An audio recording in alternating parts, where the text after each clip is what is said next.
Oh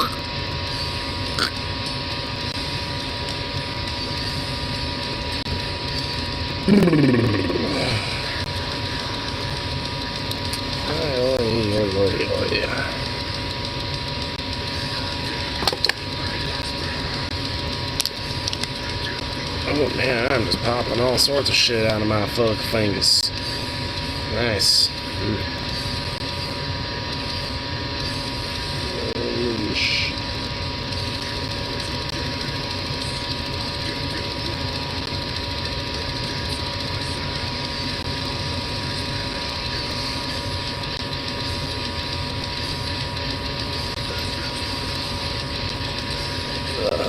Well,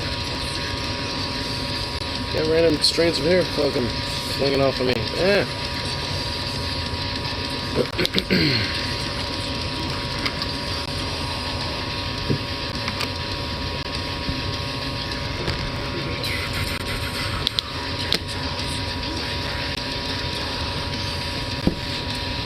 Alright, let's get this bowl all smoked up and all that fun shit. Let's see how everything's going on.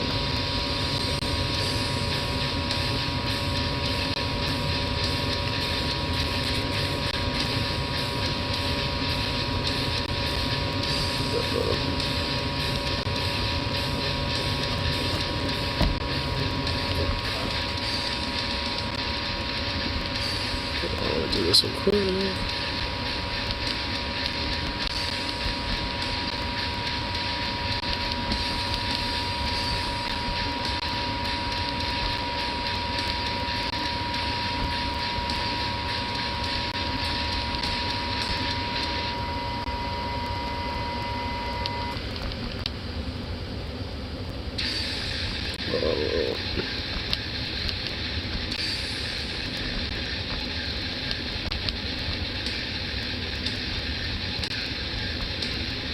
There we go.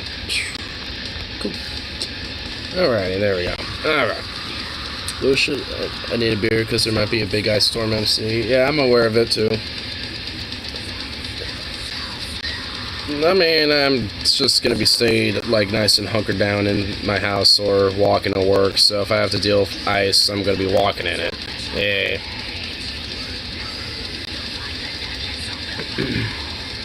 Real story about a Mormon gay conversion. I mean, those are just torture camps. Hardly a therapy camp. That was a molested. Well, exactly my point. And most of them are. So, I mean, it's not just the Mormons that do that. I mean, there's plenty of, like, a lot of religious institutions that do gay torture conversion camps. A lot of it has a lot of molestation and sexual assault going on. I mean, there straight is sexual torture that does happen, where they will, like, stick car batteries and shit, like, to your dick and fucking electrocute you if you fucking get stimulated at porn that they forcibly show you. So it's just like, they straight up fucking torture you.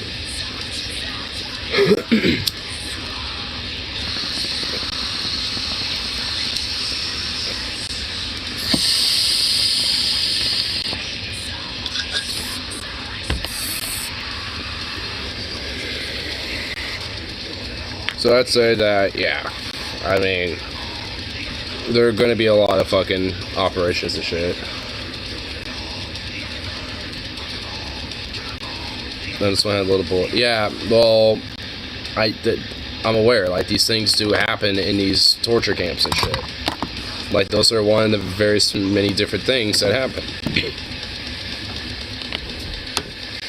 On top of the other methods and forms of torture and other abuse and exploitation and shit that they do. Might be screwed last time there was a storm trying to shut down for some fucking reason. Well, hopefully they don't this time around.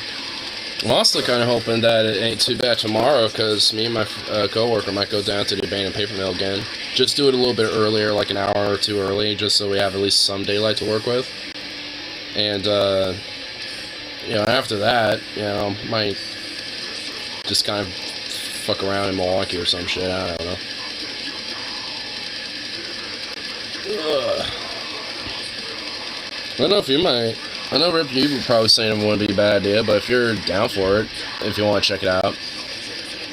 I don't think it's supposed to snow. Oh yeah, like so far, at least on my forecast, the only day is supposedly supposed to snow is like the 22nd or like the 23rd. Like a week ago, it said like all of right now is supposed to technically be snowing, but depends on what time. I'd say like initially we were linking up around like 4 o'clock, so we were last times, and we kind of linked up just a tad afterwards. And then we got there around 5 o'clock a little bit. So, I'd say we'll probably be trying to link up around like 3 o'clock instead this time around. And then, after that, you know, try to be at the mill itself around like 4 o'clock at, OC. Which takes about like, I don't know, like, you know, 20-something, 25 minutes to get there. But it's actually pretty easy, but once you're actually in OC, it's actually pretty easy to get there. You just walk alongside the railroad, and then you'll find the entrance eventually. It took me a second to realize where the initial spot to go inside was, because they took down some of those buildings. Not all of them, but, you know, the ones that are, you know, got most of the cool shit. I'll have to check how long it would take me. Yeah, if you want to, like, I don't know, just...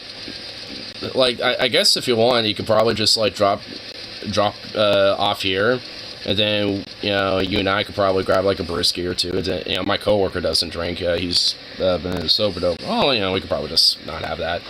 We could do that afterwards when we hang out, because I know you were mentioning about potentially hanging out with the guys probably at Wichita tomorrow. So I'm thinking that would be a cool thing to do once we, you know, finish that up. Because we're not going to obviously stay there forever, but we're going to, you know, check it out extensively and shit. We kind of had to be cut short last time because somebody that my coworker was trying to avoid hit him up like in the middle of our exploration, and was sorry about tonight. I don't think it was available tomorrow. Well, it seemed like at least there were some people available tomorrow from what it looked like. At least when I took a glance at the chat before I started this. What nation are you playing? War Thunder? I mean, it's been a long time since I played, but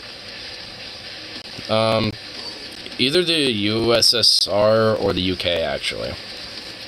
Mainly because the UK has kind of cool early jets, like the, you know, like World War II and just after World War II, you know, era jets, and then like the Meteor and the Venom and stuff like that. And then the Soviets, well, because, you know, Stalinium.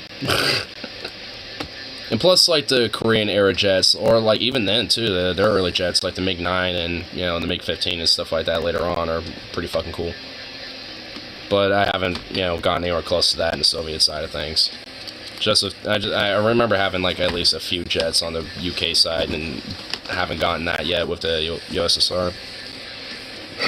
But those are my primary, trees, I guess. And like I said, it's been a long time since I played the game anyway. So, I mean, honestly, there's probably a lot of different things, you know, a lot of different planes, all this other shit that I probably have not yet, you know, unlocked, basically, because you know, they've been added well after I've been playing.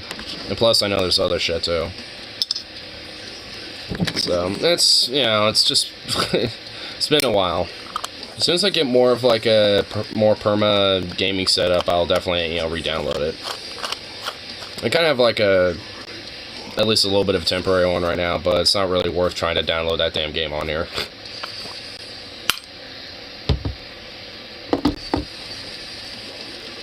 I mean, it would just take fucking forever. Hey, boo-boo. Hi, boo-boo.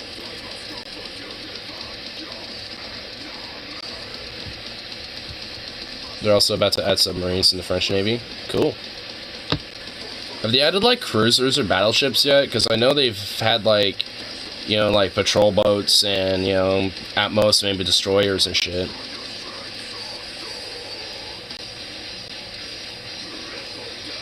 Yes? Oh, sweet. Awesome.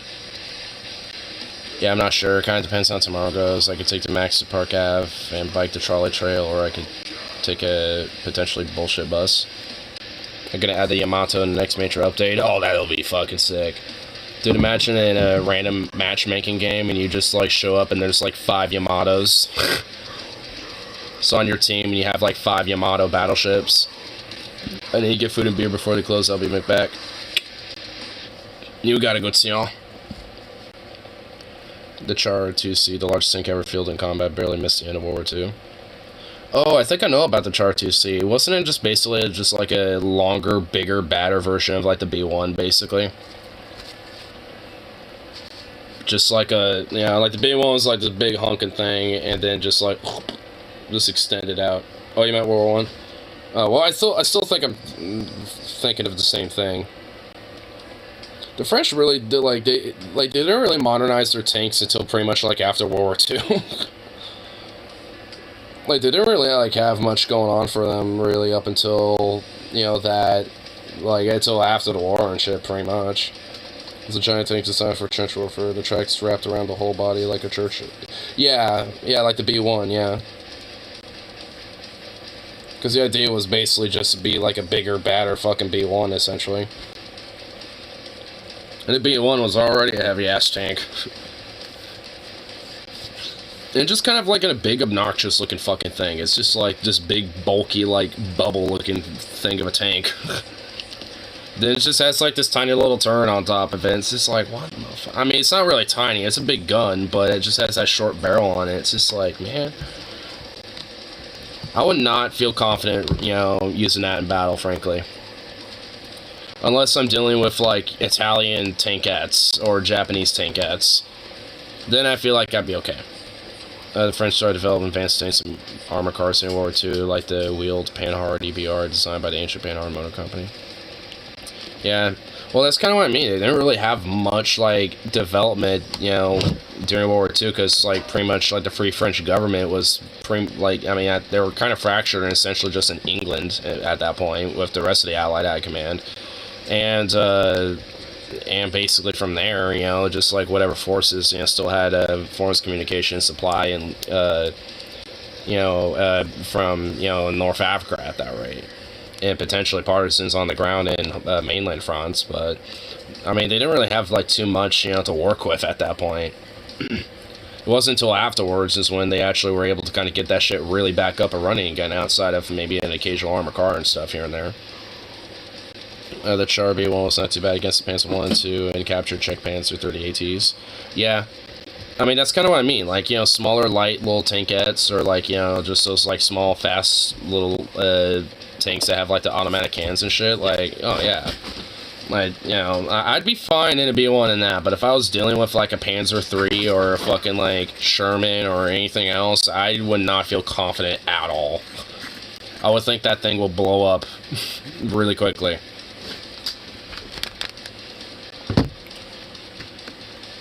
What a French village of Stalin changed hands 20-something times in a few days. The B1 knocked out like 20 Panzer 2s and 3s. I just say that it's just because of a very experienced crew and knowing their equipment. I mean, that's kind of the thing. Obviously, I feel like I'd be different if I was like experienced like a crew like that, you know. So, I mean, I'd feel different because then I'd, you know, be able to confidently, you know, wield that, you know, hunk of tank. But even then, I would make sure I use it smartly, because I would know its weaknesses, too.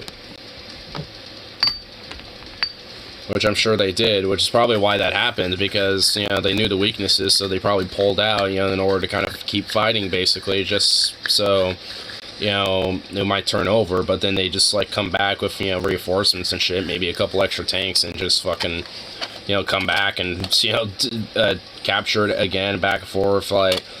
You know, it's honestly how a lot, you know, maybe not to that, you know, extensiveness, but that's kind of how a lot of battles tend to go, like, especially at least when it comes to, like, you know, village to village type of fighting. Sometimes, you know, it gets stopped and halted at a village, and you kind of go back and forth, you know, from capturing, recapturing it, or at least capturing and recapturing different points, you know, different chunks of the village to kind of gain control of the whole thing. Kind of like, you know, the game's modes of conquest when you play those bigger FPS games like Battlefield and shit. Gotta take the different little points of the town and shit, and, you know, in order to kind of like succeed in the whole battle. Because if not, that battle's going to rage for quite some time. Up to, not limited to a couple days and even weeks. So, you know.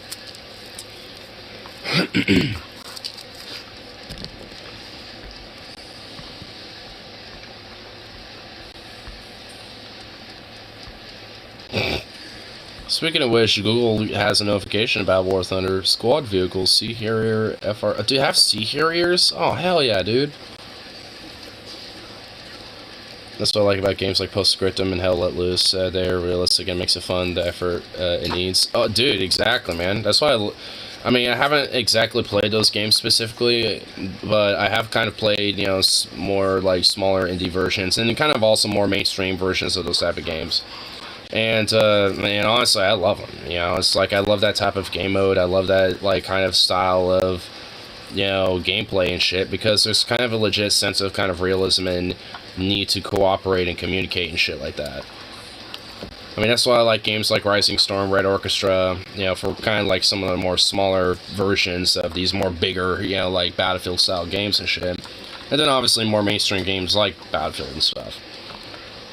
I mean, but obviously they're more arcadey with it, but nonetheless, they're still fun, you know, at least in my mind. But, you know, I also very much enjoy that very kind of, you know, very realistic style of gameplay and shit, especially with Postscriptum and Hell Let Loose, like those two especially. Which is funny, they both cover the same genre, World War II, and they're both, for the most part, essentially kind of the same, but they're at, you know, at the very rate, they still have different mechanics, still, you know, nonetheless different kind of different styles of gameplay overall, but and both are respected in their own ways. It's what I kind of find funny. It's just they're both kind of essentially the same broadly, you know, in the theme of what they are. But all in all, I mean, it's like they're still nonetheless respected, you know, for what they are. And usually, most players in that type of like community usually kind of go back and forth. Like I know a lot of people that play both games. Just kind of depending on how they're feeling. Combat in those games, there's much slow pace. You're limited to your choice of equipment and who you are, but there's much more suspense and you feel confident when you accomplish something. Yeah. I mean, that's what I love about those type of games.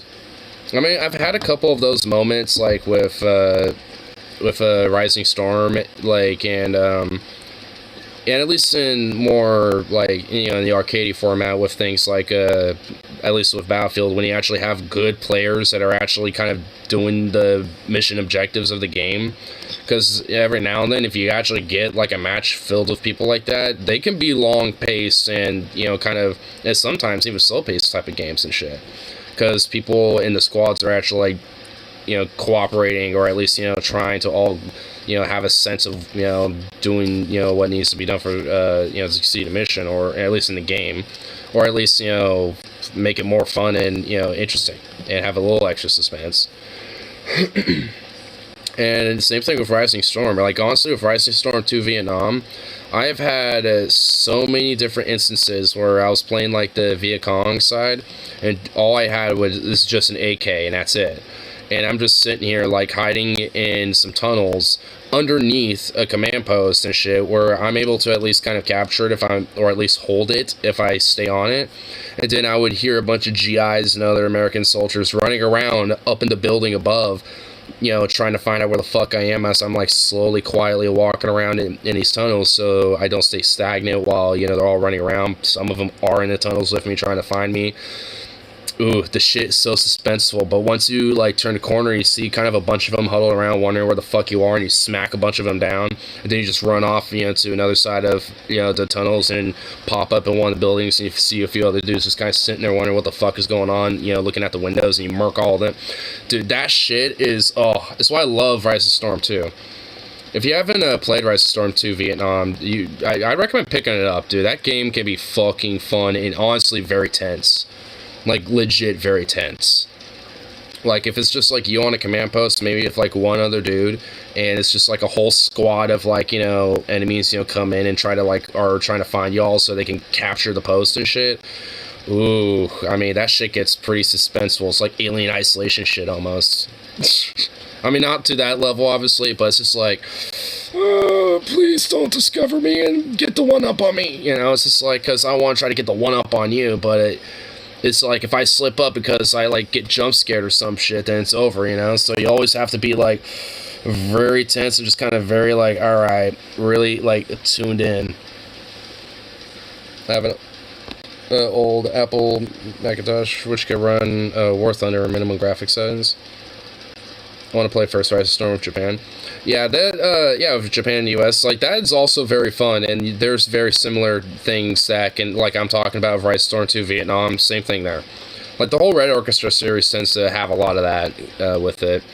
And I had a computer that had fairly low like graphics settings and shit for it, or like graphics card and stuff, and was able to run it on low settings, and it would be kind of buggy, like, you know, sometimes it might go down to like 20 FPS. It's kind of sucks, but it's still playable. Yeah, so I've been able to play the game for the most part relatively, you know, well, despite some of the more kind of clunkiness because of that. Some maps were worse of it. Some maps are actually pretty smooth because, you know, it didn't have so many things, you know, loading up or rendering and shit. So it just, you know, it kind of varied. And I'm sure they've added a lot more maps and all sorts of other shit. So, and also probably have better, made it better when it comes to, you know, rendering and stuff like that. Because when the game first came out, I remember playing it when it was still kind of in like late beta a little bit. When it first released, it was like in beta mode. And it was definitely very, very clunky. And at this point, at least the last time I was playing, which to be fair was at least, I think it was just before they released the Australian faction for like the ally side of things in that game. But at that point, they actually fixed a lot of the rendering issues and shit like that. So I'm assuming this game should run fairly smooth, even if you kind of have an older computer. At the very least, if you get it and try it out, then at least you have it, so when you do get an upgrade and shit, then, hey, you already have it, so. That's kind of what I love about Steam, at least. Like, I have these games, as long as I just get an upgrade and shit, you know, I can go back and start playing them again. But not believable. Forward to Heavy Tank Crew, Gilsuk, with Katana, our skill science, issue person, test, sexual, torch, etc. I mean, again, because Battlefield 5 is very arcadey, you know, like, I can kind of make an exception to it a little. I mean, but nonetheless, it's still, yeah, a little absurd. But that's why I like games that, you know, also are very realistic, like Proscriptum and shit. And honestly, I kind of, you know, in a way, I kind of wish it would explore more about, like, the partisans and shit, you know, that would partake in some of these battlefields and stuff like that, at least if it's, like, in a town or some shit. And, you know, they would have their own kind of specific, you know, classes and their own specific things that they would have to do and shit. But nonetheless, I mean, if anything, probably have a sense of, like, hey, they actually have extra perks that the, you know, other official armies don't have. You know, for the partisans, actually, you might get a little extra perks. Like, they have, you know, specific access to certain places to where they can re-up on ammo and shit. You know, or something like that, because they have, like, stockpiles or whatever, you know, just different little things like that. Which, in a way, I guess, that's kind of where some of the arcadey games, I guess, sort of, you know, bumped up a little bit with, I suppose, in comparison, you know, to other ones, but, I mean, either way, I mean, they're all fun games. And they all, you know, where they might lack in certain areas, other games, you know, tend to, you know, kind of have pros in there. And either way, that doesn't take away from the games themselves. I like arcade games too. Yeah, I mean, it's obviously why we like War Thunder. It's a pretty arcadey game too, but you can also make it realistic if you want, depending on what, you know, game mode you play. Or you could just do full-on hardcore mode and just have, like, simulator mode where it's just, like, strictly, you know, you're in the cockpit and you can't go anywhere outside of it and all that shit. Which is fun. I usually honestly kind of like to play in that format a lot, but I mean, yeah, it would honestly be kind of difficult sometimes, and I would like to be in that 3D mode, and yeah, the simulator mode, you're not allowed to do that. They were for Bolton. I like Star Wars Battlefront. I did too. I haven't played in a while, because I think after they said, oh, we're going to stop updating this, I was just like, oh, man, it's like, what the fuck?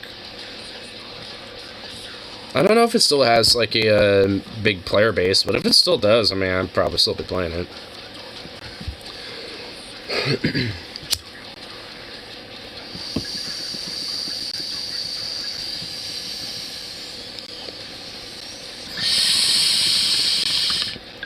Because the game was honestly fun.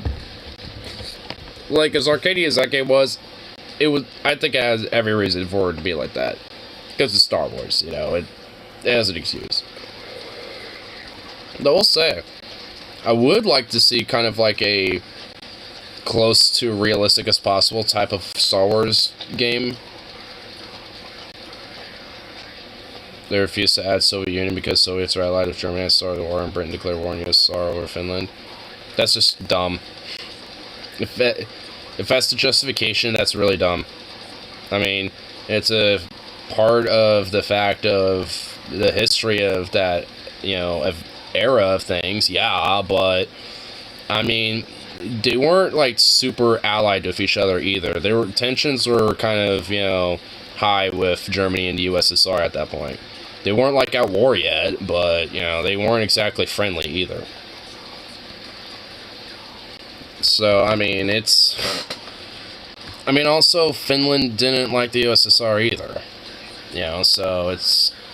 Which, obviously, is why the British, allied with them and went to war and shit. But, still, like...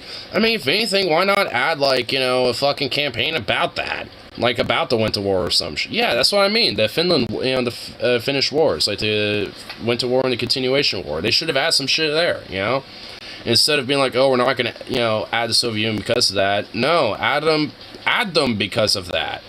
Like, at that part of history, because, it's not, like, outside of maybe, like, a couple songs and some shit like that. Yeah. Honestly, like, I'd rather see, like, a whole video game, like, kind of similar, or maybe even, like, kind of a little blend of, like, Battlefield or, like, Post-Scriptum or some shit that's based off of that. Dude, there's a lot of shit about World War II that, or at least in that era, during the 30s and 40s, where, where a lot of that, where a lot of these other things, were kind of talked about and shit, like the Winter Wars, some of the partisan work that happened in some of these other places outside of Poland or France and shit, or the Netherlands, like in Norway, Yugoslavia and Croatia and shit. And the Spanish Civil War, like all these different things. There's a lot of stuff that hasn't been made into games and shit like that.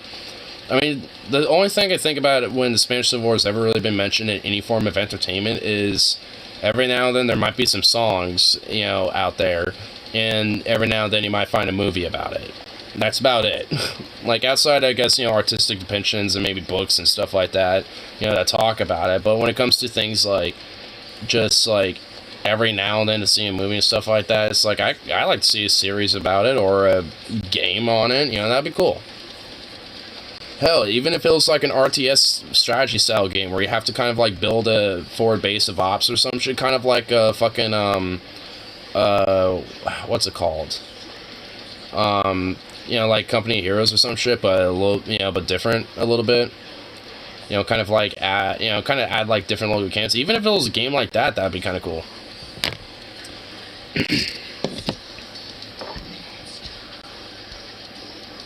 Imagine an alternate universe where Spain, Finland, and Turkey join the Axis. Well, Spain probably, if it wasn't Francisco Franco that was in charge of National Spain. There was kind of another wing of, and another leader that was kind of supportive of that wing of the nationalists in Spain that were a lot more sympathetic and a lot more willing to ally with Germany at the time. I forgot what his name was, but because there was like a few higher ups in like a high chain of command with the nationalists at the time, especially during the Civil War, because they were a lot more unified during the war. And there was at least like I think 3 or 4 of them, and they all kind of had different ideas and shit. But obviously, kind of Franco was the one who staying on top, because I think the other ones eventually died of different circumstances. I think the one I'm referring to who joined Germany at least was a lot more open to that, and potentially, being another player in that would have been he died. That would have been that he died of a car crash, if I remember correctly.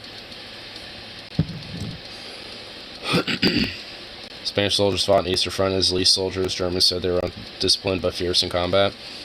Yeah, a lot of Germans kind of legit thought them as a bunch of like drunks and brutes, but they saw value of that because, yeah, they were fierce in combat. In fact, they were, honestly, the Spanish soldiers in the Eastern Front were actually a lot of reasons why they were able to kind of hold the line a little bit, or make pushes when they could.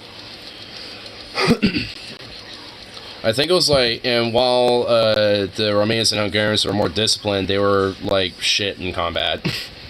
That's kind of from what I understood. It's like, while the Spanish were undisciplined and kind of brutish and drunks and shit like that, like, they were fucking kind of badasses, and, you know, when it came to, you know, combat. But, you know, like, fucking the Romanians and Hungarians and other Lend-Lease troops in the Axis, you know, while disciplined, weren't exactly good fighters. But they were good genociders, too. Matching the South American theater between Brazil and Argentina, Uruguay, and Chile. I don't know, well... Yeah, I mean, maybe, but I don't know what was all going on during that time. I know, like, Paraguay had, like, a kind of a leftist socialist leader kind of take over in that country during that time. Romanian government basically had zero money leading up to World War II. Yeah, because Romania kind of got heavily fucked during World War I and shit, and didn't really have much kind of going for it at that point, and basically was just kind of forced at the hands of, you know, the Germans and the Axis that were pretty much like forced in their hand, and pretty much like without taking them over, kind of took them over.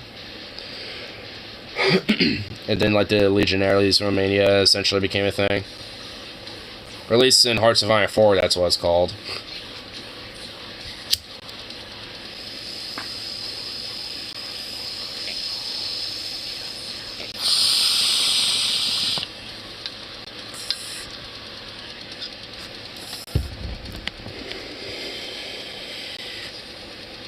Yeah, I know Brazil was an ally during the time.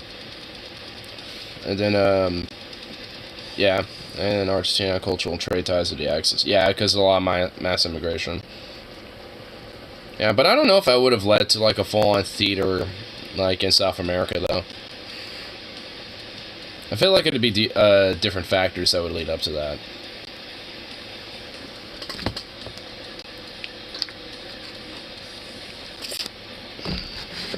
Which I don't know exactly what I'd imagine. Like, if anything, I probably see more kind of just like intermittent issues and relations that the different nations would have with each other, like Argentina or Brazil having a beef or something, which I don't know if they really did at the time. It's more ethnically Italian than Spanish. I don't know, a lot of Americans know that. Well, also, don't they have like a pretty predominant like German population too? Well, obviously because of the German migration as well. Like, yeah, Argentina honestly has in a weird way, kind of like a diverse ethnic background demographically, just because a lot of different Europeans migrated there, and especially more recent years. Like Germans, Italians and shit. But, and also, obviously, the Spanish initially, but, it was like, more or less, because of future immigration that kind of helped, muddy that up a little bit over time.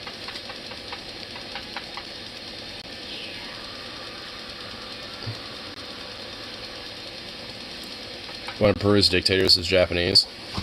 Yeah. Yeah, there's actually a pretty decent Japanese ethnic population in South America.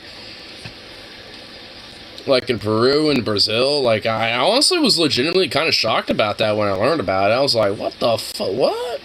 But yeah, I forgot the exact reason why, but there at one point was legit like a mass, different migration of Japanese that came to the Americas, and not just from North America, but a lot of them to South America as well.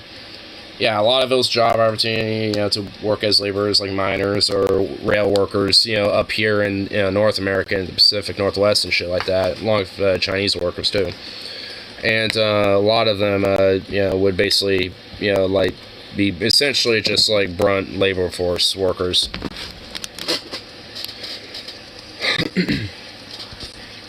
But yeah, honestly, there's legit a pretty like, pretty decent like demographic of Japanese folk that live in the South America and shit. Which, for a long time, I legit never knew that up until, I think, honestly, about, like, this year or some point. I think I remember learning about it earlier this year. Which, for me, honestly, like I said, it was just like, what? I mean, it makes sense, because Japan has literally just crossed the fucking ocean, you know? So it makes sense, you know, especially at least with modern immigration, that over time, you know, they would come over here, so... You know, as much as people will probably move over there, you know, to an extent. So, I mean, it only kind of made sense. It was just kind of, just something that was unknown about to me for quite some time. If only they taught that in skill.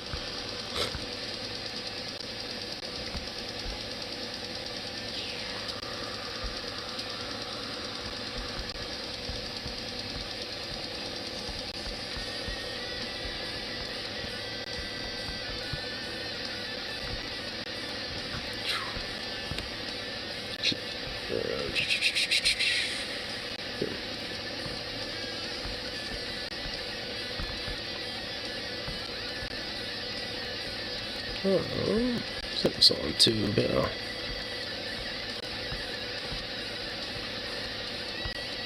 It is a Monday, so I'm assuming there's probably going to be at least something. It's going to be something.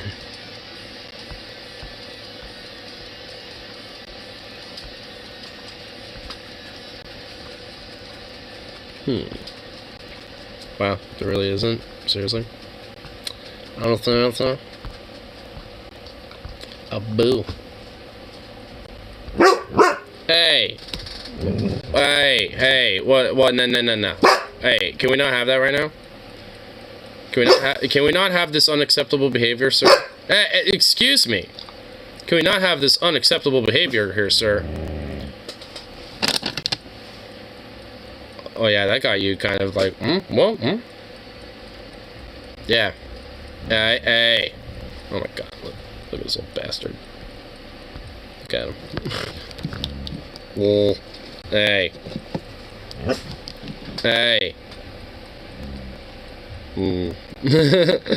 Bro. Yeah, bro.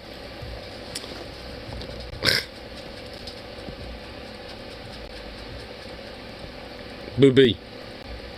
Oh, look at you, you handsome little boy.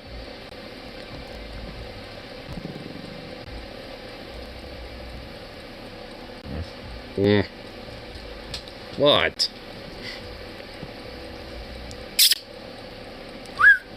Booby, Sukov. What a goof. What a little absurd boy. So Lebanese in Brazil due to Catholic Maronites getting thrown out of Lebanon. Brazil sent soldiers vehicles in Europe in World War II. Pacific. Yeah, I mean, I know about that. I think there's, I know there's like a Sabaton song about at least some of the participation that like some of the Brazilian like foreign volunteers regiments, you know, were doing and shit. I forgot that. I think it was what was it called? It was on their Heroes album.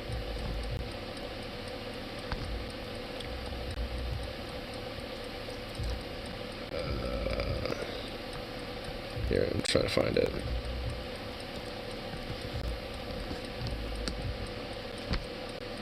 Oh, Smoking Snakes. That's the name of the song.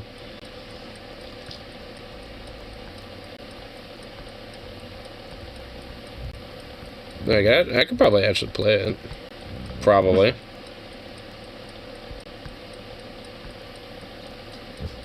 I've seen a few channels that have uploaded the song a bunch of times, so I think, yeah.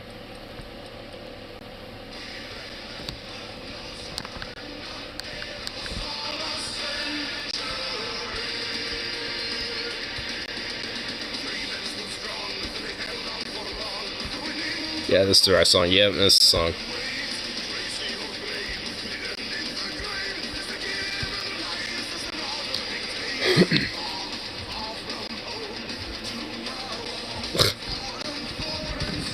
Look at this dog. The way that you're just like looking up at this door is so silly. Wow!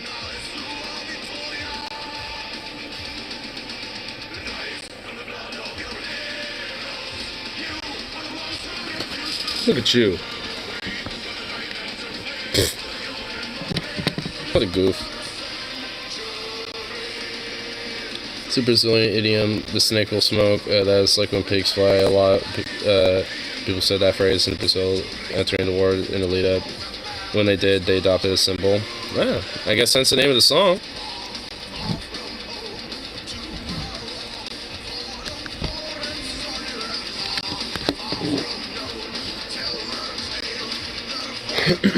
That's pretty cool.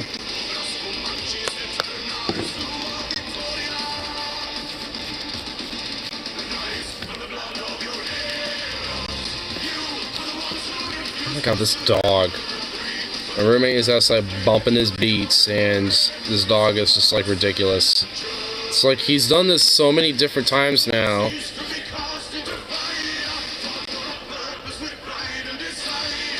Snake going up, smoking a pipe. Yeah, I think in his music video it shows it every now and then. Here, if it pops up, I'll pull the screen up. Right now it's not showing it though. Oh shit, yeah, actually it's right here. Here we go, I'll pause it really quick. Yeah, I'm assuming it kind of looks a little bit like that. I mean, it's a little, you know, artistically done, considering a song, but...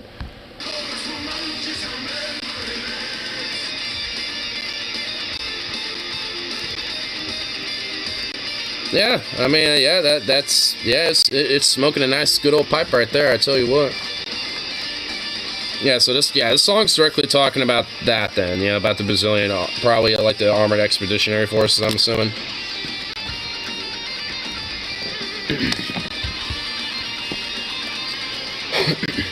I just kind of thought it was more of a catch-all about just different Brazilian forces, but I think, you know, but it seems like it's obviously a little bit more specific, you know, to a different thing and that. But either way, good song.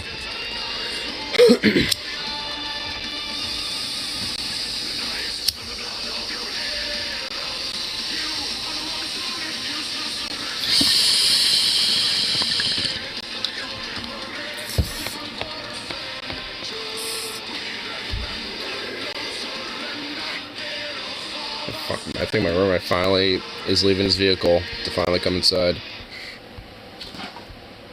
It's like, goddamn, bro, finally.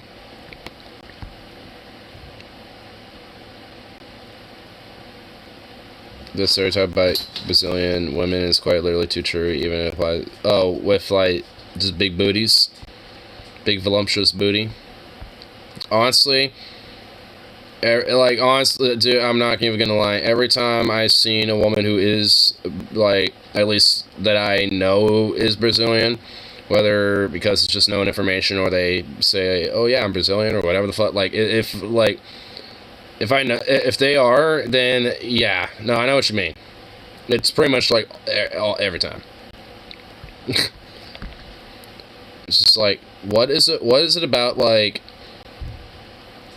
what's going on down there where, like, Brazilian women got, like, voluptuous booty? It's like, what's going on down there? It's like, can we have some of that up here? Yeah, can we get that, you know, injected into our culture? Can we just get that, like, appropriated into our stuff? Cool, thanks. Look at you goof.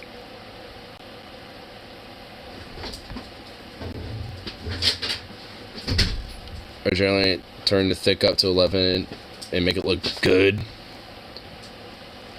What's up? Well, that's not... I mean, I don't even necessarily think that's just being racial. I just think that's just, you know, pointing out, like, you know, an attractive thing about a group of people and shit. I mean, it's just like, hey, you know, it's like mestizo and, you know, Latin American or South American women tend to, you know, turn that thick up to 11 and yeah, make it look good. I don't know what's going on down there that formulates all that, but it's just like, can we have that up here? Not just like, you know, the people and stuff. I'm just talking about, like, you know, just everything going on about that, like, you know, that allows that. Right. I don't know if it's not always that, because I've seen, some, like, white women and, like, some Nordic-ass chicks, too, be thick like that, too. It's not as common, but I have seen that, too. So, I mean, I'm sure that, that there's definitely a genetic play to that, of course, but, I mean, I don't know if it's just exclusive towards, the Mexican and the Brazilians with that one. I've also seen, like, some Indian and, like, Arabic women, tend to be pretty thick, too. So, I mean, those are just kind of a little bit all over the place. Not everywhere, I mean, but they're scattered around. It has a nice, healthy spread amongst the human species. A good, healthy spread of the thick. What's up with you killing my fucking Cheez-Its? I don't know, dude. What the fuck, dude? I don't know, bro. Every box I fucking buy. And my fucking Doritos, too. I know. I saw that. I was like, at this point, I do an inspection every time I come home just to see what the fuck he, is done. And as soon as I see something, I'm like, where the fuck does this come from? And I kind of, I hide it at this point, just so he doesn't really, get dude, fucking, you get into the fucking pantry, destroy my fucking Doritos and my fucking Cheez-It box. You little fuck. I'm done. I'm fucking done. You're gonna get your ass beat next time.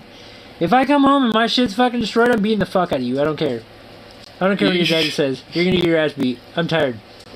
I'm tired. Tired of it. How much did Cheez-Its get into? Like, most of it? The whole fucking box! Oh my god, Did you not see the one that's on the counter? No, that's the one I picked up. It felt light. I just didn't want to, like... Did you see the fucking Doritos? Yeah, well, yeah, I saw those. Yeah. You're getting your ass beat. I don't fucking care anymore. You're eating my shit. Oh, and your cats are gonna die, too. What happened there? What's that? That is shit from a fucking cat. Ugh. And on my footrest. Oh my lord. They shit on that too. These fucking, oh my god. My picks. Fucking rebelling. My flossers and my pick. They shit on those too. How they even like specified those? God, these, man, why they're all rebelling? These were my good pants too. They're fucking rebelling against their rising. Oh my god, this is fucking ridiculous. And it ain't him, because he doesn't put little shits like this big. He's like this. Yeah, he's big honkers, yeah. And those are also pretty easy to pick up anyway. No, this is from the cats. And I tried washing it last night, and it didn't come out. Okay. These are my $60 pants. I'm tired of it. Worst thing Sweetie did was get on the couch 2 or 3 times when we moved on the apartment. I don't really care if Zukov, I don't care if he gets on my fucking bed. Or on mine. Like, I don't really care about that. It's just if it's getting into shit. Yeah, getting into fucking food. Yeah. And he's... God, he's a fucking terrorist. God, I hate you. God, I fucking menace to society, dude. If I come home on fucking Tuesday or on Thursday and there's shit in my house, in my fucking room, I'm gonna flip the fuck out. I'm going home for 2 days. Yeah. I know he's gonna get on my bed. That's fucking inevitable. I can't fucking... Yeah, he's just gonna be a weirdo and do that. But if there's fucking shit anywhere in my fucking room, I swear to fucking God, I'm gonna freak the fuck out. Again. I freaked out last night. This is fucking bullshit, motherfuckers. Hey, guy.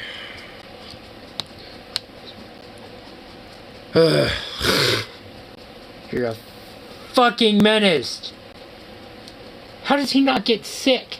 I don't know. It's like How a are you tiger not shit. getting sick? How are you not dead? Look at you. It's like when you ate my gum, you dick fuck. Literally, he ate a full fucking pack of gum. God, he's just staring at us all like, whoa. Oh. I came home and I found one of my gloves that my mother just bought me on my bed. If it would have been torn to shreds, I would have beat the fuck out of your dog. Oh my god. I just got those for Christmas. I will beat the fuck. At least he didn't actually do anything with it. I don't think. Jeez. Oh my god. He destroyed my fucking Eagles hat. I remember beanie. that. Remember the beanie my mom bought me that lit up? Yeah, he fucking destroyed the fuck out of it. Yeah, I remember that. Yeah, I'm done with him destroying my shit. It's getting to the point where I'm just gonna start beating him. I know we both love him dearly, but destroying my shit, no. It's hard to catch him in the act because he does my it dog doesn't even do that. My dog just sits there and looks at me. It's like, yeah, dude, that's my stuff.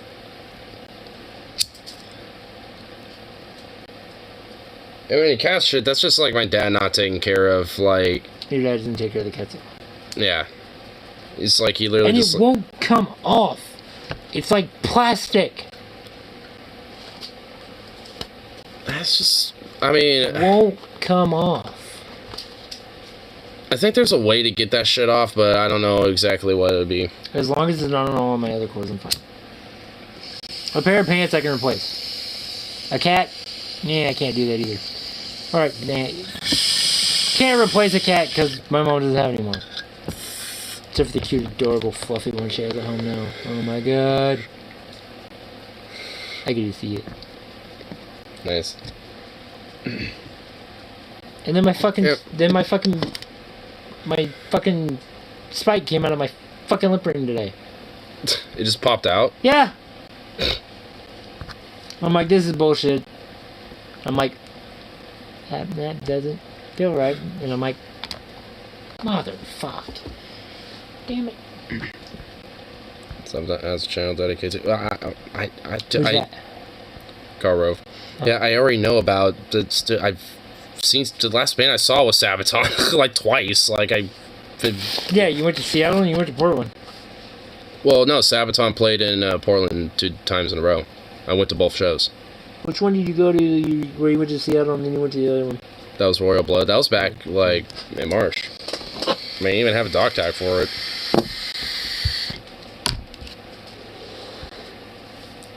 So your roommate, a chud? A chud? No? What? No, he's not a chud. I mean, him and I have had, like, conversations enough to where he's not a chud. It's basically, like, another way of saying, like, you know, some, like, you know, more militant, like, kind of far right-winger type, and it's just, like, you're not that. Fuck no, I don't even fucking vote. Yeah, like, he's, if anything, as long as he's pretty apolitical. I'm on my own fucking political bullshit. Yeah, I mean, you're, if anything, more or less just kind of apolitical than anything. I bitch about everything. Yep, because I was remembering. Well, he keeps literally tearing into his shit, and it annoys the fuck out of me, too. And I kind of bop him for it as well. Because it's annoying. Well, the bed I can't fucking... I mean, I could pick up my stuff, but... That's just fucking ridiculous. Maybe that's how he got that rash and shit. Eating my food. Probably. Probably. I mean, honestly, it could be it, because, you know, that's...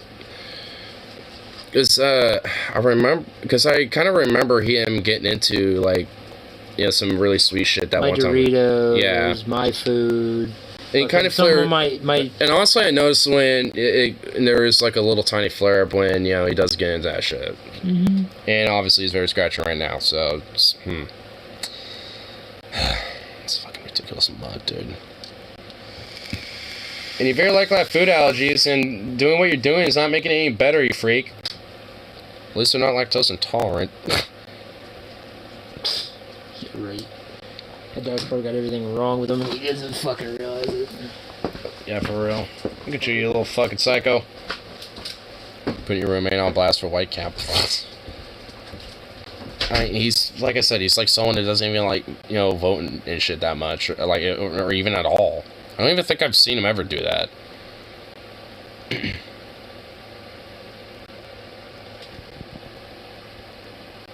But...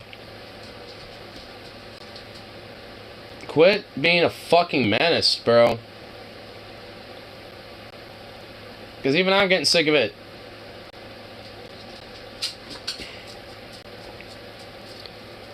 I have a feeling they're gonna be kicked out of that seat pretty soon. You silly boy. Oh my god. He's the casual Joe Rogan listener demographic. He doesn't even listen to Joe Rogan. I have not once ever seen him, like, murmur or mention Joe Rogan ever. I mean, I think he knows of him, but I don't think he actually, like, watches him. I know he watches, like, some other, like... He watches, like, some sort of a... I mean, he does, like, watch a podcast or listen to one that's, like... that a veteran has. I don't know what the name of it is, but, you know, but, like... I mean, he listens to that, but it's not like, yeah, I kid. Well, I mean, I figure it's sometimes, I don't know when you kids at half the time, honestly. God damn it.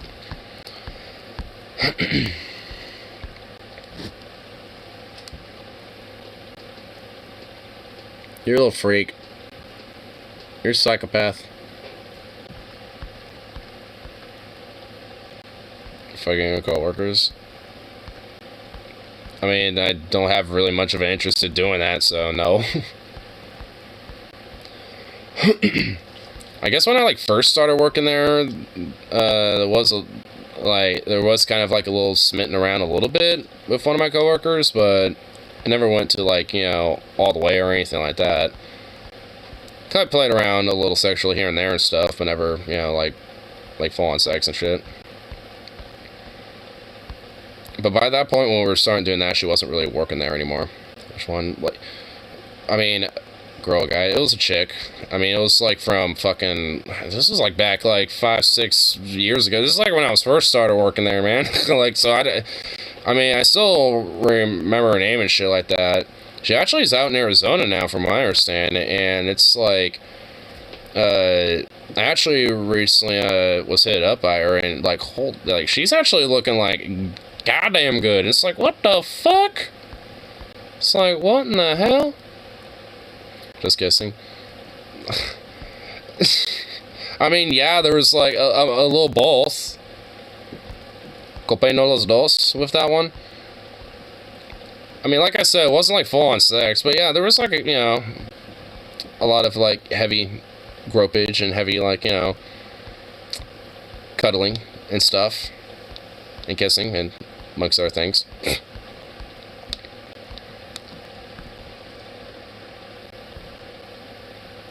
Oh, goofy baby.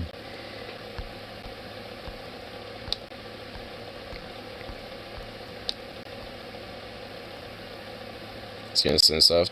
She liked to sleep naked and stuff, so I did. Just because fuck it, she is, I might as well. So, I guess that would answer that question, wouldn't it? She wasn't like a full-on nudist, but she was kind of like a partial nudist. Like, she liked to kind of go to like nudist beaches and stuff like that a lot. So, she was pretty open about, you know, just, you know, letting it all hang and stuff, you know, at least when she was at her home. At least in her room. In front of her roommates, not as much, obviously, but... Or at least during the time when we were kind of hanging out and shit, it was also kind of during the fall and the winter, so you couldn't really exactly just do that willy-nilly. Dark side, boys. Guess what you got? What'd you get? What we got here? What? Coming on, Sam. What we got going on here?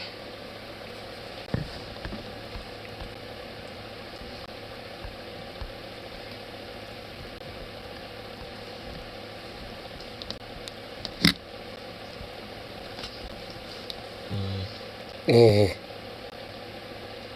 Excited, boys. Any ingredients for chili dogs? Chili dogs. Hey, some chili dogs. Nice. Looks like some good shit right there, I tell you what.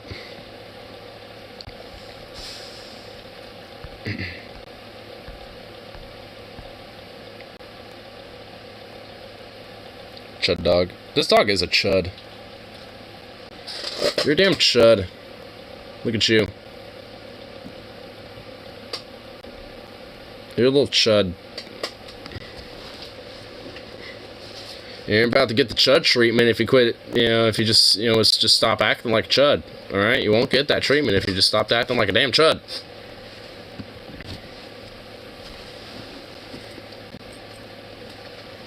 Yeah.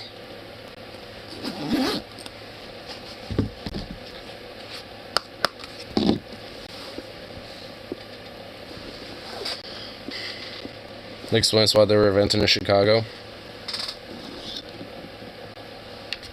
I don't know if that's exactly how they work. I mean, Chicago couldn't be outdone by Cleveland. But why does the Cleveland Browns... Why do the Cleveland Browns exist, though?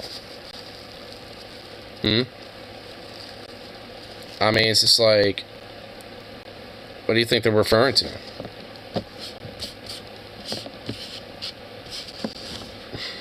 I mean, it's like, come on now. Yeah, it's like...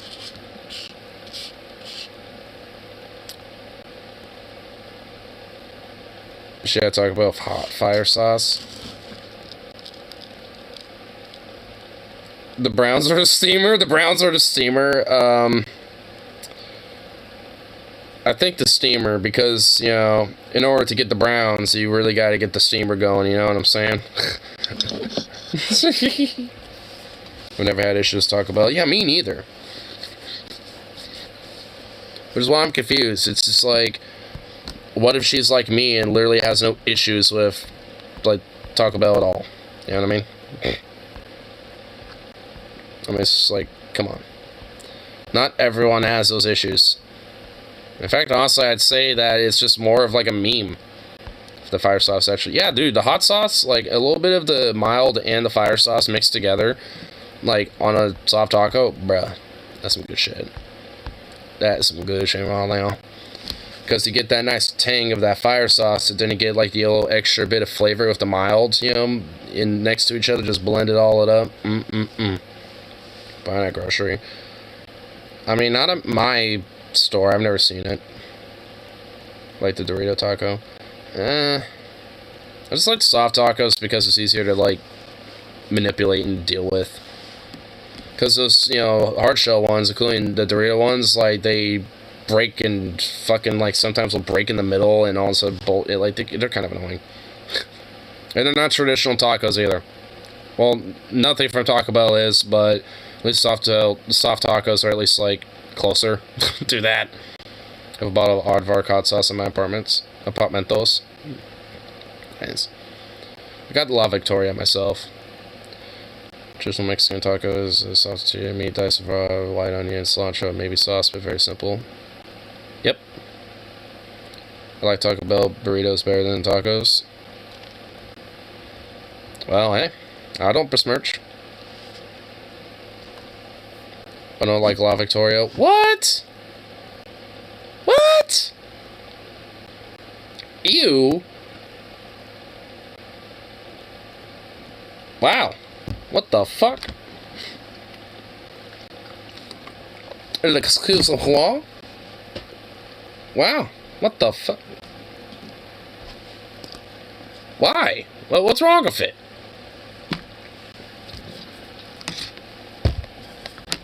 I still want to create a Mexican knockoff Tijuana Bell. I think it's too watery. I mean, which one do you get? Because I usually get, like, the taco mild one. Because it has, like, a nice amount of spice and a good amount of kick. But it's pretty thick. Like, it ain't watery. I mean, I like thick and juicy hot sauce. Well, that's the one I get. Like, I don't know about the other ones. I've tried that one, I think one other one. They've always never been watery, like, at least for me. Maybe, like, once or twice, maybe. But for the most part, no. They're what you described. Taco Bell needs to make some sort of kratom-infused menu item. Maybe I got a bad batch. The La Victoria I tried was super watery. I mean, yeah, because like I said, it's happened every now and then, but not that often. And even then, it was still good. It was just, not to my particular consistency, but hey, I'll work with what I got. I like it, though. I mean, flavorful-wise.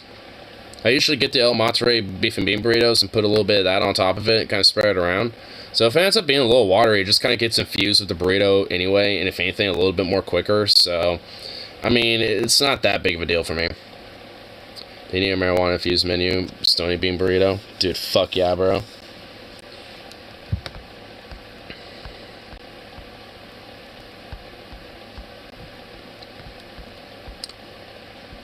Oh shit.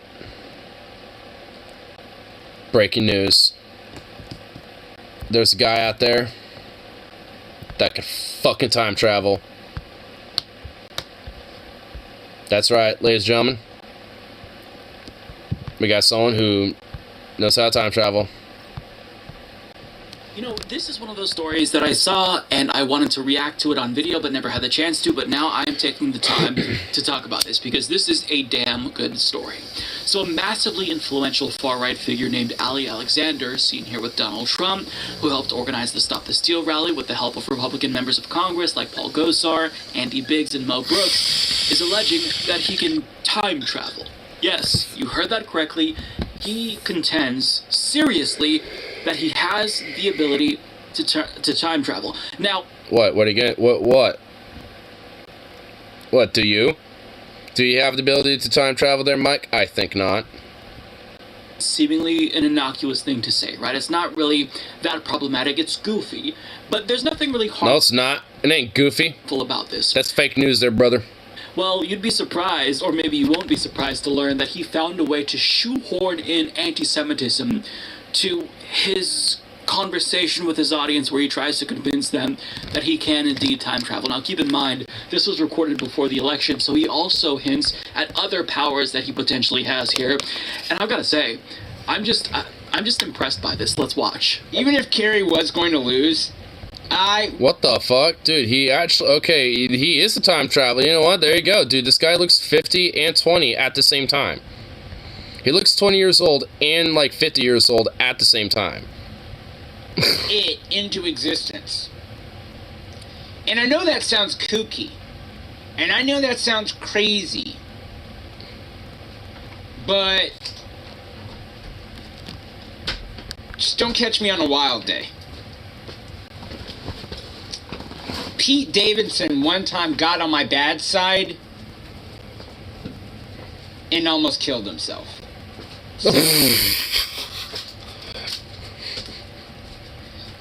You're not going to believe me. It doesn't matter. The point is that no one needs to believe you the first time. The point is you just need to tell them a first time. Huh? You understand this? No, I don't understand what you're talking about. It's going to sound kooky for y'all and cozy, but you guys don't understand the esoteric. I don't think you understand anything, especially the esoteric there, buddy. What if I told you that all of us are capable of traveling? Well, not all of us, because you're not smart enough, but... Oh, so there's a certain level of intelligence needed to time travel, huh? Okay. There are a lot of people capable of time traveling. They just don't know it. What if I told you that time traveling is easier than you think? It requires a lot of discipline and no machines. What if I told you that the reason why the New World Order wants you to focus on fiction stories about machines is they don't want you to know that everyone has access to time travel? Nailed it. Nailed it. Nailed it. Yep. We all have ability to time travel, brother. We just don't know it because the goddamn fucking New World Order globalists are hiding it from us. They're hiding it from us, I'll tell you what there, brother. Then what if I told you that the way that those of us fight is we are each pulling from time itself. Yes, of course the Jews time travel. Of course the Jews time travel. So they're the ones just fucking hiding it from all of us. They're hiding the fact that they can time travel and been hiding this knowledge from the rest of us. Those bastards. Those bloody bastards, I tell you what. They're hiding this capability of fucking time traveling. That's what makes the apostasy so great. So what if I told you... what if I told you that...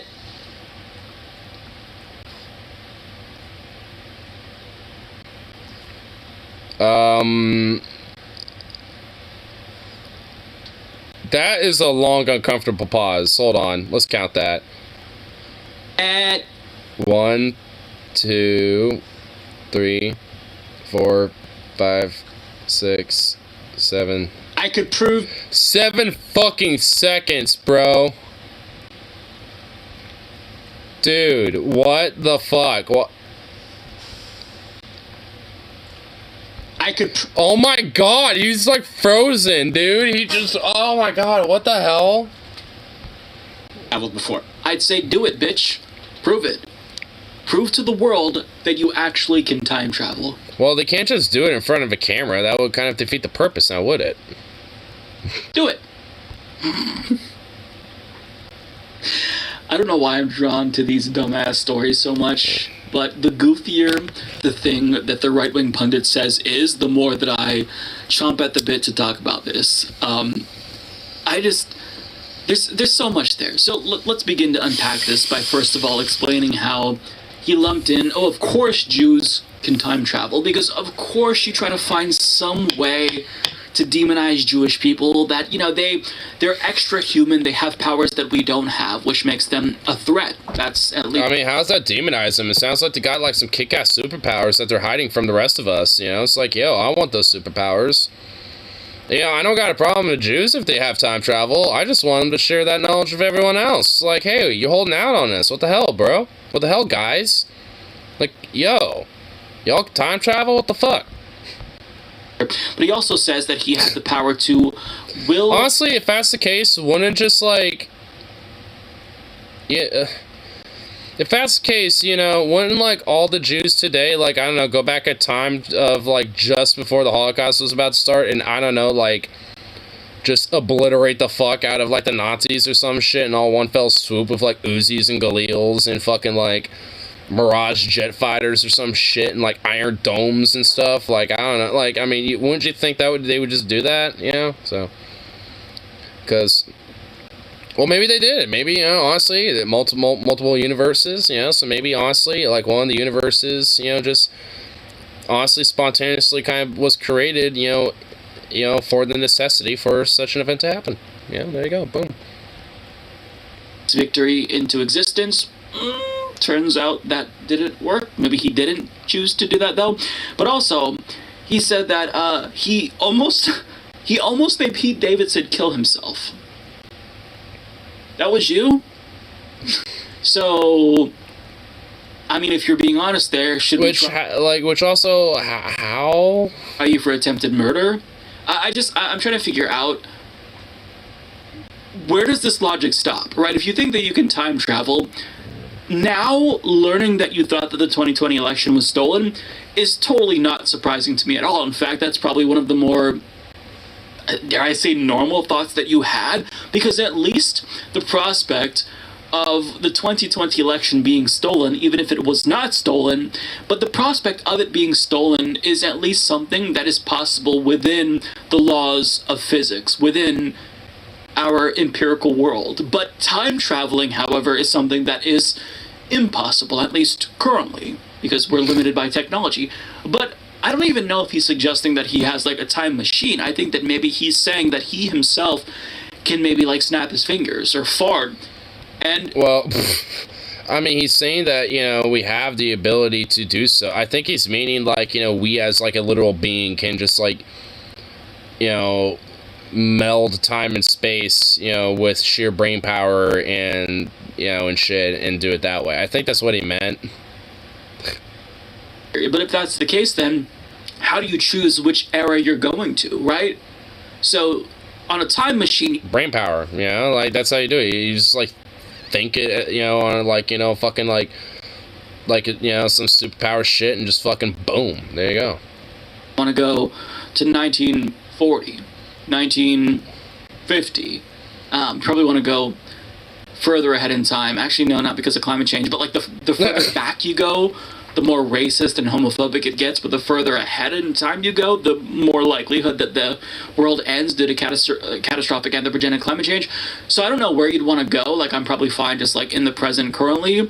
But, like, let's say, hypothetically speaking, you want to jump to the year 2023 or 2024. Just peek at who won the 2024 presidential election. how do you do that? Is there like a dial, or if you're not using a machine, do you just think and you wish it? You say 2024, 2024. Like, how does this work? Like, I'm humoring him, right? But folks, these are individuals, people who claim things like this. There are other QAnon influencers, and I don't know if he's QAnon to be clear, but there are other influencers within the QAnon world that make similar claims.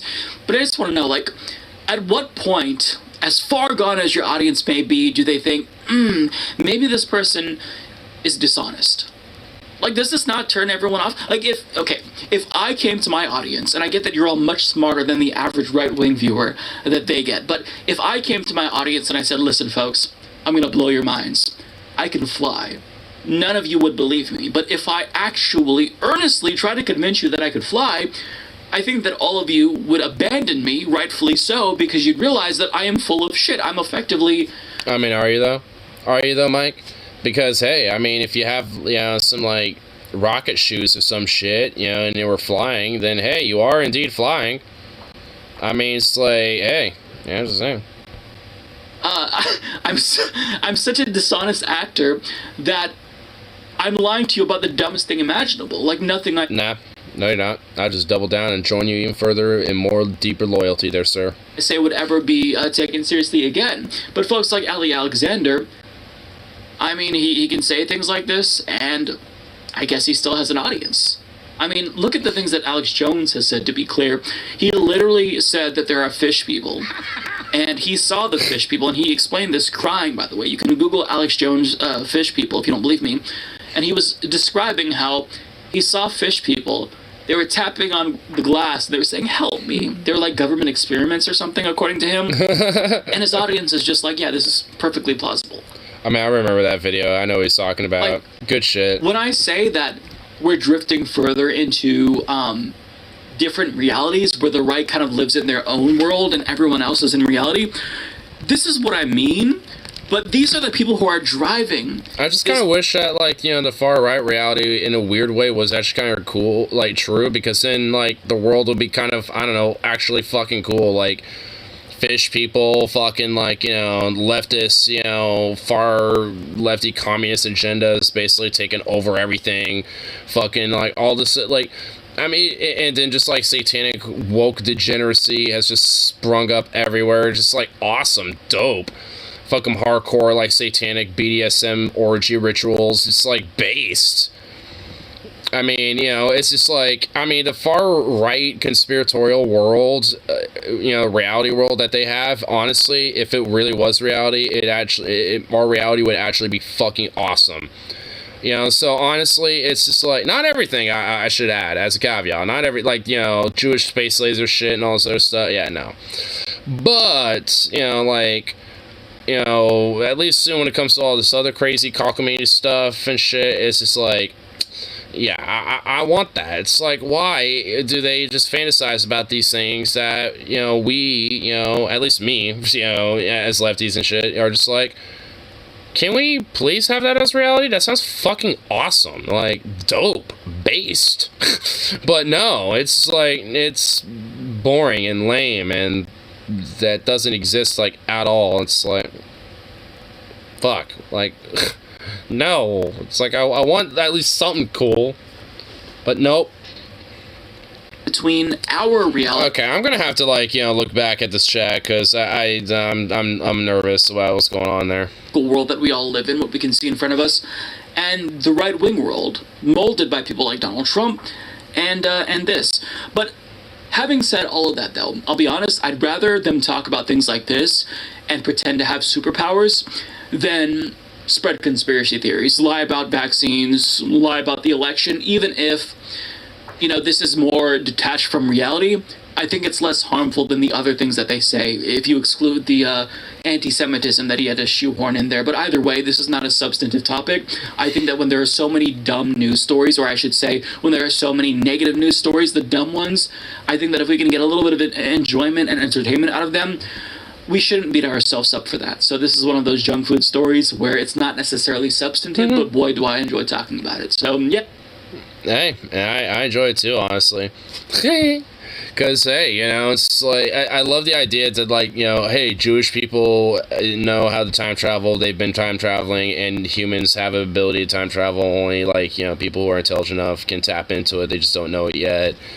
All this other crazy shit. It's like, again, it's like, can the far right weirdo cockamamie like conspiracy reality like actually be reality? Because that just sounds awesome. And again, I wouldn't even besmirch the Jews for time traveling, but like, why you been holding out? Like, can we have that too? Can you teach us the way? You know, it's like, what the fuck? Like, I mean, you know, I won't have anything against them. I just want to be like, hey, teach the rest of us how to tap into that. You know what I mean? You know, so it's just like, come on, you know, come on now. I mean, that's all, you know, it's like, but no, it's like, none of it's true, none of it's like, it's just all weird pseudo bullshit, and it's like, no, we can't have cool shit. We just can't have a cool reality.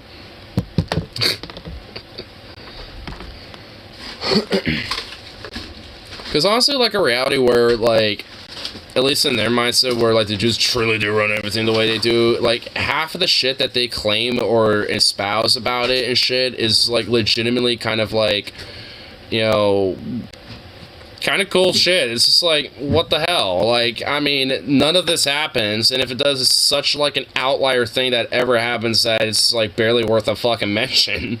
But it's like, no, this is how it's going on. It's like, oh my god. It's like, bitch, I wish. It's like, man. It's like, what the fuck? Okay. Remember I told you about my chargers for my watch? How they're circles? Mm-hmm. You might want to kill them now. My iPhone charger for my watch. What, did he get it? Did he get into that? He chewed the fuck out of it. And those aren't cheap. Those are like $50. Like, are they different in comparison to just like any other Apple? You have to buy specific Apple products for it. That's why I hate Apple so much. Because I don't use it anymore. I use my Galaxy Watch. Oh. If he would have got to my Galaxy one, oh my. No, he would have been outside. I would never let him back in the house. Dog, you're a menace. I'm just glad he doesn't like RC cars. Because probably all metallic and shit. Oh, if he would have... Oh. I mean, I would have killed him. Well, I mean, yes, I know it's just fucking materialistic shit, but that materialistic shit costs. Well, yeah, obviously, but... Oh, and I found another piece of shit. But the cool thing is, he did it on a Doritos bag. Well, at least he was considerate. Oh, he's not considerate because there's one over next to the TV that's about this big that he just, yeah.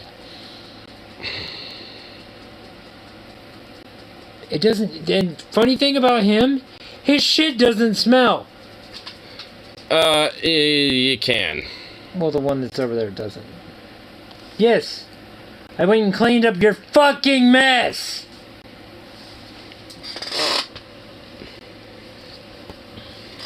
But the other one that was on the Doritos bag was dry, so. And the one that's over next to the TV is dry too, so. Oh, well. Yeah.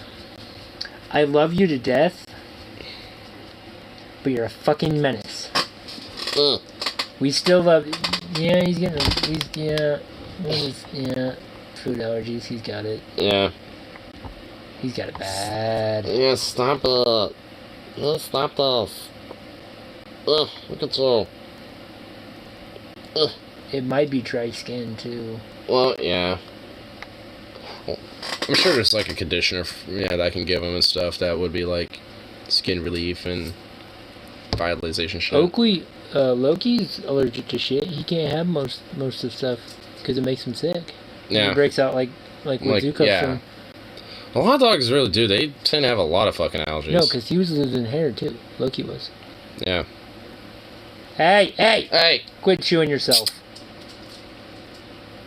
He's like, what? I wasn't doing anything wrong. No, I'm still pissed off at you. Yeah. As long as you don't do anything else for like a week or so. Oh no, he won't. He'll do it tomorrow. He'll do it tomorrow when we're both at work. He'll do something. Yeah, won't you? We know you're a dickhead. Oh, and there was crumbs on my bed, so he did take the box into my room. Oh my fucking god. Did you have another unopened stovetop, or did you have one that was open?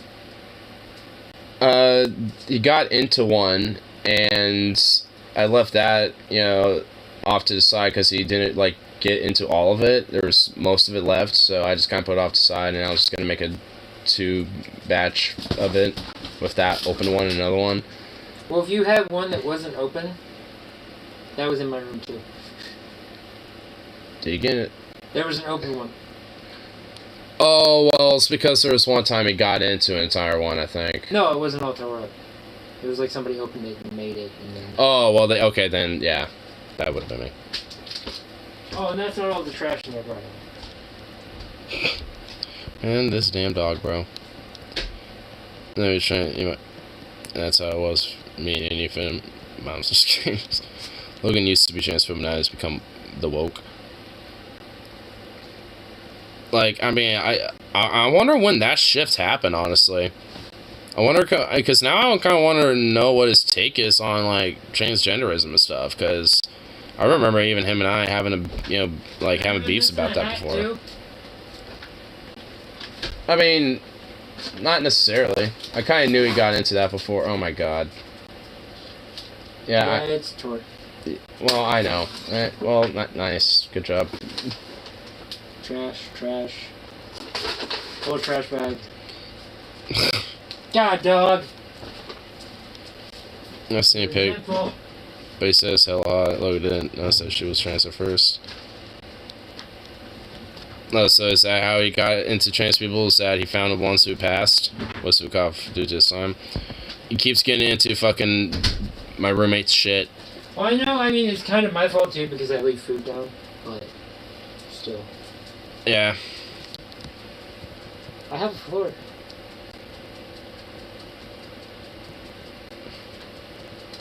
Well, that's at least good. I mean, I know he's gonna eventually, slowly but surely, get it all shredded away because he gets into the fucking recycling and stuff and brings it all over there. Damn little goober.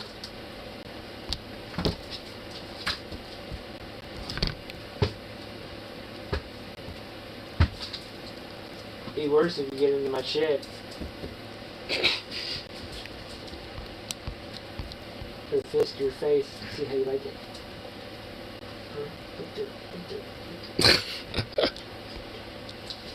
We still love you. Yes, we do. Yeah, you're still loved. Aw, little stretchy boy. I still love you, but you're still a dickhead.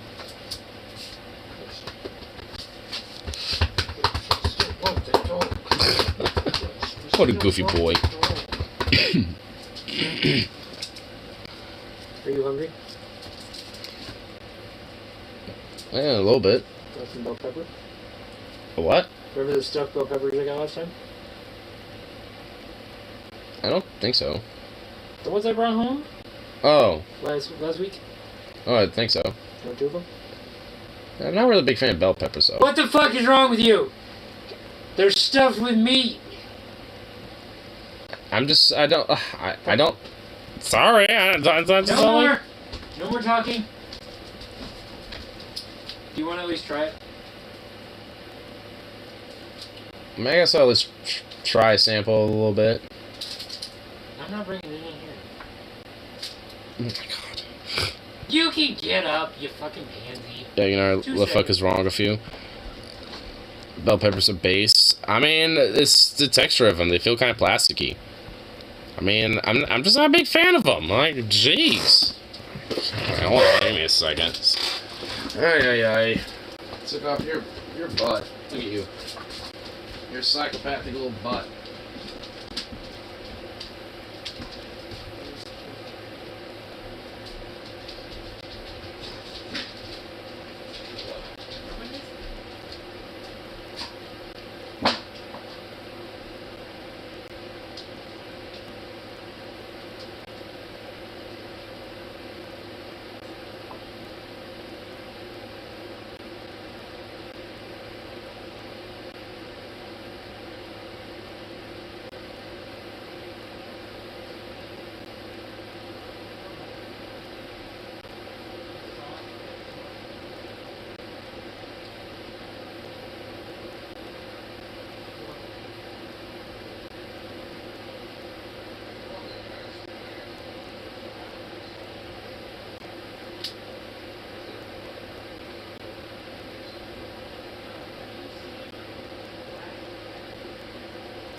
It's in my room. I guess I could grab it real quick.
Man, you're a psycho dog.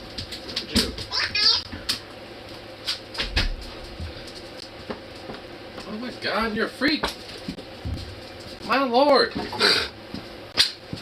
Damn little nut.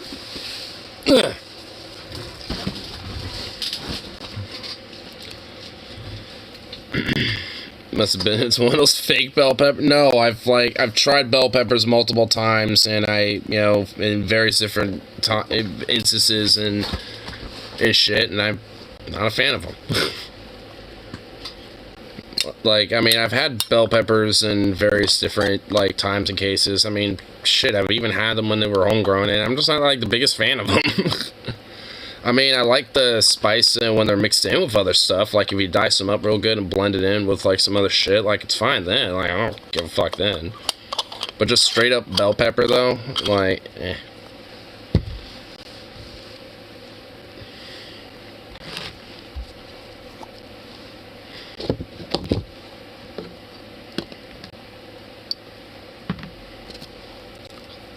It's good caramelized flavor.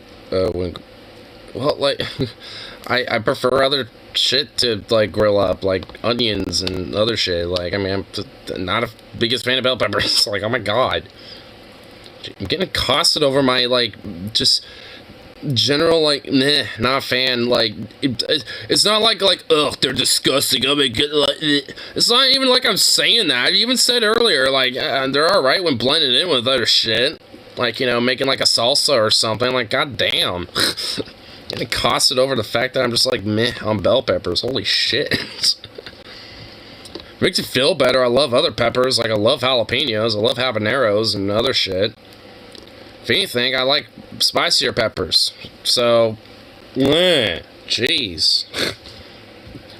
Mike is getting called out as some heretic or a witch, for not liking bell peppers over here. Jesus Christ. My lord. Lord of mercy.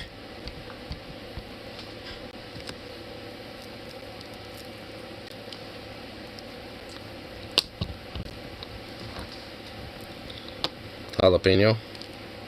Yeah, jalapenos. Yeah, I love jalapenos. I actually used to hate jalapenos. But now I love them. So. Jalapeno sauce, fucking just jalapeno peppers in a sandwich, fucking just jalapenos all up in a burger, jalapenos and hot dog, I like me some jalapenos. Like I said, I used to not like them, but now I love them. So, like I said, if it makes you feel better, raw pickled. Well, I don't think I've tried them pickled, but I mean, But either way, I like jalapenos, so. I mean, but I don't know about pickled. Ripe or immature or whatever, I don't know about that. Or red or immature. A lot of Americans eat pickled.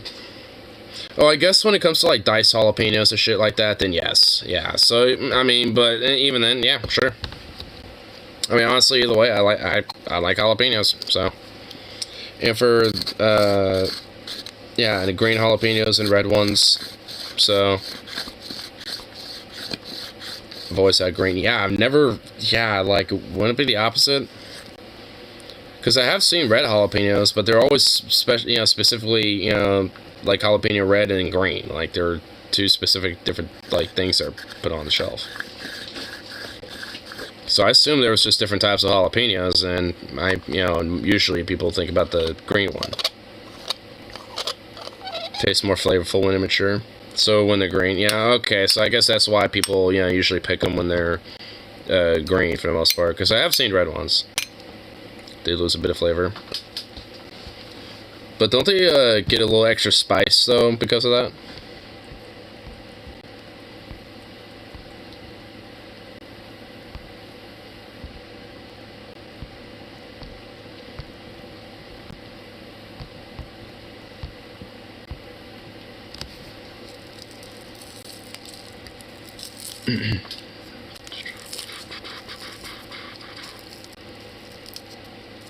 What? What? Goofy dog. What you want? You little terrorist? I don't even think I'm gonna give you a treat tonight. I love super spicy food. Well, same here.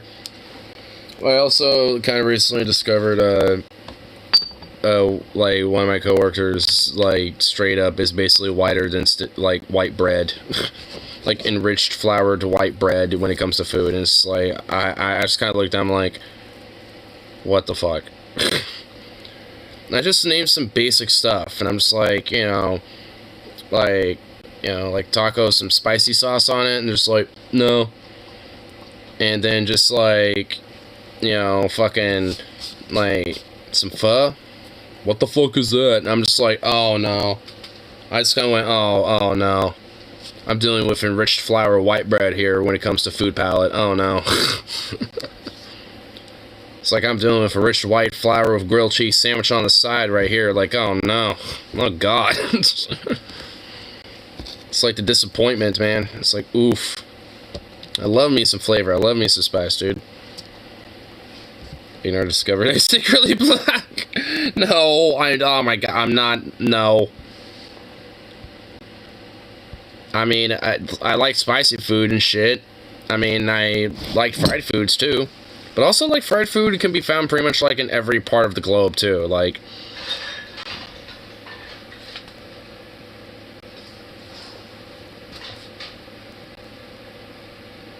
what the fuck?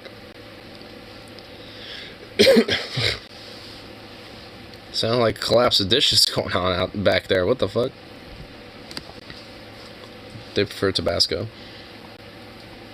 Well, I guess that would also show that I'm not, because I like sriracha. But I also like Tabasco too. So it just kind of, it kind of depends on, like, what I'm making. Like, it could be, if I, have, like, I don't know, like some fried rice, with some beef or some pork in there or some shit, then I'll probably do a little sriracha. But if I'm doing, like, a burrito or something like that, I might little dabble of Tabasco. Or maybe like a little burger. I mean, shit, even then I might little dabble of Tabasco on that. They don't like a Southeast Asian hot. Well, I do. I prefer Tapatio for corporate hot sauce. Lol. Tabasco. You're just kind of mid on that, like, come on. And you get at me for being like, what the fuck's wrong with you when it comes to bell peppers? But you're just like, meh. It's just like Tabasco, so bleh. It's like, bruh.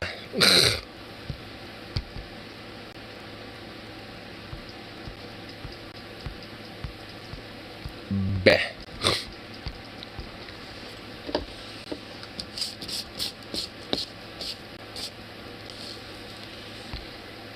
I mean, I like Tabasco more than La Victoria. I mean, I suppose that I could agree with. Because Tabasco's just got extra spice. I'll even eat Texas Pete. I don't think if... I don't know if I've had Texas beef. I think I might have before. But pretty hard to find. Yeah. You could pull tiny little pickled peppers out and eat them. Well, they have like tiny little pickled peppers out in them. It's the sort of thing. Yeah, which is why I think I remember having it before, but yeah, it's not up here. I mean, well, not entirely. I mean, it can be found around up here, but it's very fucking rare.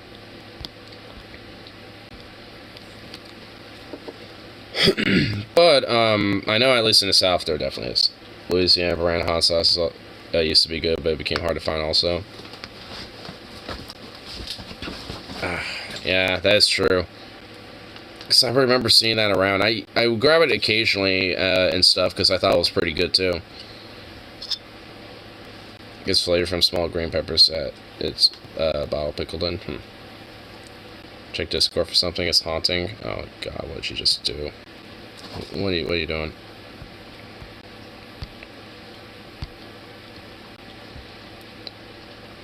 Hey, you about to sleep? Yes. Now be quiet. 2030 is only 7 years away. That is true. And I'll be 32 to 33 by that point. Oh my fucking god. I'm gonna be in my 30s by that point. Oh, Jesus. Well, I'm already gonna be in my 30s by the time 2027 hits. So it'll be 2028. I'll be 31. I'll be like 33, 34. Oh my fucking Christ alive. Hell's Rose. Well, I think it. Well, I mean, if he's saying it'll be about 34, yeah. So I'll be about like 34 too, as well. Well, no, not 34, like 32 or 33. 37. Oh my god, no. Okay, my math is getting all fucked up here. Okay, whatever, Jesus Christ.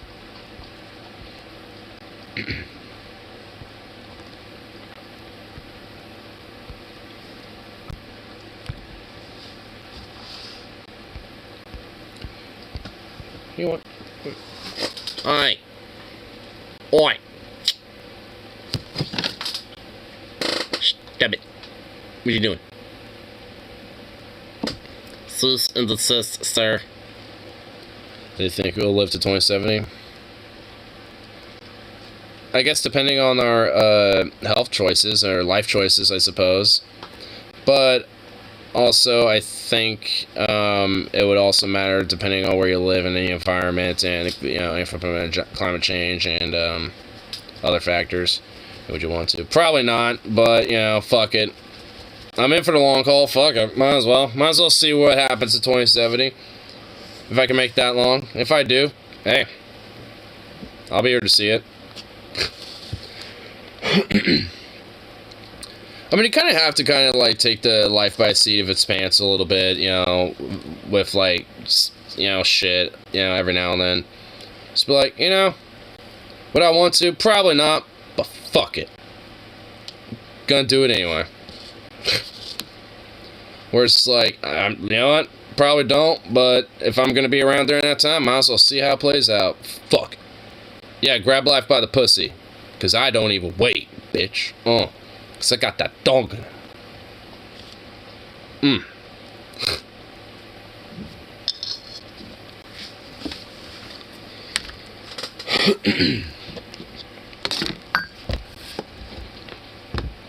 Old man ignored. Damn, everybody don't know what they're doing. Dude, I'm that right now. I'm not now, bro. Man, are you saying I'm an old man now? I'm an old man. God damn it, these fucking company stupid piece of shit don't know a goddamn fucking thing what they're doing. These sons of such bitches. Yeah, shit. Yeah. I want to live it as long as quality of life is decent. If I'm a decrepit old man, just put me on my list. Hey, you want me to, like, I mean, do you want, like, a will written out where it's like, hey, these select people, my friend group, you know, has justification if I'm a decrepit old man to put me out of my misery, if no one else does. So, in the courts, if we're tried for a murder, it's just like, no, we actually, you know, there was a will that said, hey, if I'm a decrepit old man, just put me out of my misery, and, you know, it's like, I just held up to his word. I mean, I abided by the wishes that he wanted. It's like, I mean, this is literally, you know, like a contractual will thing. I mean, it's like, you know, it's like, come on now. Spend a day flipping off cops, and let's continue this thing. Bro, honestly, you know goddamn well we're probably going to be like that. I'm going to be like the Gristle veteran that has like the 1,000-yard stare every now and then. Once you get like, just like a joint in me, that I'm just like going to be, you know, all vibing out, and then you're just going to be just doing that 24/7. Without the 1,000-yard stare part. I've been to Atlanta 1,000 times. I'd like to go to Atlanta at some point. My family in Lithonia, in Lawrenceville. Lithonia, that sounds like a country. I'm assuming that's a town, but...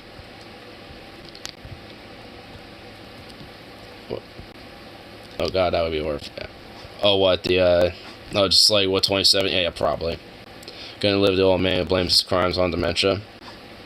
See, that's one way to go. To go out in a blaze of glory on some pigs. Well, hey, yeah, damn right.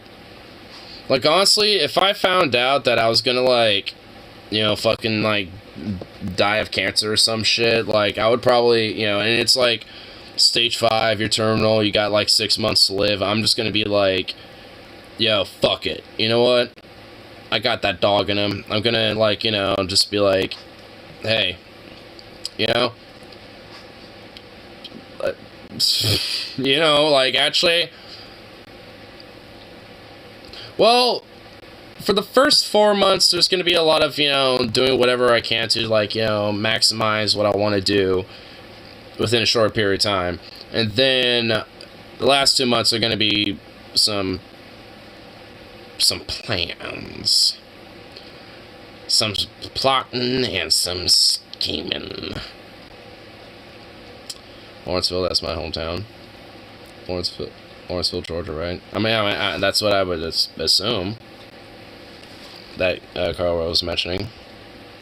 It gets its name from stone quarries, as in Greek lithos. My grandparents lived there. Oh. I just got Lamborghini Countach, an original J. Donetsk Marker Honda NSX for it's just I don't know what oh, and Forza Horizon. Okay, so it's a game. Okay. I was like,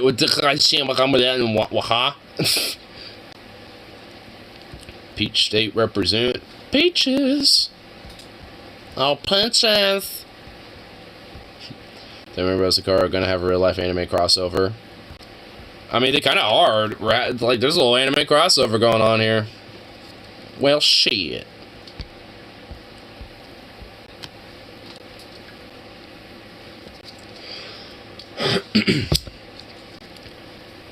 Took you to Stone Mountain a few times. Oh, the pappy. Wish my pop took me to Stone Mountain. Well, actually, it took me into all sorts of different places and camping and shit like that, but not everywhere. Never got a chance to go to Crater Lake or any of that shit. It's like, you mother... Maybe we interacted and just didn't know it. Dude, that would be the craziest shit. Like, there's, like, you know, a story that, like, one of you, like, tell, and then the other one's just like, why does that sound so familiar? It's like, and did this happen? And was this there? I was there too, bruh. What the fuck? Dude, that would be kind of whack. And if I ever tried to mug you, sorry. Well, unfortunately, sadly, I know McBortion has, in Paris, in France, he's told me about that once, which obviously that sucks and feel bad for him, because that's shitty. Actually, I hear that, you know, the idea is, like, if you go to Paris specifically, you probably want to have, like, a throwaway phone and, like, gift cards, basically, in, like, a false wallet in your real wallet, like, in the inside coat pocket, and your phone in an inside coat pocket type of thing. Because if not, then it's just like, then that shit might be jacked. I guess it also just kind of depends on which areas you go to. Like if any metropolitan area, I suppose. As I have to, I was going up to the very top. Married to a guy who used to do drugs with Stoner Rock Festival, Desert Joshua Tree. I've heard really good things about Paris. I mean, I have too, but I've also heard some bad things about it as well. I've heard both. Granted, more good things than not, but I've also heard some sketchy things in, different, like neighborhoods or different little blocks, when it comes to, like, different tourist areas, because there tends to be pickpocketers and shit that kind of like to take advantage of tourists and shit like that. Just depending on certain areas. Like, not everywhere, from what I understand. But, like, in some spots, it's kind of recommended to be a little watchful, depending on where you're at. Because even from what I understand, even my mom potentially had someone trying to, like, because when she was in Paris for a day, she, had someone kind of trying to size her up for something, when it came to a scam. Because there was, like, this French dude that, like, kept, like, incessantly wanting to, like, interact and talk with her and my mom and her friend. And, they were chatting up for a little bit, but by the time they were moving along, he kind of kept following them, wanting to talk to them and shit. And the idea was to get close enough to where he could try to pickpocket them, but obviously he couldn't get to them, close enough to do that. So, I mean, luckily she wasn't pickpocketed, but it was, when she told me that story, I even remember, when I was there, she's like, sounded like that dude was kind of sizing up to be pickpocketed or something. She's like, oh yeah, he probably, there was something fishy about him. That's why, we were trying to kind of like go to another spot. It's like, yeah, I understand that. Should have said, oh, oui, bonjour about me. Well, that's what they did. That's what my mom and her friend did. And he still kind of was trying to annoy them a little bit, but he eventually kind of fucked off and moved on, and probably was trying to find some other tourist that was worth more of his time. I mean, basically, if you just kind of make it more annoying for them to try to get close to you, they're going to eventually go away.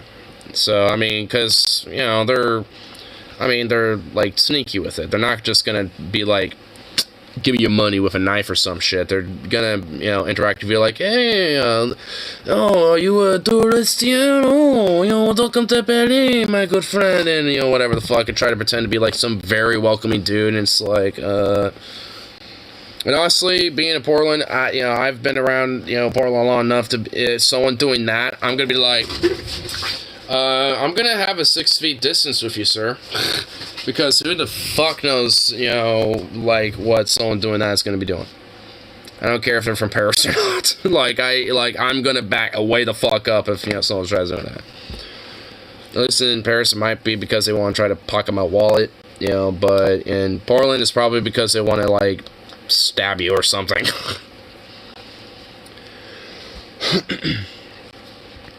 Like, local neighbors are super kind of polite. Yeah, that's like another thing I've heard though. Like, and a lot. Like, I mean, and at least when my mom was there, she had people being a lot more polite and very nice and kind, more so than the story I was just talking about. That's why, that story kind of stood out, on her visit in Paris and shit, because that dude was, acting a little ordinary despite him trying to be overtly friendly and shit. But there was obviously a little something off about it because the way he was trying to, interact and, like, have rapport was more or less of sizing up a target. But, yeah, for the most part, she said that everybody, that she was interacting with at the shops and people that she met at the cafes there and stuff that, she would talk with and stuff, very kind, polite people, very nice, so. And when I was in Iceland, same thing. Like, honestly, Europeans in general tend to be, well, not in general, obviously, I would say maybe depending on where you're at, they could be kind of standoffish, but at least, in a lot of places, I mean, very friendly people, essentially. I mean, there's only, like, maybe, like, 2 times where there was, like, a person, basically just, like, a person, at least when I was in Iceland, that was kind of giving me the weird eye, like, you're a tourist, I don't want you here, I don't like you, that type of mentality, and it's just like, I because you kind of feel it a little, But I mean, it was only like 1 or 2 dudes, you know, basically. But at least, you know, being there, everybody was like super fucking friendly. In fact, we're actually one to offer drugs or asked if we had drugs. I'm just like, hey, do you have cocaine? Do you have weed? It's like, technically we got weed, but I ain't telling you that.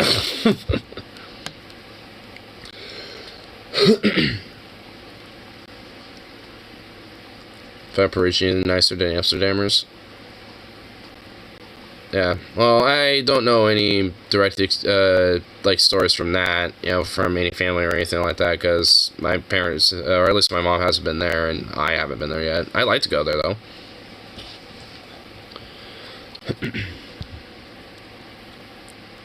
Even despite the fact that they don't speak English, most foreigners don't speak French.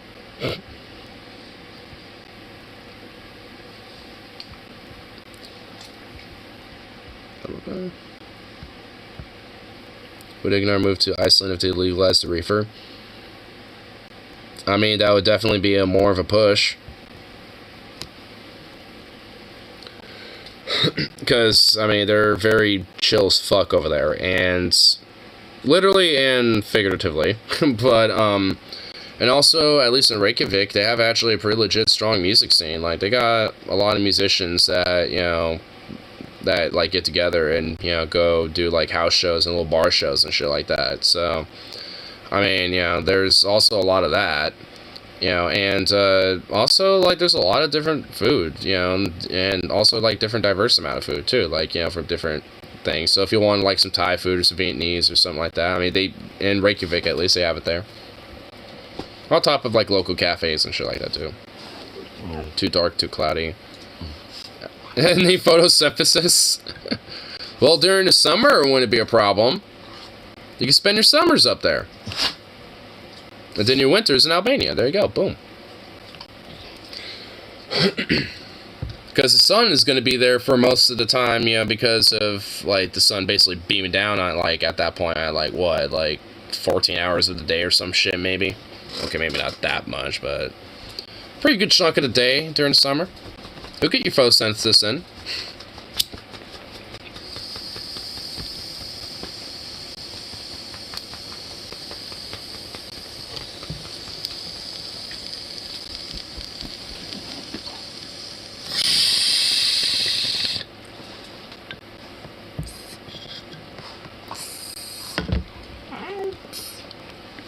Wow. That sounded like a meow. Are you meowing on me, dog?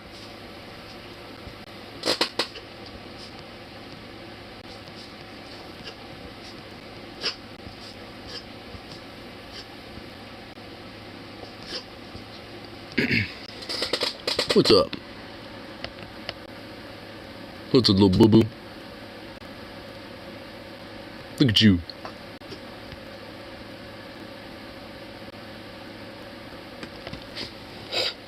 Little goof. You ain't here. I'll give you a little treat.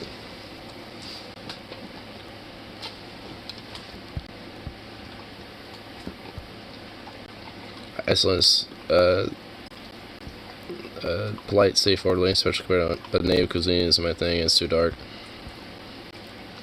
Well, some native cuisine could be pretty good, but yeah, I mean, there was definitely some stuff that's like, you know, native cuisine there that I wasn't too much of a fan of. But it definitely wasn't bad either. There's a lot of stuff that actually was legit pretty good. But, you know, it's kind of like a give or take. We got lucky with clear weather. Well, I mean, during the summers, I mean, it can tend to be pretty clear. Occasionally, you might get some partially cloudy skies, but for the most part, it's pretty clear. It's during the fall and the winter and spring is when usually it's called cloudy and shit.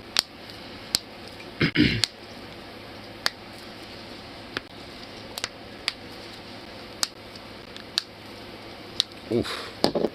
Popping up everything in these knuckles. Ooh, getting the rest too. Can I get this one? Nope.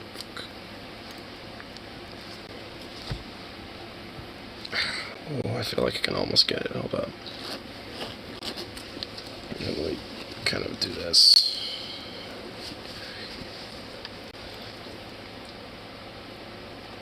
Oh. almost. Come on. Give it a little wiggle. Oh. Almost. I almost felt that kind of pop. Ooh, feels a little looser. Jesus.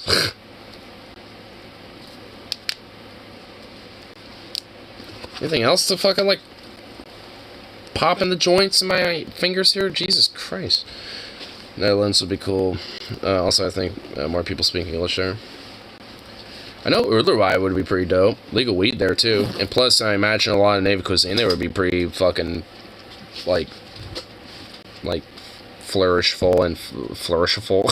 Flavorful as fuck. I mean, flourishful. Like, what in the making up words here. So damn good, we have to make up a new word for it. But, nah. I mean, like, they speak American. Yes, a lot of the youth actually does speak English and Spanish in Uruguay. So, yes, there's a lot of English speakers there. So, you know, and also Uruguay tends to be, you know, like, pretty leftist with a lot of different policies. And like I said, they have legal weed.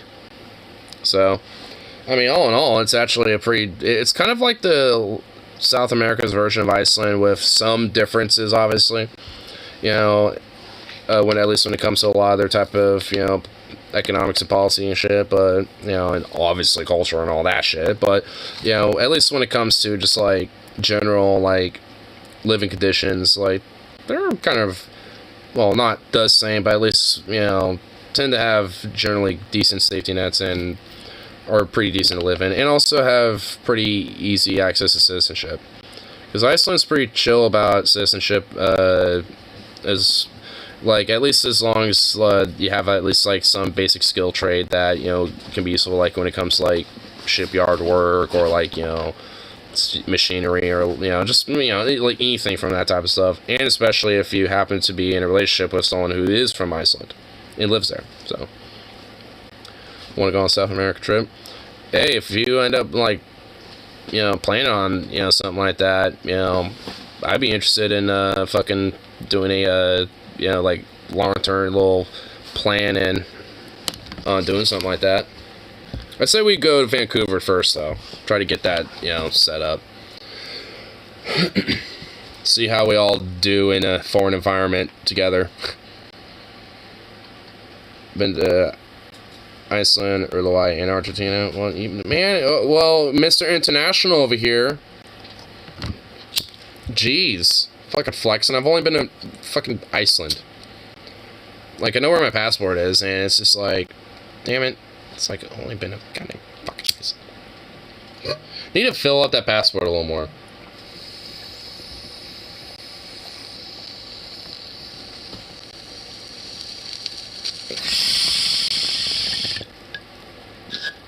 Got it mixed up. Oh.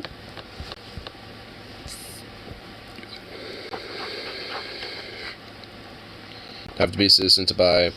Only has like 5% THC and only a few stores to buy it from. I mean, yeah. That is true about Uruguay, but I mean, that doesn't necessarily stop people from home growing it, where they can add whatever THC levels they want. So, I mean, I guess while officially there is a lot of legal red tape, I'm sure that if you're, like, living there, even if you were, like, a tourist or not a citizen, I'm sure it would be very easy to get weed. And I'm sure get more stronger weed that's not 5%. You know, so, like, I mean, I'm sure there is, obviously, I've read about it, and there is, yeah, a lot of red tape and shit, but, like I said, despite that, I'm sure there's a lot of other ways to get even more potent weed there, and they don't really, you know, I'm sure, like, the law, you know, or any, like, enforcement about that is very fucking minimal at best. It's probably just kind of like, yeah, that's technically on the books, but that's not allowed, but we don't really give a shit. Kind of like one of those laws.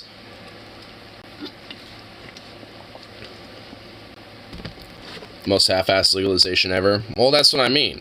But because it is legalized, though, that does at least kind of open the door to have stronger weed. You can't just necessarily officially sell it. You can do it on the street, though. Not officially. Not technically legally, but hey, you can still do that, you know?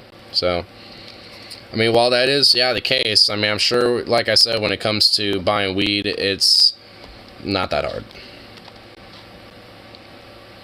Is confirmed during purchase by fingerprint. Jesus Christ, there really is a lot of red tape. No, me, Stone, and Dustin, and Joshua too. I've seen them there every year, and I got to know them fairly well. Nice.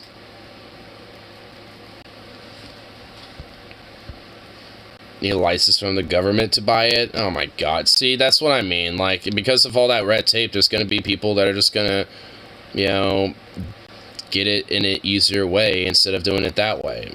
I mean, it's like if you have, even though it's technically illegal, that it also means that law enforcement, even when it comes to street dealing and shit, they're not really going to crack down on that much. I mean, if you do it stupidly right out in the open, they'll probably, you know, give you a fine or some shit. I'm sure there are repercussions for it. You know, as if you were probably doing that, you know, anywhere here in any legal state in the U.S. But, you know, I'm sure considering, like, the, you know, like, repercussions, like, in a legal state, I'm sure it's not too much different in Uruguay, but I don't know. I don't know if there's, like, jail time because of that, or if it's just, like, a misdemeanor fine or community service shit, or a little mixture of combination of that type of stuff. I mean, I don't know what they're, like, punishments are for if you're caught, you know, selling it outside of, you know, what's officially legal, you know, under the government jurisdiction there. I mean, like I said, I feel like it's just kind of like, you know, yeah, it's technically a law, yeah, we technically enforce it, and if you're dumb enough to do it right out in the open, sure, we're going to, but, you know, we're kind of hands off of it. I kind of feel like that's how they are about it, but I don't know, you know, I've never been there, obviously, so I don't fucking know, but, you know, just considering the laws of it, and just kind of the general, like, culture about it, just in general, in the modern age now, when it comes to marijuana, like, like, even England, like, it's still illegal in the UK, but, like, some cities, like, I think in London, they basically have it decriminalized and just don't enforce the marijuana laws at all, because it's just so common.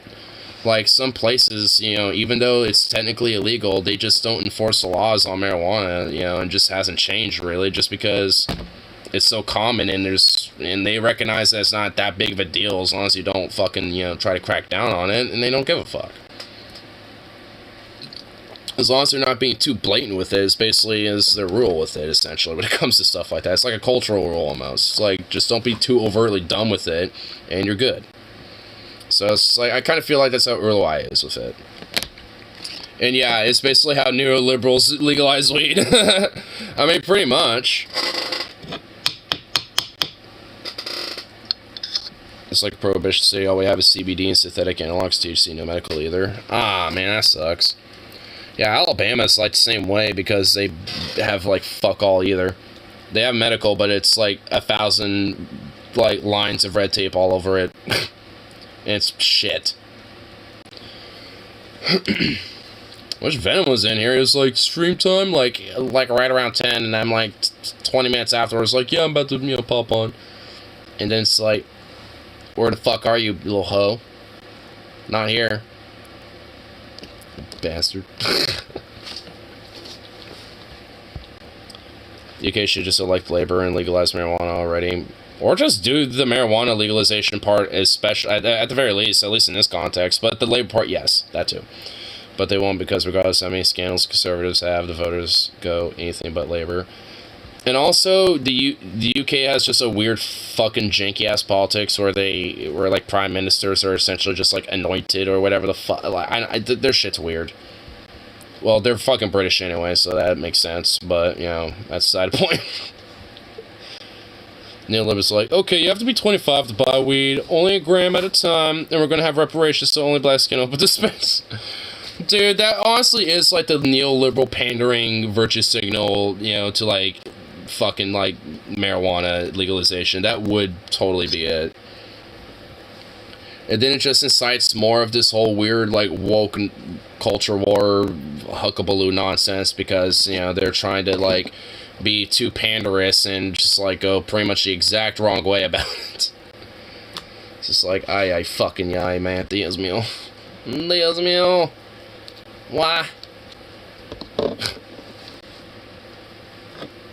It's just like basically being corporate woke. It's like woke corporatism. It's just like, oh yeah, what a great idea. That isn't even why their system is weird. A lot of countries have prime minister elected by the parliament.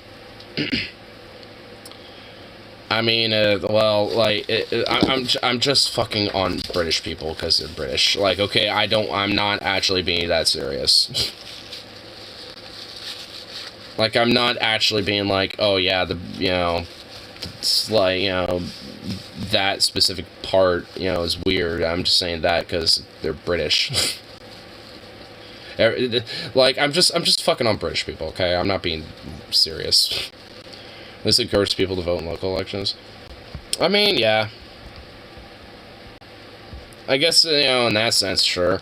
Because they're always like, got that! It's like, I mean, sure, but you actually have to, like, represent stuff. Thank you. And they usually never do. I mean, that's kind of caveat with, like, neolibs with their whole, like, vote, like, pandering and shit. It's just like, can you at least, I don't know, fucking offer something, please? Thank you. Because, like, I'm kind of selective with voting and shit myself, just because, like, I mean, depending on what it is, I, might not give a fuck, and depending, if I think it's important for it, yeah, I will.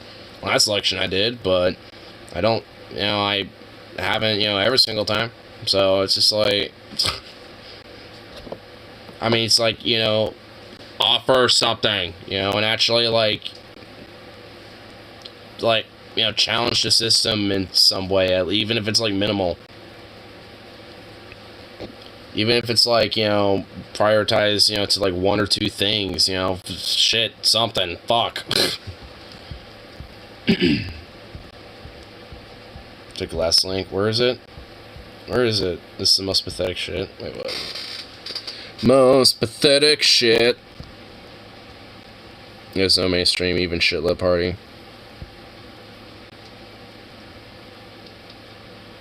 Love left-wing party. What, in Israel? Yeah, it's all, like, either, like, extremist fascist, like, party, or just basically, like, far-right extremist party, or just, like, far-right party.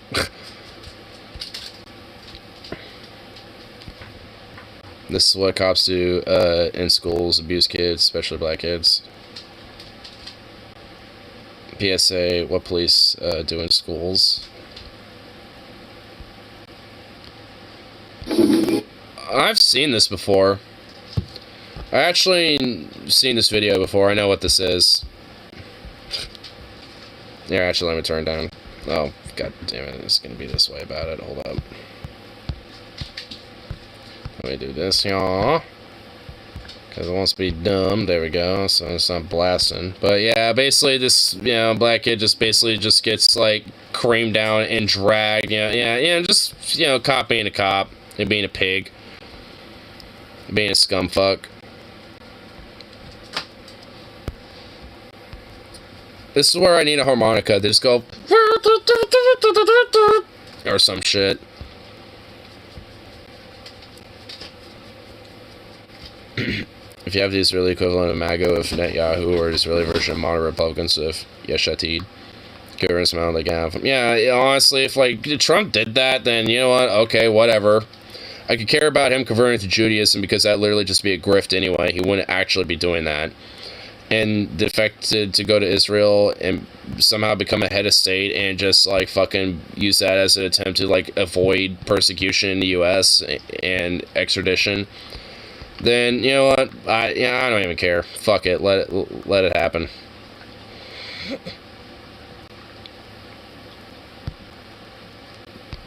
But, oh yeah, anyway, but fuck cops, they're scumbag piece of shit, and yeah, ACAB, fuck 12. Let's go out for 2 more links just to see how some people are. You're making me go all the way back up. Also this. Who's this? Samira. Because how's your face looking like that? Have the audacity of fashioning someone who's hot as fuck. This is unedited. Fat pus. What? Fat butt is getting out of hand. What do you mean? Like, Dude, she's just thick. I mean, she thick. That's it. She's not fat. I mean, yeah, she may be got a little chunk, sure, but girl, she just thick. That's all. She got a fucking booty and some thigh going on. It's like, I mean, you know, it's like, hey, hello, you know, but what the fuck is this? You're gonna talk about like, oh my god, is that, and then you look like this. You look like a Barbie doll plastic fucking demon spawn from hell. Like, no thank you. Like, yeah, okay,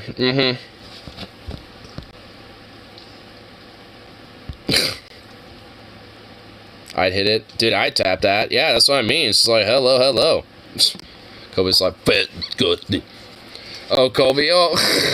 I mean, it's just like, you know, like, that's just his, you know, like, there's, like, one thing where it's like, hey, you know, I personally don't like, you know, chunkiness, you know, it's not my thing, you know, like, to me, that's personally kind of gross, but whatever, I don't care, you know, like, you do you, you know, and it's just like, alright, you know, it's like, I don't really see a big deal out of that, but, I mean, you know, like, I don't think he was outright being like, I don't know, I don't remember everything he was saying last night. I didn't really see every single little chat he was making, so, I mean, I won't put words in his mouth.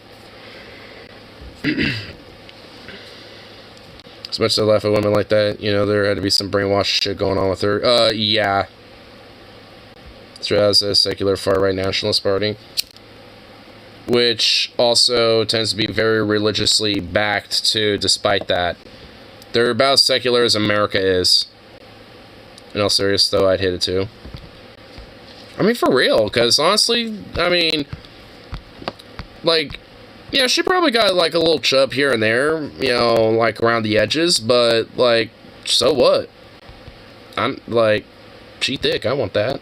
Like, fuck it, like, it's why, you know, like, it gets a little too absurd with the whole, like, you know, oh, it's just like, you know, you're just fattening it. It's like, I think that's kind of, you know, I think that's why, you know, like, and why I get, like, the whole kind of, you know, body positivity thing in general, or at least, like, kind of the fat body positivity thing, at least to an extent, at least in this case, because, like, I mean, if, like, for some reason, if, like, in your head that like, this qualifies as, like, fat, then, I mean, I don't know, like, yeah, I'm gonna be positive about that, because, if that is, then, well, I mean, I guess maybe for some people, but not to me. There's a difference between fat and thick. And she thick with maybe a little chunk around the edge. You know? Like peanut butter. Like chunky peanut butter, you know? A nice thick and creamy, but a little bit of chunk in there.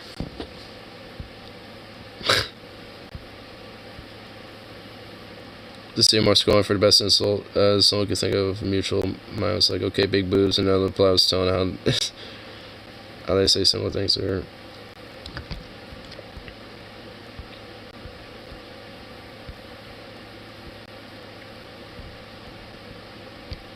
Yeah, well, let me go on this other one.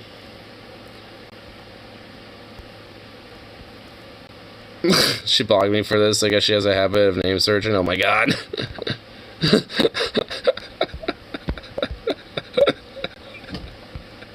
Oh god, don't zoom in, please. Fucking Christ.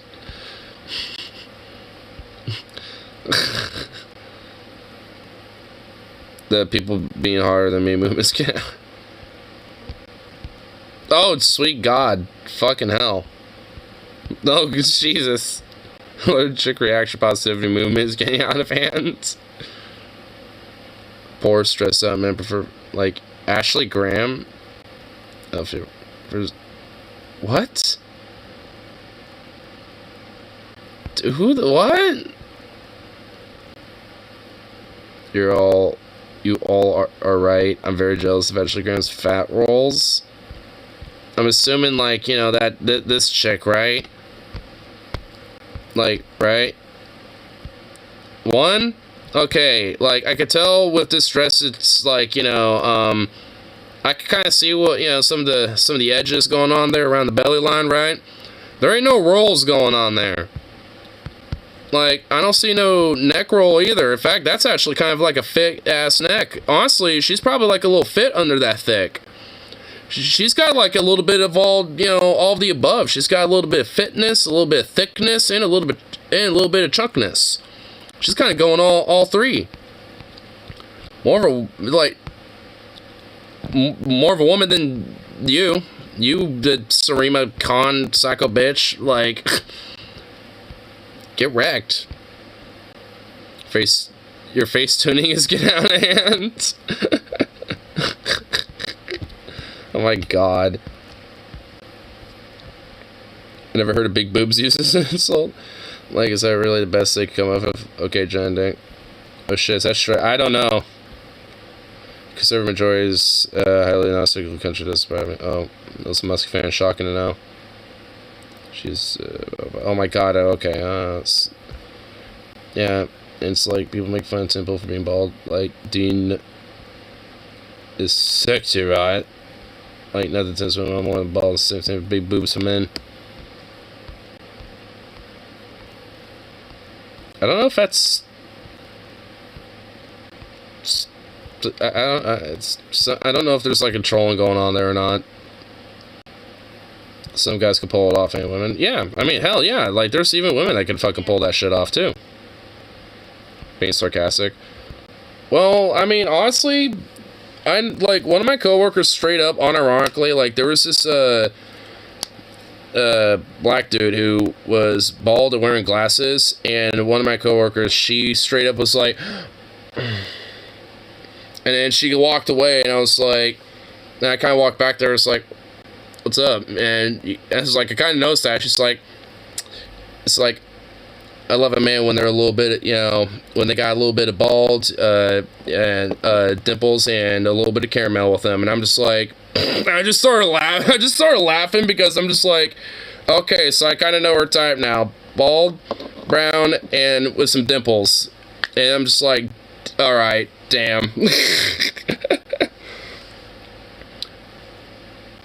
Do you find Tim Pool attractive bald? Fuck no. Well, if he actually rocked it, but he's insecure and hides it in a beanie, so no. I mean, if he said fuck it and just, like, you know, went all out and just let it happen, then, you know, I mean, maybe he might be able to make it work.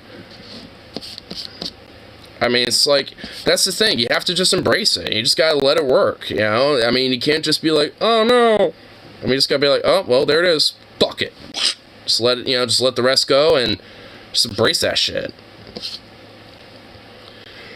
I mean, because honestly, at that point, that dome's your oyster at that rate, you know, because, like, you know, you can do whatever you want with it. Like, you can, you know, add, you know, like, hair to it, and you can also add whatever type of style and anything else because of, like, you know, very high-quality professional lines type of wigs that can be used and shit. So it's like, hey, if you're feeling like you want a little bit of hair or something like that, and, you know, not wanting to feel like, you know, going bald that day or some shit, like, hey, whip one of those bad boys on. There you go. I mean, it's like, I mean, shit. I mean, all in all, it's like, you know, it's like, if anything, there's like more, you know, like customization, you know, when it comes to the bald. It sounded like it's a huge turn off for me as this for most straight/bi girls. I mean, I don't know if it is for most straight/bi girls, because, I mean, like I said, there's like one chick at my workplace that straight up likes some brown, bald, and with some dimples when they smile. Like, I mean, you know, so I don't know. Like, there was literally a dude that walked in there the other day like that, and she was just like, like, I saw her just like, oh, like, kind of like went, oh, damn, and just like walked away because she couldn't, like, you know, keep staring.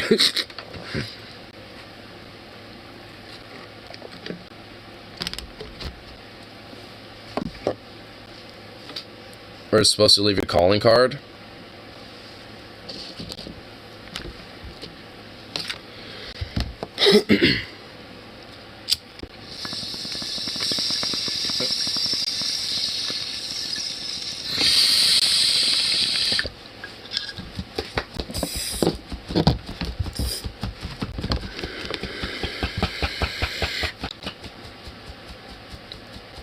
Bobo.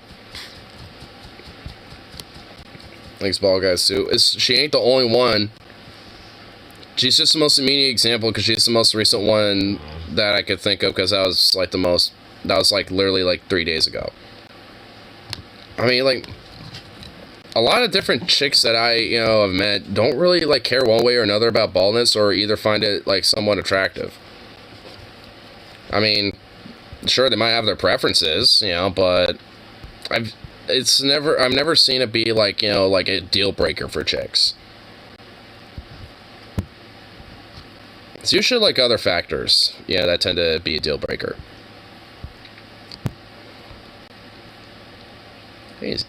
Skep's tweets are so underrated. Genius CEO, has taken business advice from drunken man-child that pisses in his basement. Oh, wait, he's like getting friendly with the quarter pounder with cheese? Oh my god.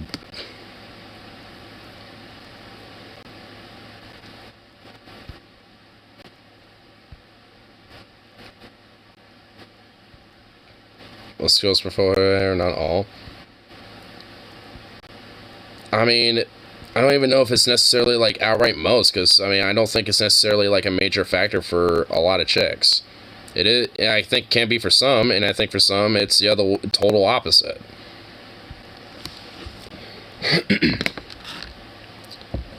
Because, yeah, like, a lot of chicks, obviously, like, have, a head of hair, because they like to kind of play around with it and shit.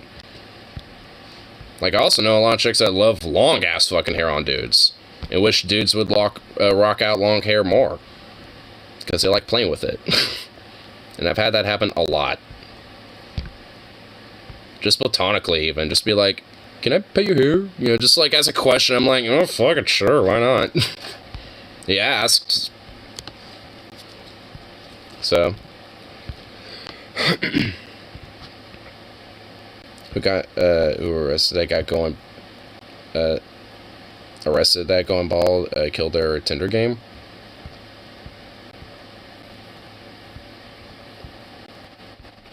I mean, like, was it really just that, or could it have been, like, other factors? Because I don't know if, like, just going bald would just immediately kill, like, a Tinder game and shit. I mean, not saying that it can't.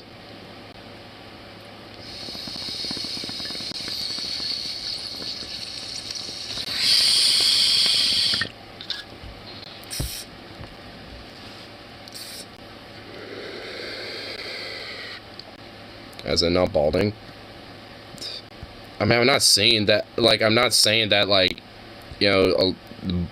like, at least, like, probably at least half or a little more, prefer some, amount of, hair to some extent or another, but it's not, like, a deal breaker or end all be all, usually. Like, I mean, the chick I was talking about with, like, the black guy that was bald and shit, I mean, she's married to a guy that is white as fuck and has hair. Doesn't exactly have kind of the opposite of what she's like about, but nonetheless.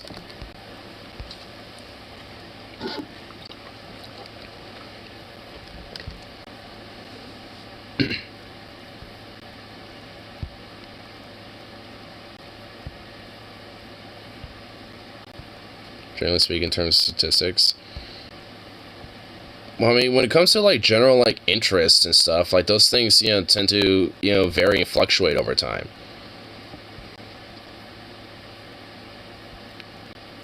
Trying to get some shaved head to look like he's bald. I mean, if he's, someone that is, balding or wants to do something fresh with his hair but doesn't know what to do, I mean, that depends on the person. That literally just depends on, like, that person. Like, if they don't want to, then don't do it. Or if they, if there isn't, like, necessarily, like, a reason for it, but if they have, like, early onset, balding going on or something, then sure, rock it. Fuck it. I mean, if it's gonna happen anyway, might as well just get it out of the way, But if it's like, I want to have, like, a new hairstyle, but I don't know what, it's like, well, just clean slate it. Go bald for a little bit, it'll grow back. So, you know, it depends on, you know, that person. It depends on that young man, basically. Like, for some, I'd probably say yeah. And for others, I'd probably say no. Or just say, I don't know, I mean, go with what you think's best. I mean, it just kind of depends on the person and, you know, like, and how they feel about it.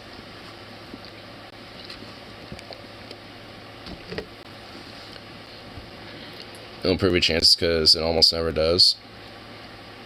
Well, I mean, the thing is, like, I don't think, like, I mean, it will have, you know, a factor one way or another, just because, you know, yeah, like, there are people that have preferences and shit, but it's not always an end-all, be-all factor just because someone has, you know, hair or not. Like, that isn't, like, some sort of major influential factor, you know, for a lot of people. Like, sure, it's, you know, it can be the end-all, be-all for some people because they're superficial and shit. You know, it's like, oh, I like, you know, a lot about this person's personality and stuff, but they're bald, so, eh. It's like, I mean, at that point, well, honestly, it's like, you've dodged a bullet, if anything, you know, at that rate, so fuck them. I mean, it's like, you know, if someone's really gonna be, like, a deal breaker at that point, then fuck that person. I mean, they're pretty much, like, superficial to an extent, and ain't worth your time. Not all. That's not even a not all thing.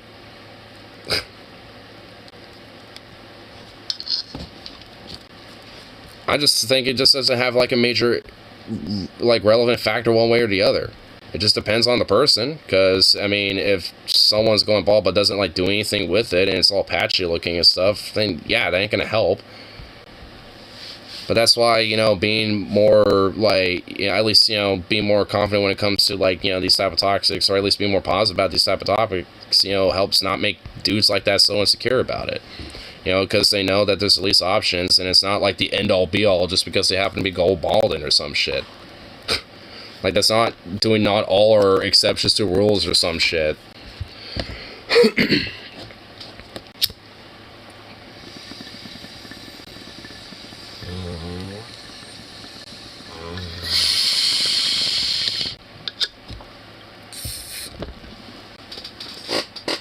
What was that, little Brody bro?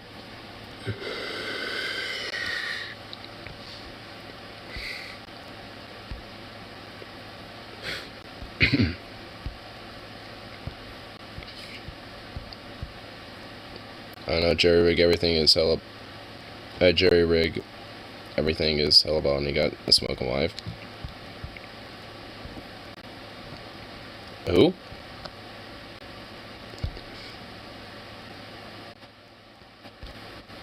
Strawberries and cream gel set in bundt cake pan. Probably won't make this again. I don't...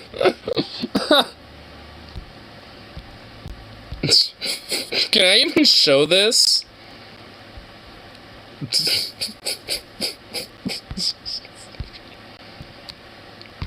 If I zoomed in real close, that just looks, you know, like a gaping hole of something.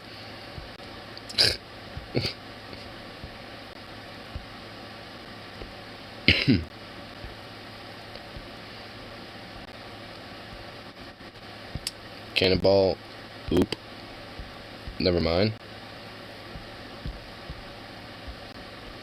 What the fuck? I've been teaching the disciples all week. It's nice to actually take a break and have a little fun. Cannonball! I've been teaching the disciples. Okay, that's... Alright, that was actually kind of funny. Damn. This guy. Jerry Rig everything.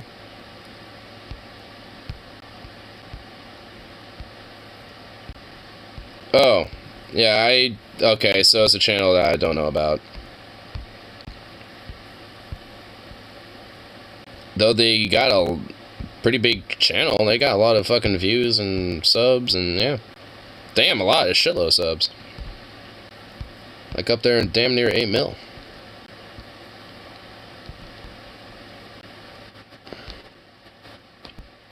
Wait, what was this? This is not how you cook hot dogs? Uh-oh. Alright, what's going on here? And our hot dogs, after boiling for 57 minutes, we remove the hot. My brother, if you are boiling hot dogs for 57 minutes, I want you to understand that something has went terribly wrong. It's not a pot anymore, that's a hot tub. What do you do, throw them in the pot and then start filing taxes? Reevaluating your life? Why is it in there for 57 minutes? We just drop in our hot dogs. After boiling for 57 minutes, we remove the... Why would you boil them for that long? Like, what the fuck? Can we hear this again? I want to hear this again. If you are boiling hot dogs for 57 minutes, I want you to understand that something has went terribly wrong. That is not a pot anymore, that's a hot tub. What do you do, throw them in the pot and then start filing taxes? Reevaluating your life? You want to start reevaluating your life? You hop in there and start filing taxes? Like, oh my fucking god. It's one of those more popular tech channels using obnoxious, like, Linux sex tips also. Also, Fredo on TV is fucking hilarious. Like, you should check his shorts out. They're pretty good.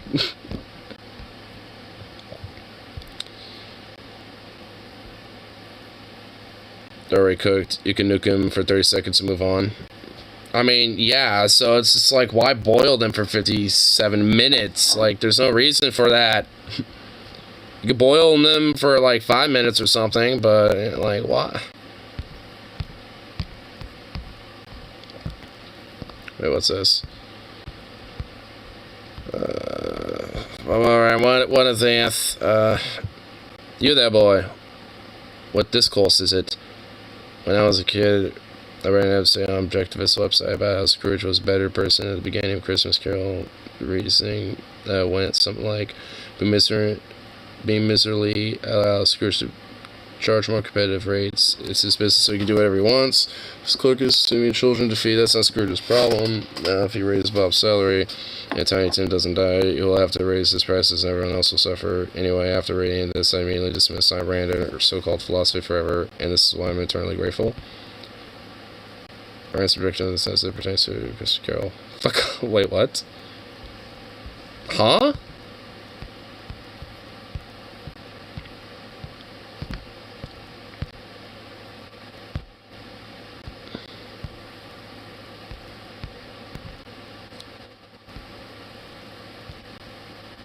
Why it's Union Day, so wait, what is it?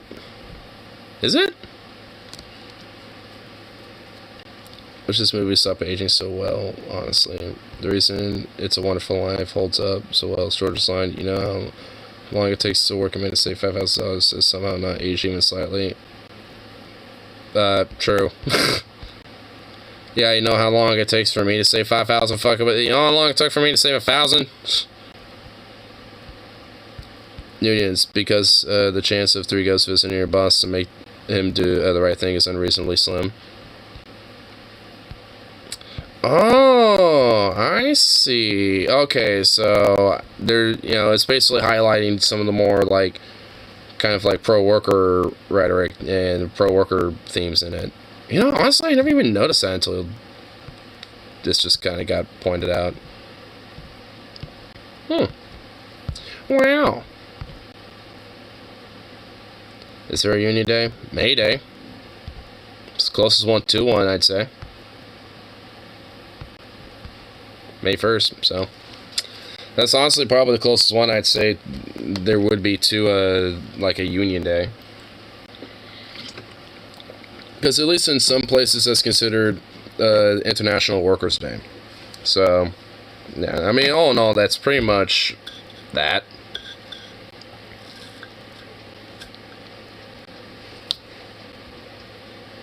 May Day equals unions burning down the factory day.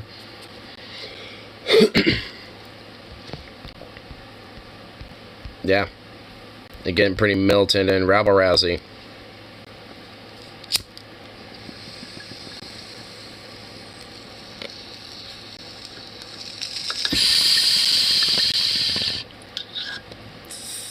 Don't forget the occasional firebomb.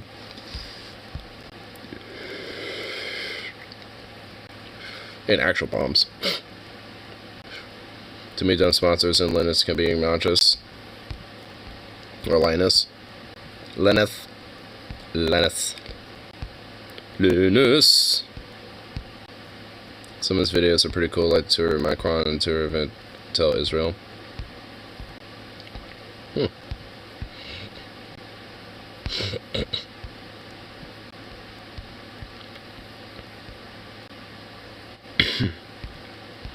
We set Uni Day on the, let's see, when did the French Revolution happen again? I don't know, Something we can probably refresh our memory with here. Let's see.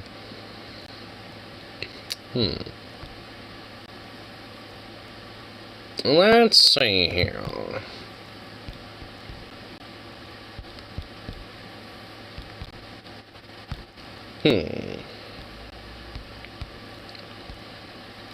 May 5th. Fuck, well that makes it kind of hard, doesn't it? Well, we can make it November 9th. That was the end of it. Oh. Yeah, oh. Yeah, like well, I mean, hey, we can make that, like, you know, time period basically like Union Week or something. Pro-worker week.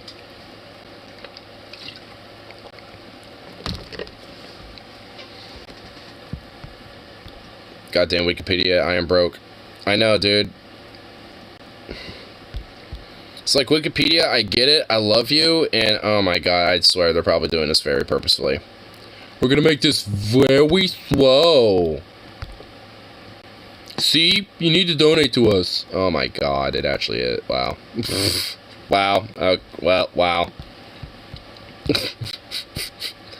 now it decides to pull up. Oh wow, it doesn't have the donation thing here either. Wow, okay.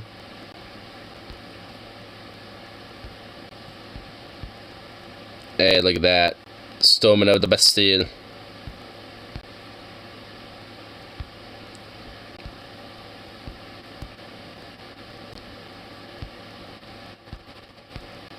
But yeah, we could do it on November 9th though, because that's when the French consulate was formed and all that shit. So I mean, there you go.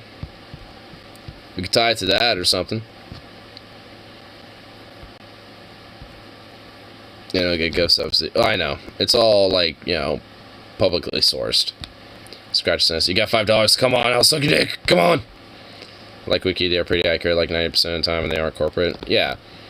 I mean, every now and then they'll have some flaws and stuff, but it's usually just because, you know, someone hasn't updated that. You know, like something, it's usually like more contemporary stuff or like kind of more modern things that are kind of like going on now, and usually it's just because people haven't like updated it yet. Or there's like someone that trolled and kind of like went into, you know, some obscure wiki and kind of fucked up something a little bit because they want to put their bias in it. And then somebody who actually, you know, knows shit, you know, would actually fucking, you know, like correct it. But it'll probably be like, you know, a few months before it actually is discovered. Yeah, but who's this Malmoloid chick? Oh, a plus size supermodel? Damn. Alright.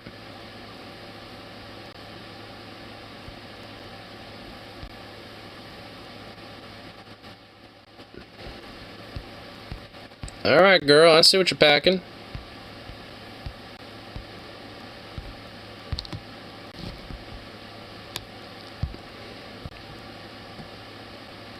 Many Hydra. Sometimes solution simple but hard to. The mini heads. Let's see. I wonder what it all leads to. Let's just kind of go from down to up. Bureaucracy. Yeah, that shit sucks. There's like, you know, every now and then it'll be pretty decent, work out alright, but, you know, like, where it's funny enough can be in your favor, but yeah, for the most part, yeah, sucks. Like, 95% of the time, sucks. Discrimination, fuck that shit.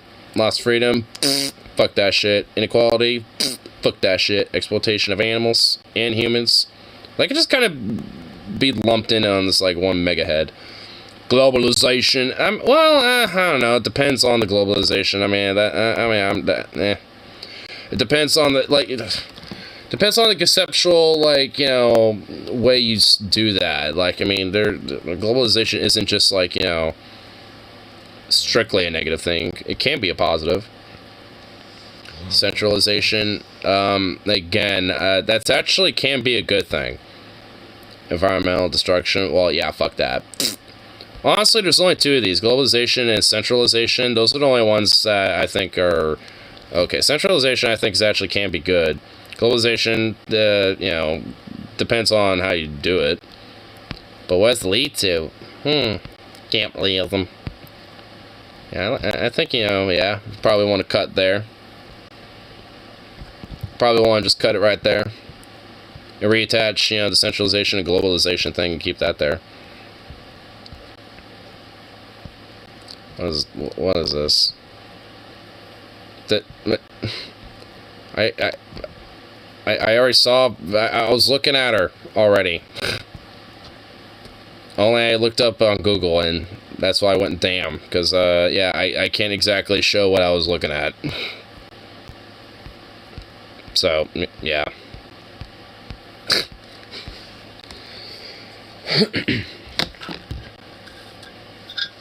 Like, I don't need YouTube to, you know, look up something like that, alright? You know, I'm just gonna find it more directly at the source.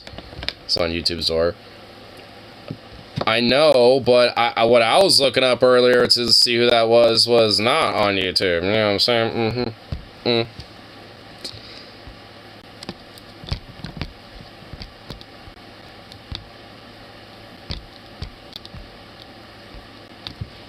Hey, what's going on here? Liberty and Union. And got some secession, robbery, Floyd, extortion, Pickens, treason, Twigs, perjury,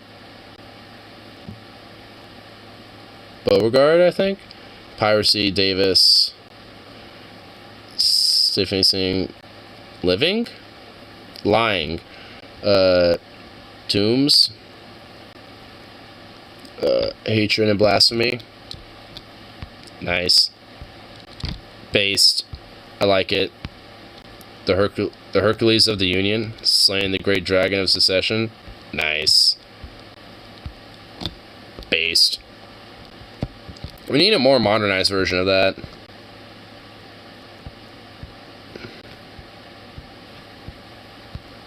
We need a modernized version of that epic shit. I tell you what, there, girl.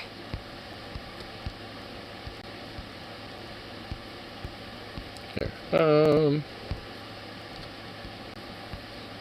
What is on top?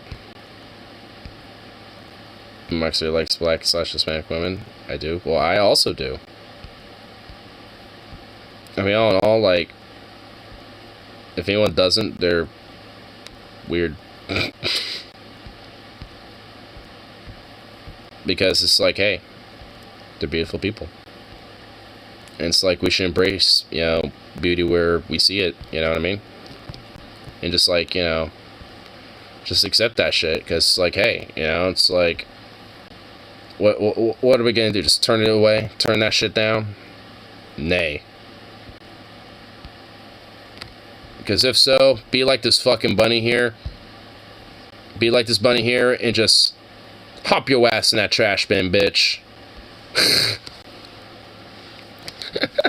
Okay, that bunny was kind of cute hopping in there. It's like, oh, I wonder what's in there. Boing, and just like donk. Slams dunks itself in. Oh, that was cute. Okay, that was actually kind of adorable. That was a legit adorable little bunny.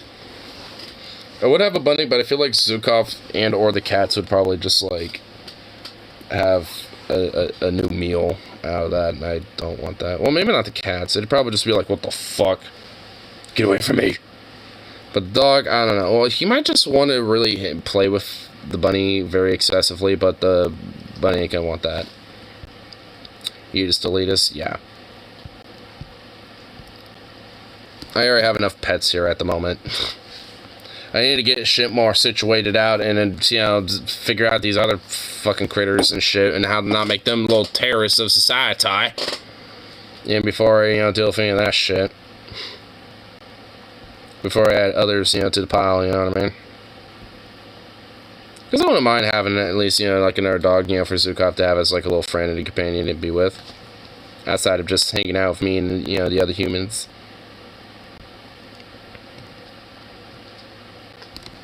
A possum. I mean, honestly, why not? Like, I'd have a pet possum. Dude, possums are fucking cute. Oh, speaking of which, I got these little SRA stickers. And it has a little possum on it. It's got a cute little angry possum going, ah. Being all angry, being like, fear me, bitch. So cute. It's a little possum. Because possums are your friend. And possums are adorable. They're not like trash pandas like the, like the raccoons are, but, honestly, they're actually a little better than the trash panda. Just because, they don't carry as many diseases and, don't, have issues when it comes to things like rabies and stuff like that. So, if anything, they're actually, good to have around. And also, they can, usually, will find and eat ticks and shit like that. So if you have an area that has a tick infestation and you see possums, you want to feed them and keep them around your area so they will eat those fuckers. Because they'll eat them. So possums are good to have around. They're also skittish and they're not really aggressive. Like, I've pet wild possums just because fuck it. And they don't bite you. They'll like do that, but they're not gonna actually like bite you. They're just kind of doing that because it's like, please just go away. I don't want to actually hurt you. Just go. Leave me alone. Nah.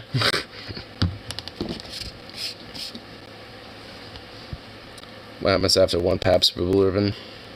Lads, come on. You've had a drink. Aww.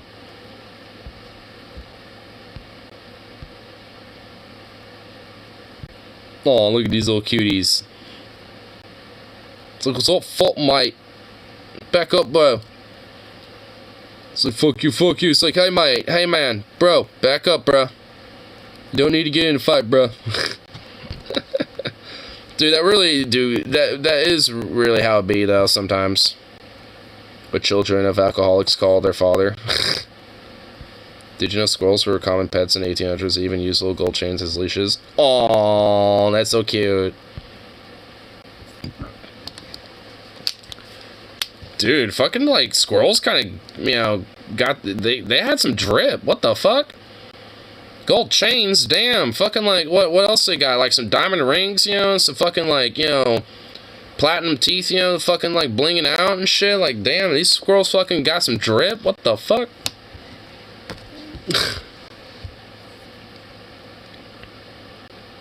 Squirrels were one of most America's popular pets. Oh. Well, I mean, they're all over the place around here, so, I mean, they're easy to... Oh, well, that's adorable. Wait, what's this? 1722, this pet squirrel, they would go back to those trash. Mungo escape confines in this fate. Tifa dog, Benjamin Franklin, friend of the owner, immortalized the squirrel for tribute. Few squirrel, Benji, our boy Benji. Few schools are better accomplished, for he had a good education, has traveled far, and seen much of the world.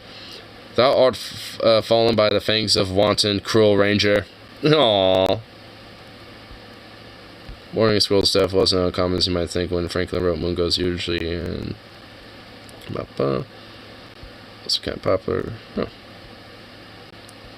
Oh my god, damn, look at that.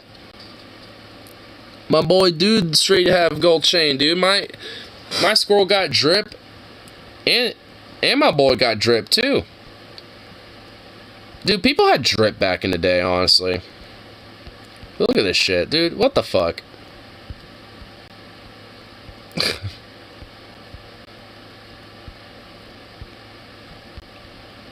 Can't scroll. Very agile, graceful. Those movements, maybe to not anymore, dude. Squirrels these days are fat and chungus and clumsy as hell, dude.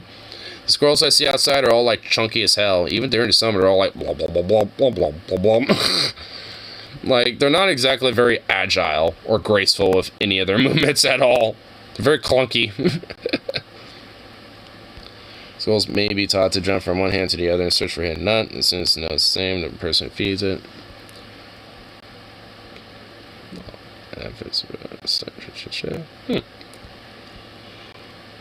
What's on this? Oh, there's a squirrel right there on the chair. With a kitty and a bird. Oh my god, dude. What are you? A fucking, like, Disney, like, princess in the making? Like, what the fuck, girl? A parrot, cat, and a pigeon. And a pigeon? Oh, she's holding a parrot. I thought she was holding, like, a doll or something. What? Jesus. Yeah, are you? Like, what the hell? God damn. Dude, people had, like, everything as pets. And what the fuck are you wearing? What the hell? This is not drip. This is the exact opposite of drip. What in the what the fuck are you wearing? What, is this a statue? Portrait? This is a portrait? Dude, this is kind of uncanny, dude. What? Okay. Is that it? Okay. None of the scores fans of Bob Ross might remember his pet squirrel named Peapod. Oh yeah, he did have a little squirrel named Peapod. That's right. Oh wow, yeah. I remember that. Yeah, every now and then you'll hang out and stuff. Some squirrel owners are rekindling this obsession by making their pets Instagram famous. Still, while schools surely agree it's probably the best for now, leaving them in the forest. Well, hey, if they're in the suburbs, I'm gonna befriend them. Is that the Mona Lisa? She quit her smile to get a cat. A squirrel. She quit her smile to get a squirrel. Portrait of a lady with a squirrel and a starling, which I don't know where the fuck. Oh, there's a bird on her shoulder. Dude, what the hell? There's like different. Okay.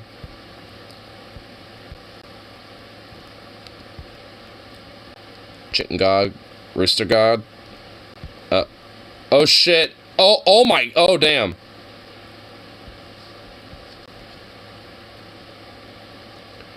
Dude, you have a damn stick. Oh my god. Dude, where did the rooster even go?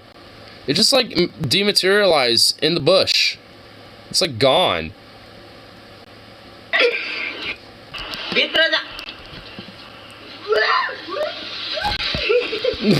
Dude, that fucking...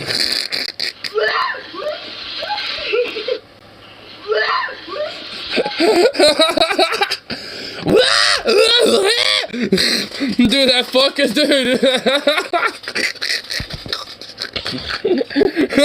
Oh my god.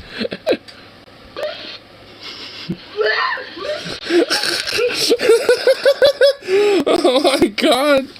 Dude, that fucking dude, that fucking like scream like Dude, that yell though.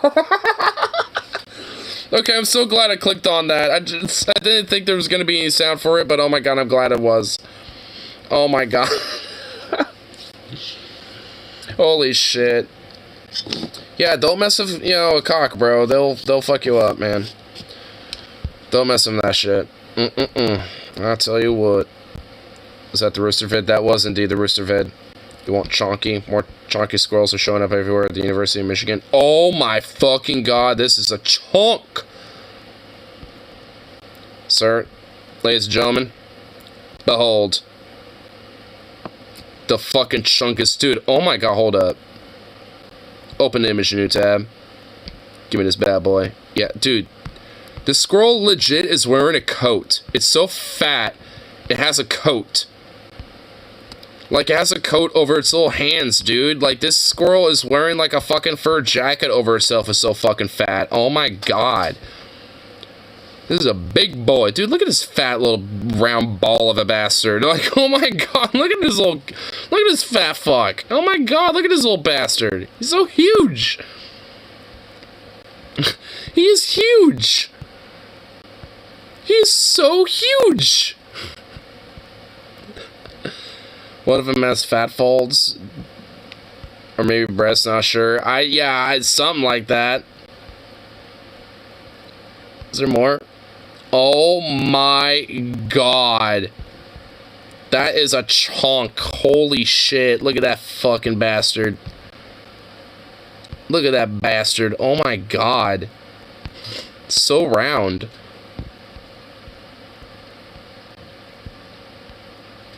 Aww. Well, look at you. Look at it. Look at that little guy. I mean, it's not really chonky. I mean, he's a big boy, but it doesn't look like a super fat little guy. Oh, look at his little feet. Aww. He's got like little gloves on. It's so cute. Oh, and then there's that big boy. Oh my god. Look at that fat bastard. Oh my god. That is a chunk, bro. That is a fat son. Oh my god. Oh my god. Oh my fucking god. Holy shit, dude. Oh my god, dude. Oh my god. Holy shit. Christie in final form, bruh. Bruh. I think this is the fattest squirrel I think that has ever existed. This is like the, like, what was his name? Calvin Coolidge, I think. Like, what was the, like, the president where he literally had to have like his own special bathtub and shit? That he was such a chungus of a man. Like, this is like, I think it's Calvin Coolidge. Like, oh my god, yeah, this has to, like, Taft. Oh yeah, it was Taft. Yeah, Taft. Like, this is like fucking Taft, dude. This is like the fucking, like, President Taft of the squirrels, bro. Dude, he is a chungus. Like, oh, what the fuck? Oh, got straight hair that was attached to the zipper. What the fuck? But, oh my god, this is like fucking chungus boy, dude. Oh my god. Wow. This is like, holy shit, it literally has rolls, dude. I've never seen a squirrel. I've seen fat ass little chunguses, obviously, but like, I've never seen a squirrel have rolls, bro. I'm saving this. I'm saving this. I'm saving that squirrel specifically. Like, that is a chunk. That is a chunk. Dude, that is a true chunk. Wow. A squirrel with fat rolls, dude. Wow. I never thought that would ever be a thing. Like, what the fuck? Say what? I just learned that the name Dennis is a variation of Dionysus. Is Dionysius, and this information is shaking me. Saint Denis was also called Dionysius.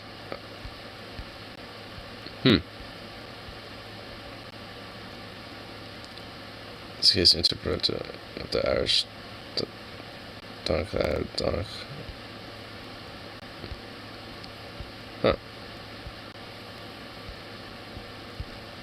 Huh. Wait, what? Oh.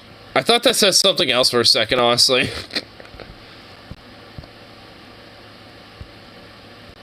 A Chungus V2. Chungus V2.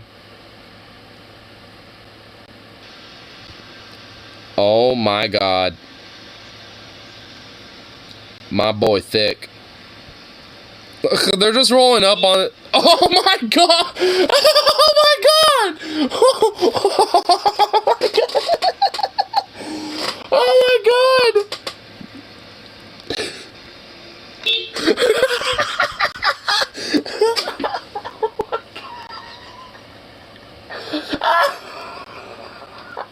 What the? Oh my god! Hold on, guys. Oh my god, that fat little fucking bastard, that poor thing.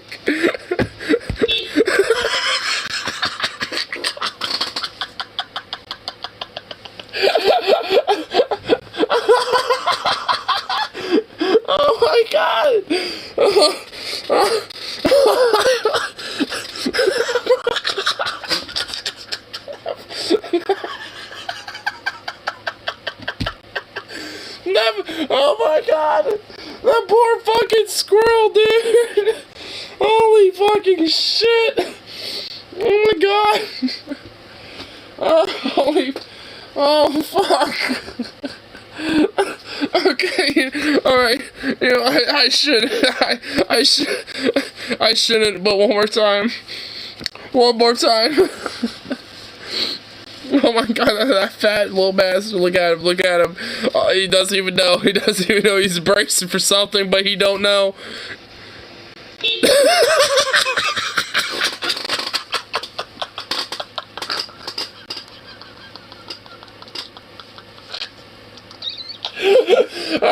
Oh my god. Oh my god. Oh my fucking god. Holy shit. Oh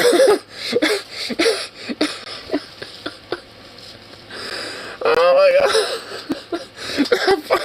Oh my god. The way that fucking squirrel just like possessed out. Oh my god.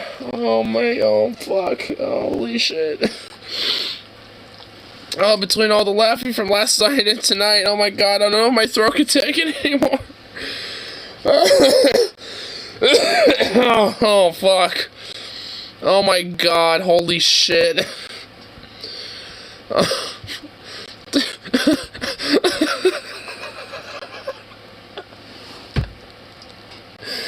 Oh my god, I want to play it one more time, but I can't. I just, oh my god.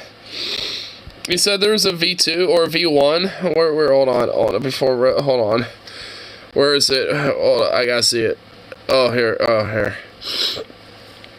But, oh my god. Oh my god, okay. Holy shit. Okay, Angelina. Oh my god. Oh, he's getting his avocado. You know, whatever you want for breakfast today, but I didn't mean that you could go inside the refrigerator and take yourself. I gave you a piece of avocado this morning. Oh, Okay. oh my god. Okay, this is another scroll that actually has some rolls too. He has some neck rolls. Damn, bro. The single frames of that moment he jumpstarted me. I know, dude. Holy shit. Oh, you know what? God damn it. You know what? Hold on. One more time with that fucking scroll. One more time with it. Hold on. Let's see if we can pause it. Look at him brace.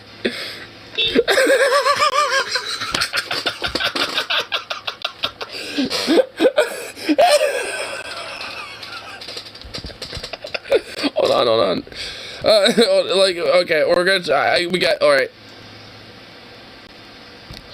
Alright, gonna do that.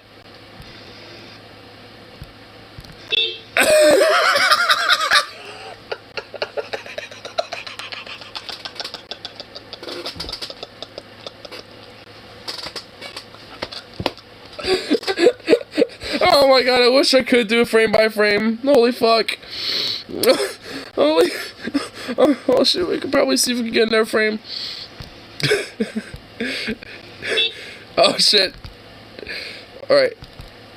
No, damn it, I can't click that fast. Son of a bitch.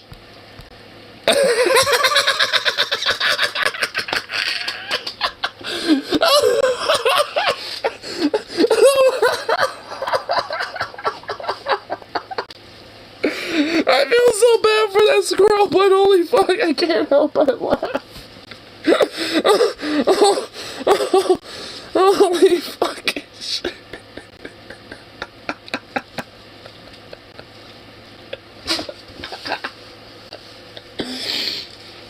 Oh my god. Oh fuck, holy shit. That poor little bastard, that poor fat little son of a bitch.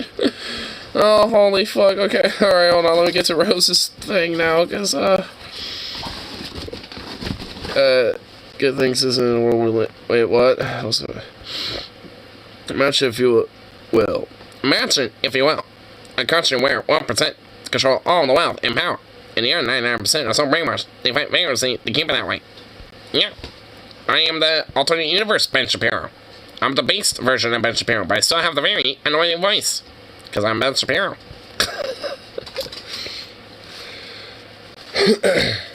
Hypothetically, in a multiverse reality, where there are multiple universes, there is a leftist, socialist, as fuck, Ben Shapiro out there. Which is actually kind of haunting to think about. I don't know if I'd want him.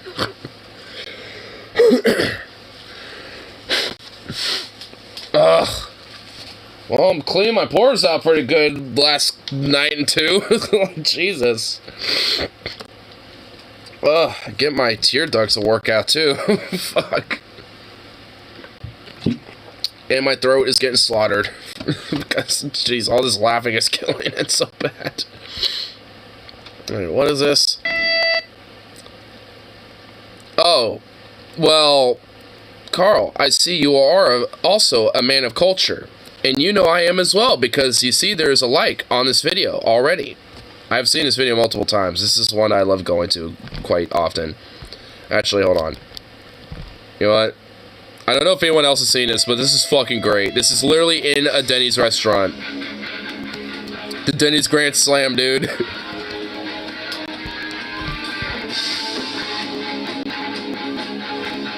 By the way, fuck all these weirdos doing this, like, dude, in a real mosh pit, if anyone was doing that, dude, they get moshed good, alright, let's just put it that way. At Denny's Metal Show, yes. And honestly, these do sound good.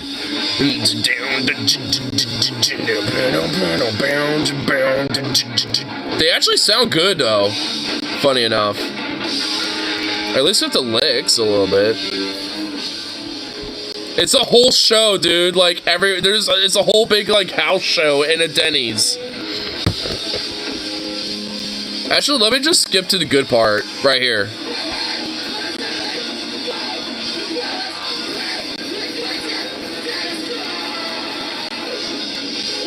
What's up?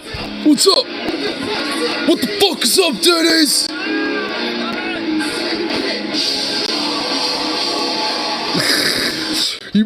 What's up? What the fuck's up, Denny's? Dude, I just love it. There's actually lore to it. It's in the description here, I think. The intro we played was a song Introspect on the album. We haven't quite finished it yet. The 6th song, Give Up, on the album. The 3rd song is Burr. Not that I can prove any of this, but oh well. Me and the drummer talked the owners right before they were closing this location, and they were going to have the lease through the end of the month. They said they were shutting it down for business the next day, and we asked if we could have a small show there. We would charge a minimum of $1, and they would keep all the proceeds. The owners were very cool and thought it was a great idea. I brought the fan stuff from work and borrowed the PA from a friend. We hit up any friends bands that could make it in the next 24 hours and have promoted best we could. Not that glamorous, I suppose. Right place, right time, I guess. And you know what? Honestly, you know, for like these underground house shows and shit, it honestly looked like it was a slam. Honestly, like I if you know, get a couple beers with me, you know, some bong rips and shit, dude, I'd be fucking, you know, like. I mean, I probably wouldn't be in the pit, though. I'd probably just be on the outskirts of it, just, like, bang my head, you know, because as soon as I saw that going on in the pit, I would just, like, avoid it. I'm like, alright, not a good pit. That's not a real pit. That's like a poser pit. Denny's would be a good location for punk shows. Well, there's proof. There's some proof right there.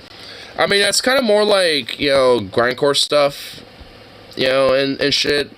Which, honestly, at least, you know, that, for them, for, like, you know, some random local, like, random, like, Midwestern town show type of, like, band or whatever, they actually do sound pretty decent. Like, so, all in all, is Clack Denny still around? I think so. Just have a house show at that Denny. Oh my god, that'd be fucking hilarious. The Grand Slam 2 Electric Boogaloo, dude. Bruh, dude, you know what? That would be funny if that one, for some reason, starts having to close down and we just, like, you know what? I would have to get good with them, so I'd have to, like, go work there or something. You know what? Maybe you to just like work there just so I can get good with the management that's working there, just so, you know, hey, I know we're about to shut down and all that, but hey, you know, I got some friends that are in a band, they know some guys that are in a band, you know, I think it'd be pretty cool to have a little house show here, you know, it's like, you know, blah, blah, blah, you know, it's like, and hey, it works. I mean, there's this meme, you know, and they probably would be aware of it, I'd imagine. They're like, you know what, you know, fuck it, why not? There's a place called Murfreesboro, Tennessee. Well, I don't know if I want to be there. I wouldn't mind going to Nashville, but Murfreesboro, I'm good. That sounds like a very welcoming place. I hope the sarcasm was very strong with that. Because it does not sound welcoming, like, at all. Sounds like you probably want to avoid that with like 10-mile radius. It's better hell chuddy. That's kind of what I mean. Like full on like chud, like, you know, probably got like, you know, secret like clan hideouts and shit. Mostly for bad things about Nashville too. I mean, to be fair, I have as well, but I'd go there for, like, the music shit, you know, like, it's, you know, like, at least when it comes to music and music culture, it's kind of a hub, you know, for that type of stuff, at least historically. So, you know, honestly, I mean, I just go there for that. Like, I mean, I don't really have any other interest of going to Nashville besides for that type of stuff. So, I mean, honestly, that's the only reason why I, you know, said that was just because I know Nashville has, you know, like, some, yeah, I don't like country. Well, I mean, yeah, Nashville is a lot of that now, but historically and shit, you know, Nashville wasn't always like that either. And also, like, there's other music that exists there, you know? It's like they have other scenes that happen there and shit, you know what I mean? Like, it's not just country that's going on. It's like to say that Portland literally has nothing but, like, indie pop and shit, and that's it. It's like, I mean, that obviously ain't true.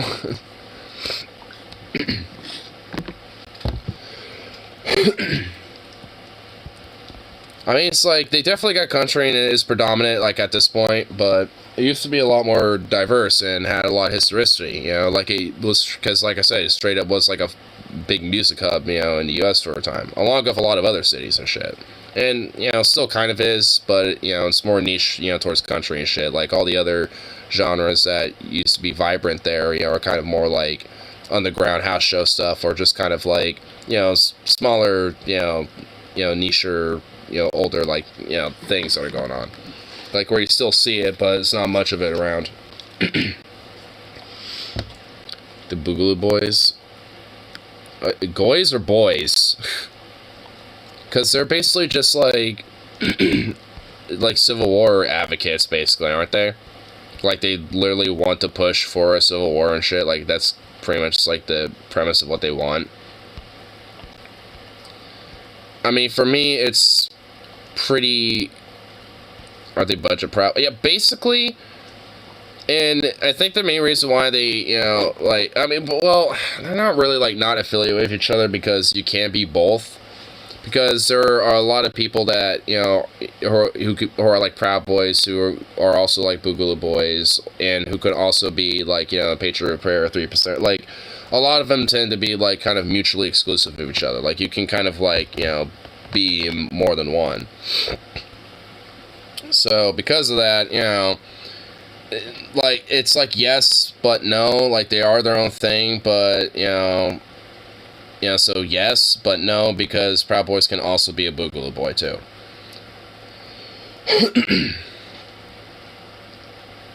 I saw a truck with a bump sticker that said back to blue, but the word blue was crossed out with the word boog and scrawled in red under it. Back to boog. So, someone who's like a Civil War advocate, basically. I mean, honestly, if anything, like, if the government actually even, you know, was remotely worth a fuck, you know, all those weird Boogaloo Boys would probably just be, you know, either on heavy watch or just locked up already at this point for a lot of their, like, secessionist, like, violent advocate shit stuff in the first place. so they defund the police somehow. Dude, right-wing ideology is never consistent, but in a way, yes, because if they are trying to do a civil war, who's going to try to stop them? Law enforcement. Not just, the Antifa lefties and shit. So it's just like, it's like they kind of know who would be, one of the first few people when it comes to guns responding to, whatever insurrectionist shit they're going to do. And they're aware of that, which is why, they will have some stuff like that occasionally.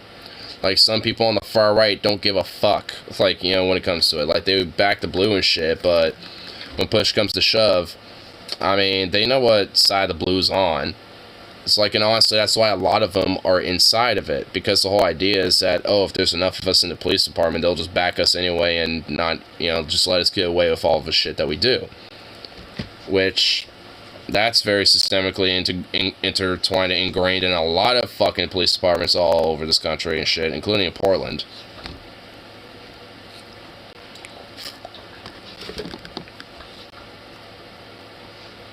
Too competent. I'd say, it's a little bit of both for both, elements of that. Because I think, the Fed government, to some extent is complacent. Look who we have in fucking Congress and Senate, and different little, judicial, judge seats and all sort of shit, and who's appointed them in the past and all this other stuff, and the Fed gov is, complacent too, just as much as, state govs can be. In different ways, but, nonetheless. And there's also a lot of incompetence on state level shit, too. Even more local than that, too, even on, citywide stuff, dipshits like Wheeler.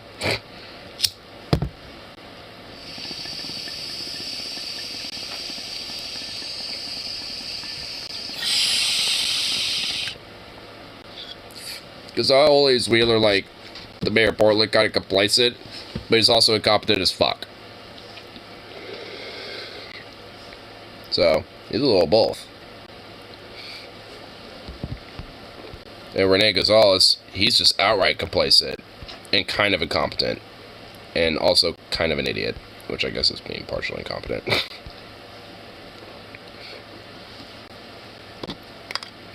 I still love he was doing some conference or some shit, and the motherfucker was like, oh, so here's a map of the city, map and shit of the high density of homeless areas and shit, and he pulls up a fucking map of the density of shootings of Portland, which that is a problem obviously, but it's just bruh, you're a fucking idiot.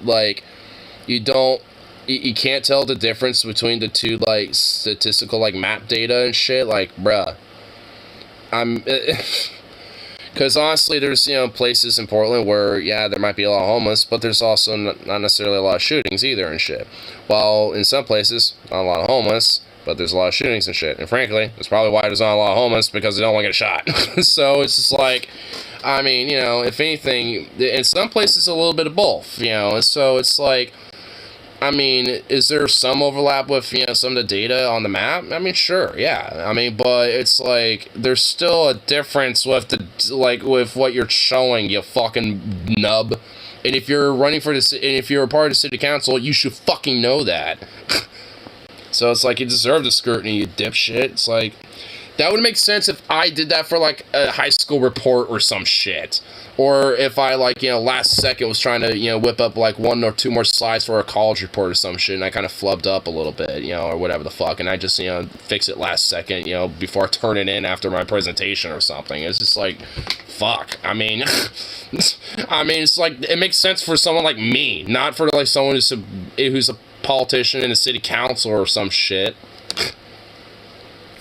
It's a hacker grifter, which is why he's complacent. He's kind of incompetent, because he's had a, goof, he's kind of goofed occasionally, but he's way more or less complacent with the problems and shit, and in fact, would just make him absolutely fucking worse. So, I mean, he's complacent with the system, while Ted Wheeler is that and incompetent as fuck. So, yay, Portland's just in great hands, ain't it?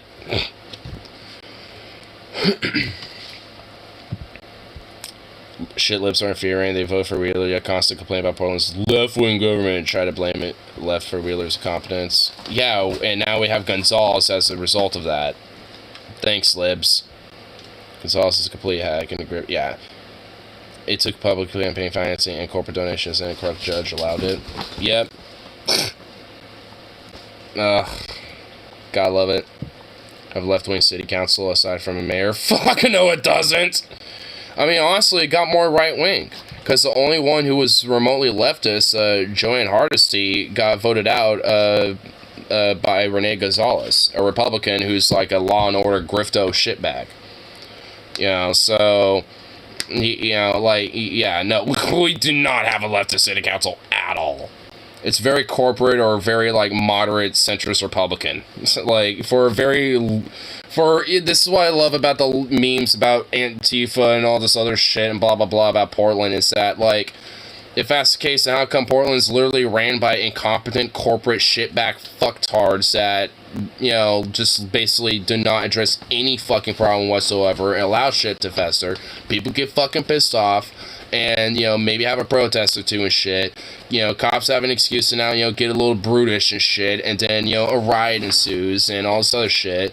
Crime doesn't necessarily get properly addressed, and the way crime gets addressed when it, you know, is addressed is, you know, not the right way to do it anyway.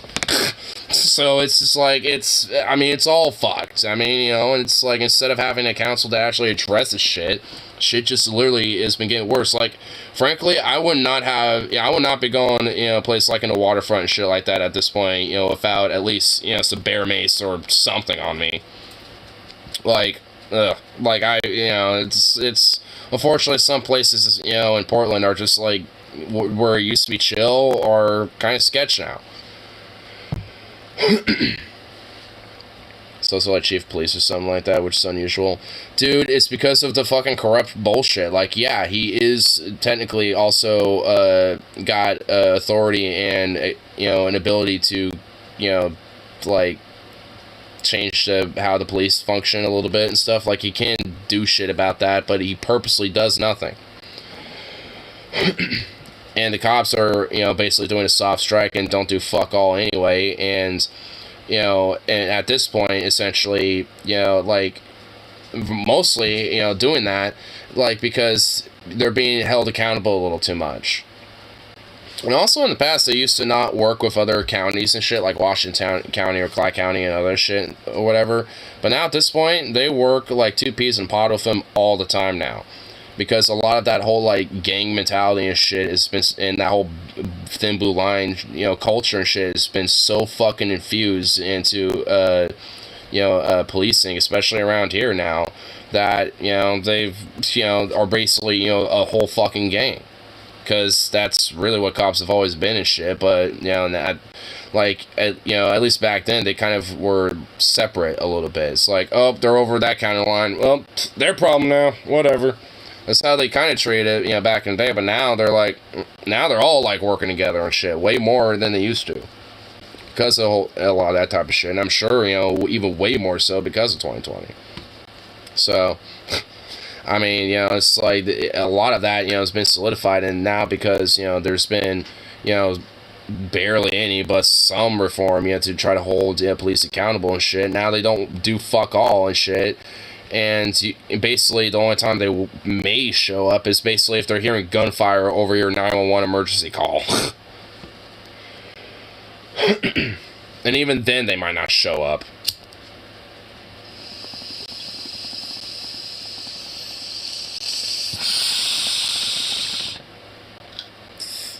Like, Portland also even used to have a pretty decent, like,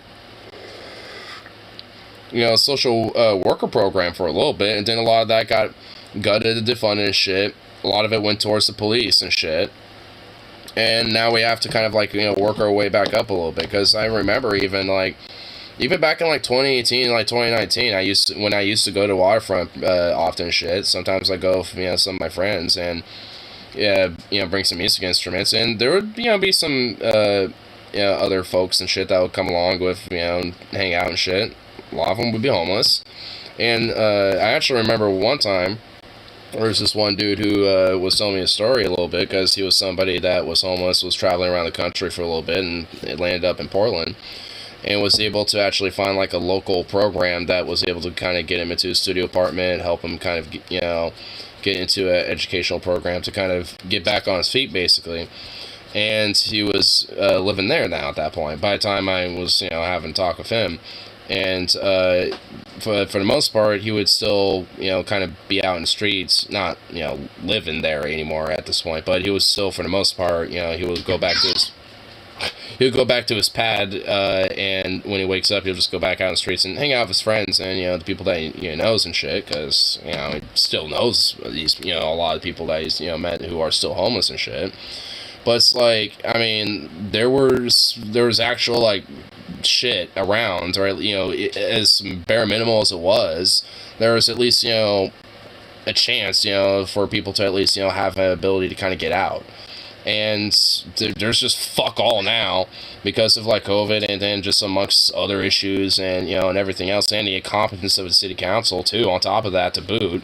Now that things have been getting way fucking worse and shit, none of that is even remotely close to address anything, and plus, they're understaffed, too, at this rate, so they can't, even address it, like they normally would be able to, at their old, previous rates and shit. So, and honestly, I do blame a lot of that to the corporate, incompetent bullshit, of our city council. Like, it really, I think, a lot of it just comes down to that. Like, a lot of the corporate grip of the city council and shit needs to be rooted out. Like, straight up. Same with the mayor, too. And if nibbies want to bitch and whine and be like, nah, my backyard, then fucking move. Get out. It's like, because you're making the problem worse if you're fucking whining. Because at least when I'm, quote, whining, and at least of how these fucking people, would say that I'm doing this shit, at least, I'm wanting to have solutions and try to, actually radically change, how things are with that situation. Love is the PBA. They were lobbyist group to also get taxpayer dollars. Yeah, that's another issue with it. And law enforcement do need some sort of army even on their person to extreme violence incidents. Well, yeah, I think there should be a specialized task force within local law enforcement that handles shit like that directly. I think, cop just, being in a vehicle, doing their usual beat walk, or I guess beat drive in that case, I mean, I don't think they need to have, like, immediate resource for that. I guess maybe, like, shotgun with, like, beanbag rounds or some shit, or whatever, like in the trunk or something. But, I mean, beyond that, I mean, I don't know. Is there anything of interest on Cooch Street? Man, it's been a minute since I've been in Portland, so, I mean, the last time I was in Portland was to see Sabaton, honestly. So, honestly, I really don't got a fucking clue.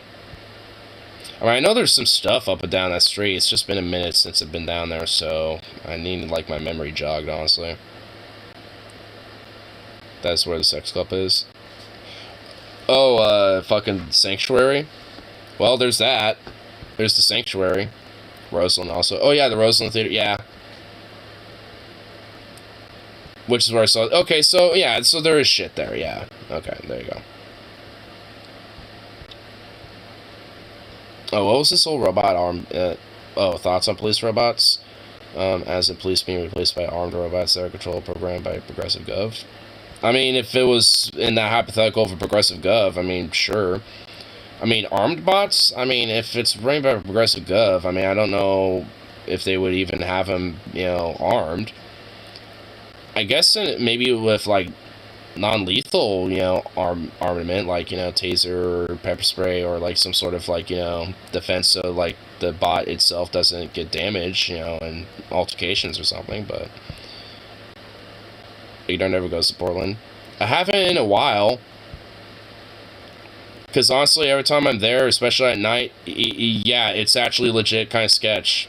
Not everywhere. Like, some places are actually pretty chill, you know, and pretty nice and quiet for the most part. But, yeah, some places aren't, you know, I would consider safe. Not like it used to anymore. I mean, there is truth to that, unfortunately. It's like, yeah, I mean, a lot of places in Portland just aren't as safe as they used to. Am I like the only one that doesn't have an issue? Homeless people thugs. Well, it's just, well, it's not, well, I mean, homeless people in the sense that, like, if, you know, they're tweaking out or, you know, have a temper or have a tendency towards violence and shit, you know, then possibly. I mean, there's, you know, like a lot of different, you know, I mean, it varies from gang violence, but there's also other forms of, you know, like violence that happens and shit, you know, like, I mean, at this point, it pretty much at least like every day, it seems like Portland has at least, you know, a shooting or two, you know, because of something going on, you know, so it's just like, yeah, I mean, honestly, you know, a lot of it's probably more like isolated in more specific areas and shit, but I mean, for the most part, I mean, it has kind of spread around a lot. I mean, at least in the last, like, year about. I mean, 2020, I mean, you know, a lot of the homeless and whatever other, like, gang activity or other criminal activity kind of, like, dispersed away, you know, because of a lot of the protests and shit going on at that time. But once that kind of died out, it was kind of chill for a minute, but then things kind of went back to usual and then got worse and shit at that point. At least in a lot of different areas. Like I'm saying, like, there are definitely a lot of places in Portland that are still safe, still chill, not sketch. I mean, it's like, not all of Portland's like a festering shithole. Like, it's not like that, but I mean, there's definitely a lot of places where it's, you know, still a little bit more sketch, and if anything, unfortunately, it's gotten even more sketch because of, you know, a lot of these problems not being addressed because of the competence of a city council that does fuck all. If anything, it's gotten worse. At least in a more immediate sense right now. Logan's area is a little more sketch. A little more sketch. I mean, every time I've been over there, the last couple times I've been there, I've, you know, up and down 82nd in that area, in that general area, it's always like, there's always like some odd going on where I'm just like, I don't know about that. What are you doing?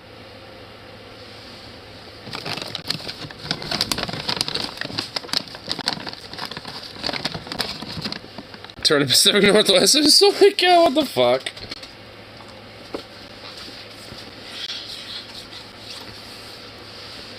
A Soviet caliphate? Like, what?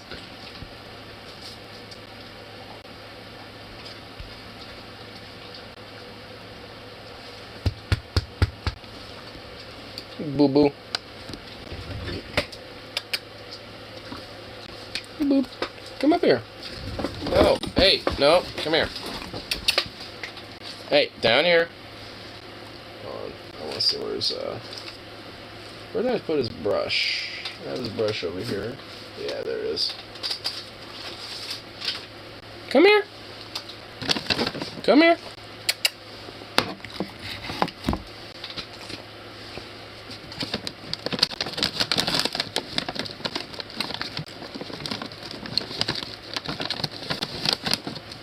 Boo boo. Come here. Come here. Boo boo. Hold on before you get that. Wait, where did I put the brush? Oh, there it is. Hold on. Hello, boo boo. You're getting a brush. You're gonna get a brushing.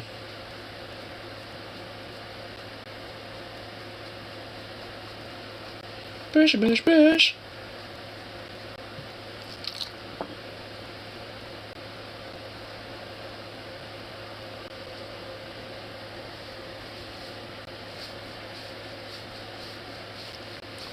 Brushy, brush, brush. Yeah. That's a good buddy.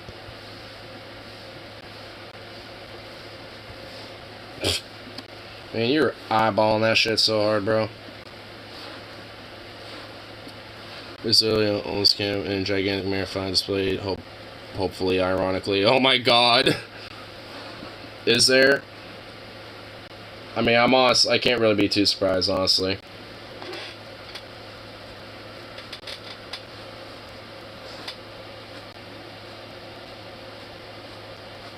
Man, bro. You got, like, some dandruff going on here, buddy. Like, straight up. Like, straight the hell up there, bro. I need to get you a bath. I think tomorrow night I'll do that for you. You little goob. Yeah, hi. Yeah, hi.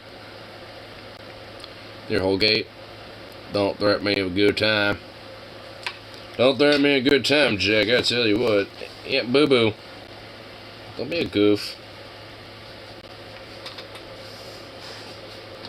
Hey, oh. Or you know what? Fine. This will suffice you. No.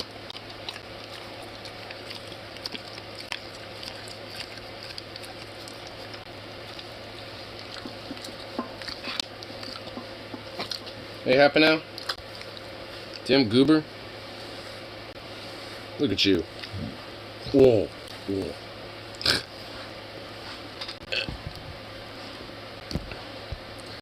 There's fat white boomer redneck in a country food diner. I want to say, if I find out anyone I know really done vote for Biden, I'm blocking their ass from Facebook.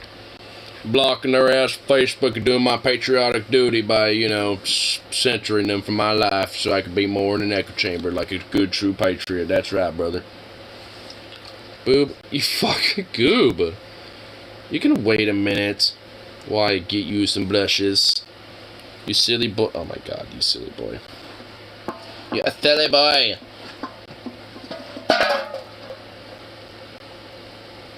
Managed one for a team pass. Kinda, it's temporary blocked right now.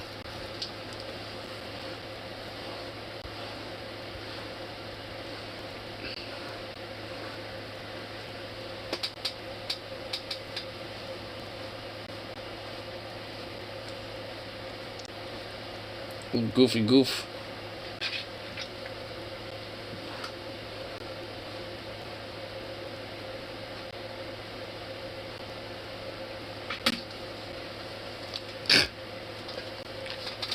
Do my patriotic duty by sucking Zuckerberg's ass, I tell you what, brother.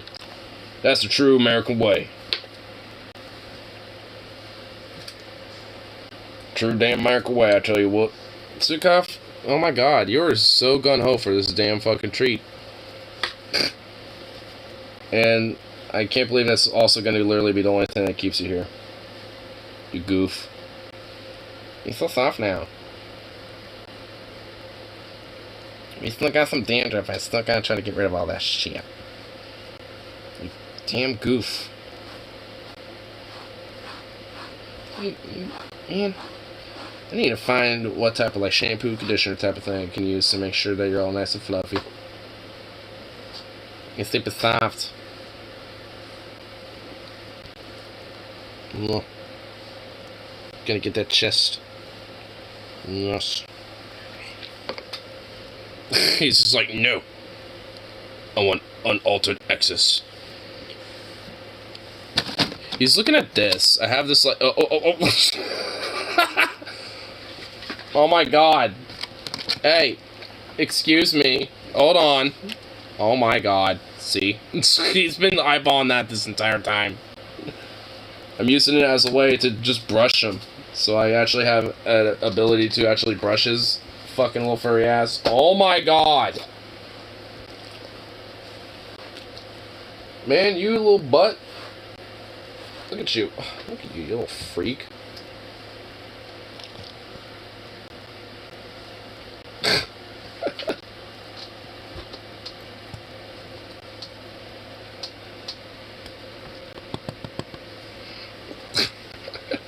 You're such a goof. He's such a goofball. Look at you.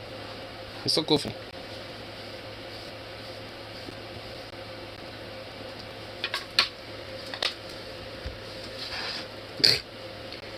He's looking right here, wondering where it went. He's just like, what the hell? Where'd it go? Alright. Alright, I got you a nice little brushing. About as much as I can out of you. Oh my fucking god, you psycho dog. You mutt. You crazy little mutt. There you go. Fine. Take it. Don't eat it on me. Oh, great. You're a goof. It has a Mexican Mendoza, Modelo, 1934. Damn.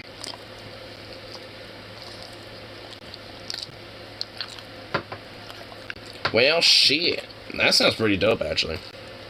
I think I've seen what that looks like. Boo boo. Hi. Hi, you little handsome boy. What's up? What?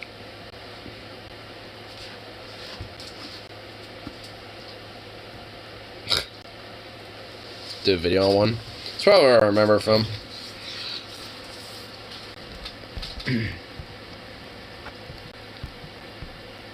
Boop. Here. Oh, just pop some stuff right there and a little back there. Yeah, that felt pretty good. Hunter rifle, pistol grip, and a box magazine on top. Yeah, it kind of looks interesting. It's kind of an interesting looking gun.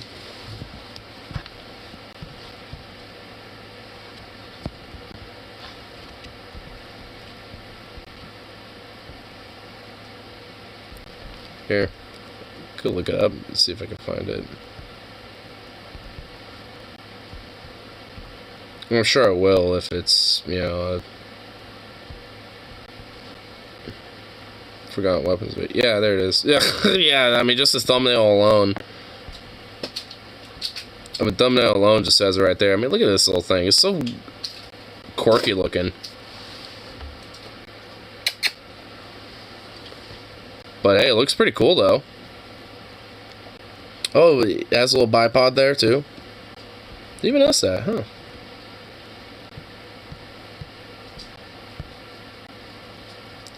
Ultimate fanny pack. The ultimate.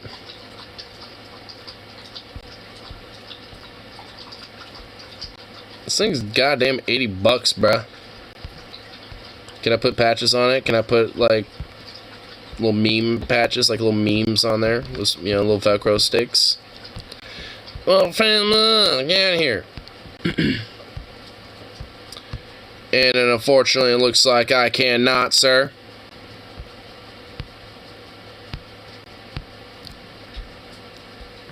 Sir, that is not the ultimate fanny pack because you cannot have patches where those patches, Velcro patch spots, can also potentially carry extra bags.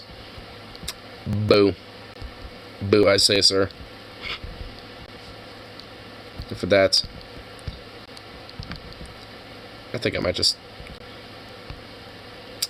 put us through a baby gauntlet, potentially. Because why not? Would have some fun with our good old friend, the Kermit. The Kermit. We all know our little froggy friend, don't we?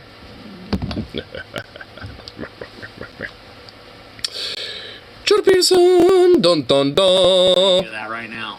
Fuck yeah, dude. Fuck Remember, yeah. guys, for New Year's Eve. Hey, fuck your New Year's Eve.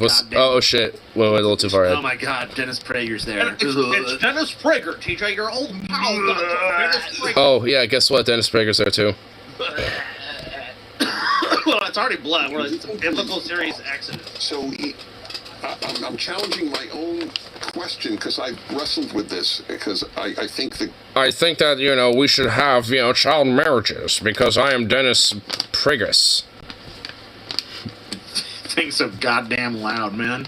The hardest law in the 613 laws of the Torah is to love God with all your heart and all your soul.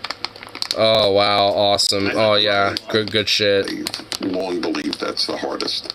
I have no problem trying to obey God. Throw yourself into existence fully as if it's good. Yes. And that's a rough one. I love how even fucking Jordan Peterson admits, like, yeah, existence is a festering ball of shit, so it's like, how do you love this garbage? More importantly, how do you guys sit there and fucking act like this is the work of some, like, all-powerful, Can I open this? benevolent being when we literally live in like a festering pool of shit? Like, give me a break. Because it's a test, TJ. It's meant to be a test of faith. Yeah, do you want this? Yeah, that's what. Oh my god, you made me drop one, you little bastard. Yeah, that ain't for you. Yeah, see? Yeah, that's what I thought. Yeah, that's what you're freaking out over, is this. Yeah. Yeah, exactly. That's what I thought. He literally was like, He turned his head to this so hard.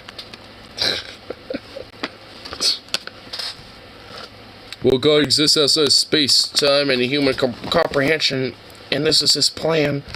It's all planned to make sure that you just suffer the most amount of possible and have parasites riddling your body. And the fact that, you know, you will just be belittled in every way and essentially an outcast of society, but nonetheless, as a test of faith. It's like, what? Yes, TJ, it's a test! Alright. God, I love it. Test. Look at it. That's pretty rough. Or like cultists. They are like cultists. Was because they kind of concentration camps by goodness though, are constantly, and it was out of that concentration camps of goodness. What are you talking about, Jordan Peterson? Emerged, and therefore, in no small part, the fall of the Soviet Union. That's a prophet. Solzhenitsyn is a prophet. Yeah, and he said that he socialism needs. I'm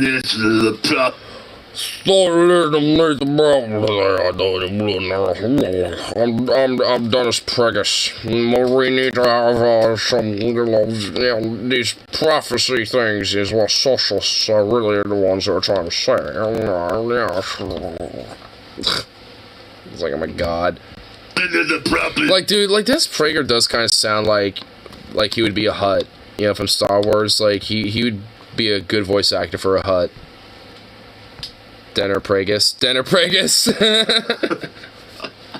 Well, it's a good argument, TJ, because remember, Denner Pragus. the evil, godless Nazis are the ones that put them in the Gulag, right? Or if we're talking about the Soviet Union in this case, the Soviet Union was as godless those as they damn come, they shut down the godless church. atheistic Nazis, I say. There's so many songs about rainbows. And what's on the other side? Don't insult little Kermit like that. I know. Dennis Preggers. Interesting spelling. The only guy who still has an old school New York Dennis accent. Plaga. Is that what that is? Oops, diaper when he really knows. Yeah, it's not. It's like he was atheistic. He farts in his diaper and then some poop came out. The devout religious believers. Dennis Plaga farted in his diaper and then some poop came out. Dennis Prentice got his farted. Black. Oh fuck! Oh my god! I made that a tongue twister. Son of a bit. Okay, never mind. Maintain their moral integrity. Impreg Dennis Plager poopy diaper porn. The delusional people that went into the camp that believed that their suffering meant something were happier. Yeah, what of course. Fuck? Like, if I believe that there's some magical man in the sky that's looking out for me, and like, even if I suffer horribly in this life, the next life will be better. It will. Something to look forward to. After these Nazis are done abusing and destroying me, I get to go to heaven. After all the, after my distended belly of starving and being on the streets and freezing to death outside in the cold winter night, I get to know that there's something better for me on the other side. Because I believed in God. I kept my faith true to the core. Dude, look at this. This looks like a galactic imperial, like, meeting of, like lords and shit, who are, like, you know, like, or governors of, like, different, you know, like, provinces of the galactic empire just all getting together, like, you know, just, like, writing legislation on how to, like, oppress their fucking people under their imperial galactic reign and shit. Like, what the fuck? And then you got, like, Jordan Peterson there being, like, one of the head officers, you know, one of the head, you know, what was it, Grand Moffs, I think they were called? Like, a fucking Grand Moff, like the Uber-dimension Grand Mothin, or whatever the fuck, you know, the extra level. Like, he's this, you know, Grand Marshal Moth, or whatever the fuck, just, yes, how do we, you know, oppress these people with the instilled order from the chaos of the galaxy? Grand Mufti, yeah, Mufti, I guess, I don't know, something. The mentally ill death cultures felt better about you. Gotcha. Yeah. Grand Moff Tejon. Yeah. Look at this fucking table of fucking dorks, dude. Man, a gaggle of dorks. To what, it's like, state, I mean, let's just like look at that, table and just, like,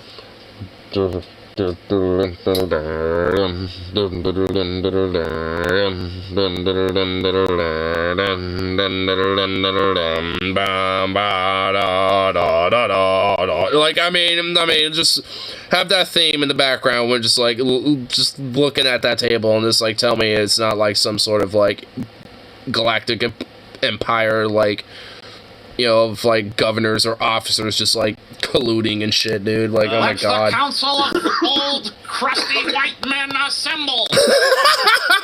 I love it, dude. Old crusty white men assemble. It's gonna be there. It's gonna be great. To the crusty white man cave. Discussion about accents, guys. We're gonna have Dennis Prager there, and me, and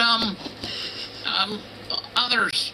Look, He gets a fat guy too with music. Yeah, no, like, Dennis Prager's, when he walks in, he just gets... Like, that's what he gets. I mean, I'm just talking about the table as, like, the broad thing going on here. Like, they all have their own little themes, and Dennis Prager's is, like... I mean, so, it's just like... I mean, all in all, they all have their own little themes going on here. I don't know what all of them would be. I know what his would be. Kermit, Galactic Grand Mufti, Moff Tarkin, fucking Jordan Peterson, fuckboy over here, would have, like, why is there so many songs about rainbows? That's his song. Because it's just, it's so memeable. And now, so we've got to really shill to the Christians in our audience. The Christians are not going to really like this biblical crap. So let's dump some biblical shit on it. It looked like Dr. Evil. Gets Hava Nagila. Oh my god, it's on tuba.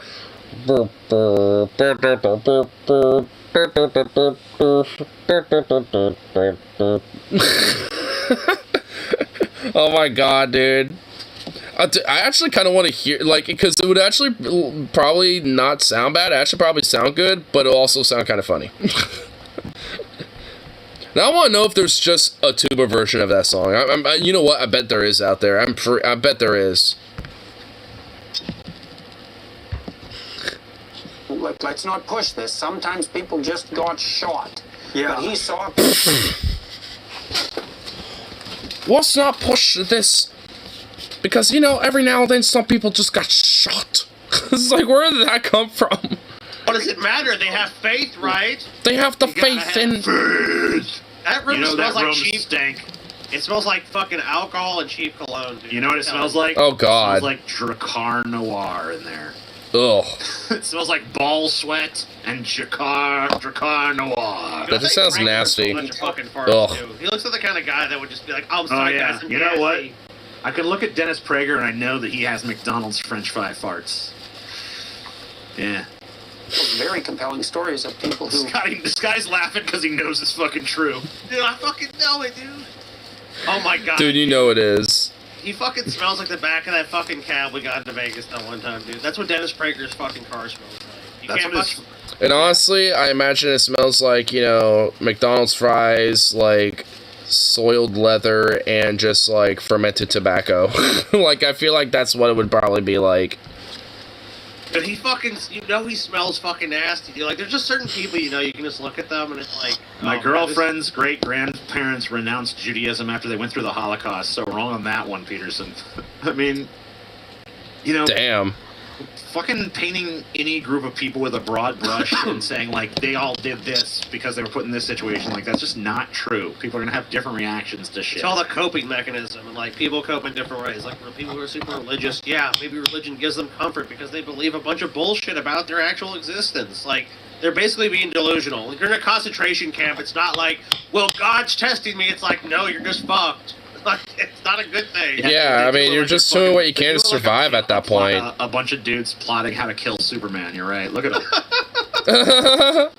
Look at how they're plotting to kill Superman.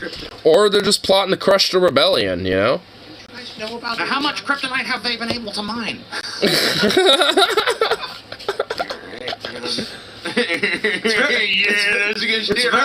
It's very expensive to mine kryptonite.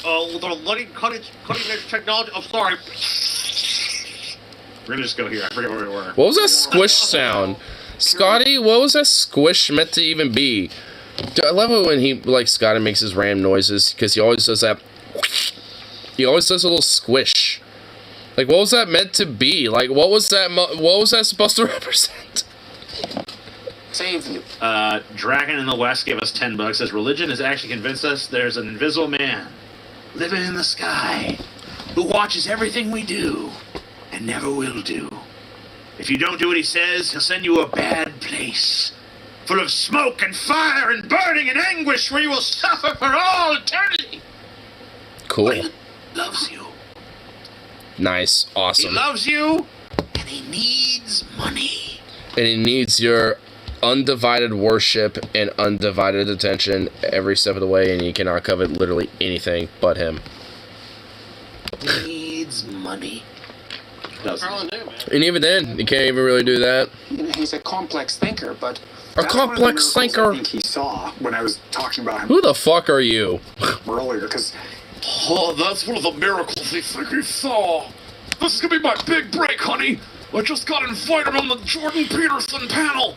They're even gonna let me talk a couple times. Yeah, bro, I hate to break it to you, but this is... It's like, look, I mean, that was like the great miracle of what, you know, they were like, you know, of, like, you know, the life and the death that, you know, they lived, was the fact that they're able to, you know, have their faith, you know, truly committed all the way through, and was able to, like, have it survive till the end, and they were able to see Jesus. Honey, I did good, didn't I? Didn't I do good on the show? Please suck my dick for once. Your fucking generic ass was brought on because you're fucking bland, We need a inoffensive. fucking seat filler. We need enough guys to make it look like we're having a real conversation. Well, look, he's in the middle of the fucking table, so it's basically just like you come to the fucking Jordan Peterson Symposium of Greatness, where he's like, I'm gonna discuss the Bible in new and interesting ways. We're gonna have interesting conversations. Each of you is allowed 3 minutes of speaking time. Do not use it consecutively. 3 minutes throughout the night. We use it throughout the night. And if Jordan starts talking, then you need to immediately listen, and you need to silence yourself. And If your you mic don't will... silence yourself quickly, 30 seconds will be removed from your clock. Dude, I fucking know you're right about this shit too. Maybe it's not that crass. Maybe it's like there's like a more of like a fakeness about it. But you know, it's shit like, you know, Jordan's gonna be leading the discussion. It's like Jordan's gonna have these interesting questions. He's gonna have prompts for you guys. Like, Yeah, you know, when this guy... honestly, this is all about JP, and like Dennis Pregus, you know, is only there maybe as like kind of the sidekick primarily, because that's why he's kind of more or less kind of across the table from him. But the rest of those dudes are they're like this weirdo nerd looking dork, you know, is there just basically as fundamentally just almost filler. like a prompt. You're right. It's like, hey, you get your 1 minute here. I mean, honestly, like, this is one thing I don't get about these weird-ass fucking Christians and these Judeo-Christian fucks and shit, is that, like, they always, you know, like, have these weird, like, pseudo, like, intellectual, pseudo, like, poignant, philosophical, like, deep-ass discussionary, you know, conversations and shit, even though they're all just rope-a-doping the same shit over and over and over and over and over again. Like, when it comes to, like, oh, well, you know, when it comes to, like, the test of faith, or the Pascal wager thing, or whatever, like, any of these goddamn arguments and shit, it's like, it's basically just, like, how do we, like, couch these same arguments over and over and over again, but you just phrase it, you know, just ever so slightly different than the last time, basically, and it's just like, oh my fucking god, dude. It gets tiring, but it's like, man, we really need, like, some hardcore atheists and shit, you know, and, like, actual, like, you know, more, like, prevalent, like, you know, criticism of religion, honestly. Like, seriously, because, I mean, these type of arguments and these type of ideas and shit are just ridiculous, they're dumb, and it's just, like, obsolete, and if anything, it tends to, in the most extreme cases, be deadly and fucking dangerous, so it's like, they can kind of go away now. It's like, I mean, if people want to have their own personal ideas or religious views or spiritual views or shit, then I don't care, but, like, this whole organized, like, cultural, institutional shit needs to fucking die off already.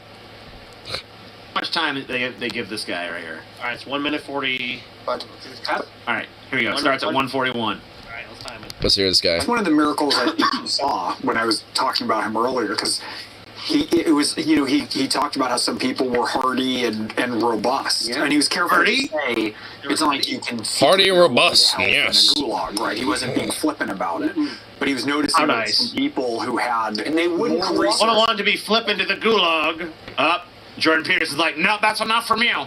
That's enough from you now, sir. I mean, look at him. Damn, like, even Jordan Peterson looks like he's like, all right, you can shut the fuck up now. It's my turn. I mean, he even looks like it. Like, what the fuck, dude? I mean, this fucking weirdo. This little fucking weirdo, little Kermit son of a bitch, dude. I mean, like... And also, like, what is that weird story about, like, oh, yeah, there's, like, someone who was, like, in a concentration camp, but he was, like, robust and, like, you know, whatever, but he noticed everyone else was, like, skeletons, you know, and shit, basically, but, like, he didn't want to be flipping about, like, what, it's like, huh? I was trying to wrap my head around what he was even talking about, but it was just gobbledygook, for the most part, and I felt like, honestly, it was just kind of, like, a bullshit story, if anything, like, there's no one who was, like, you know, robust or fit or anything like that at a concentration camp or a death camp in Germany or during the Holocaust or whatever. Like, no. Like, every account of those places is literally the opposite. Right. I would do that to him for $1,000. I would do that to him, to Dennis Prager's. But, no. I would never let him do that for any amount of money because I would rather, well,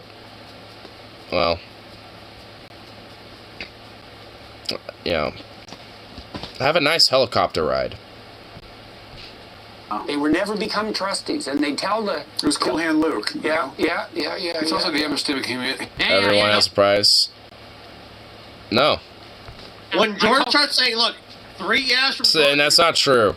your time is up. Yeah. I'm sorry, Jordan.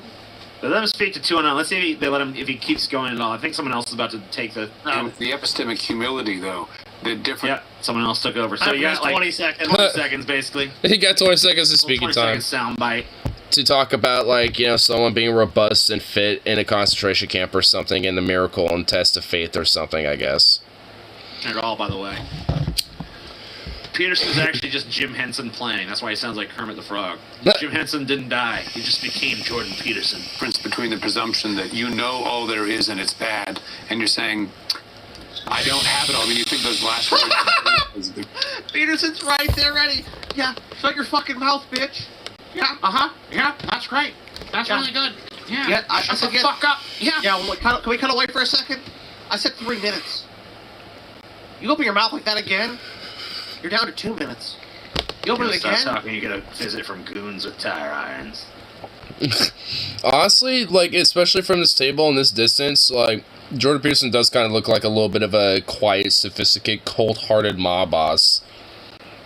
He's the only one that... Dennis Prager... Why does Dennis Prager just literally look like a hut? Like a baby hut. The only one that's actually allowed to talk. Yeah, Dennis Prager is also allowed to speak. Yeah, he's an old rich fuck, and he's got some... That's why he's across the table from JP. So they're like, you know... Dennis, I really admire I mean, they're you're basically... allowed unlimited amount. I mean, they're pretty much, like, I mean, considering the angle, it's not like a total, like, 180 degree, like, halfway, you know, across the table, but it basically is. I guess maybe the dude to his right, whoever this other weirdo is, like, I guess he is technically more 180 degree across from him, but it's more for the camera angle so you can see his weird ass, like, Jabba the Hutt looking weird slug head. You know, just keep it brief. Very brief. So you don't have to see his skin grafts on the back. I thought filming this in a round table in a dark room was a good idea. Yeah, behind like a portal, like there's like some man just like come in like Master Peter. Oh yeah, you know what? What is going on back there? I just noticed that. What is that? Yeah, what is that weird shit back there? What the fuck? What is that, like, tapestry? Like, what in the fuck? Several gains in the mines, but we have been attacked by the Justice League. You know, like what? Yeah, I mean, he literally looks like he could, like, walk through that and be, like, in another... Yeah, it looks like a portal. Yeah, dude, what the hell? It looks like a Stargate or something. He just gets up and walks through like the a portal, square star... Like a square Stargate or something, dude. Book of Job.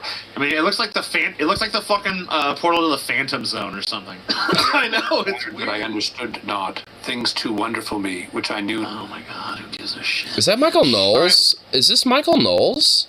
We need a couple people that actually know some shit about this scripture crap. So Yeah, so here, let's get this guy to talk about, like, the Book of Job and, you know, the miracles of, like, the test of faith. Oh my god, see what I mean? Like, these Christians always, like, especially when it comes to the whole, quote, test of faith, like, because they always just basically go to the goddamn Bible.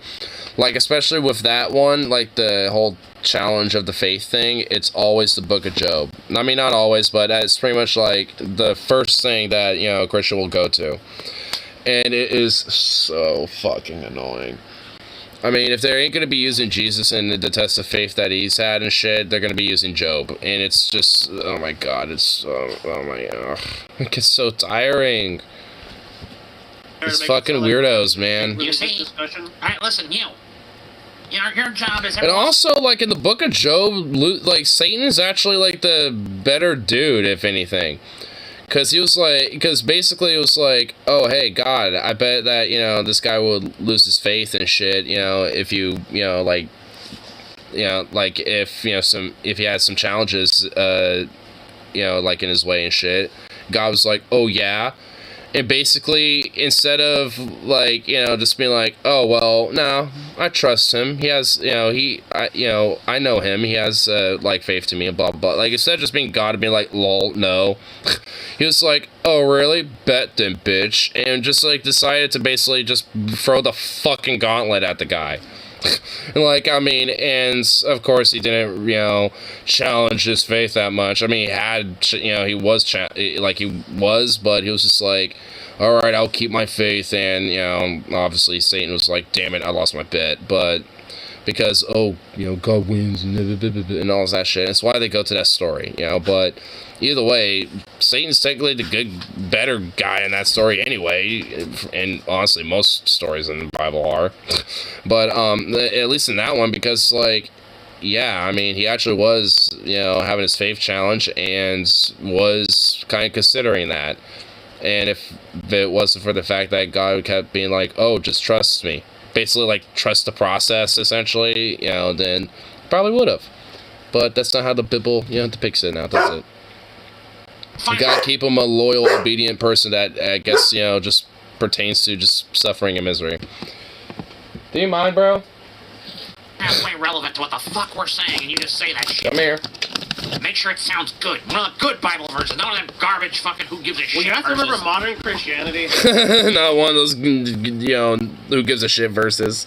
I mean, hey, luckily, I guess the Book of Job ain't, you know, like, a lot of the verses there are, you know, useful verses to Christians, so. You see, like, a self-help clinic mixed with religion. So it's like they want to have... that's a church, like, quote, self-help clinic with religion. That's, like a house of worship. That's a church, synagogue, that's what those are. And they're very devious and very bad, honestly. That's why it's how to strengthen yourself through suffering. So it's like, yet again, suffering is good. The more you suffer, the better. Amazing. Yeah, the dude with the glasses on a book. It's like, you're the nerd, alright? And when you find I still don't know if that's Michael Knowles or not. Like, you know what? I also want to look him up now. I normally don't, but I'm going to. Just to see what he looks like right now.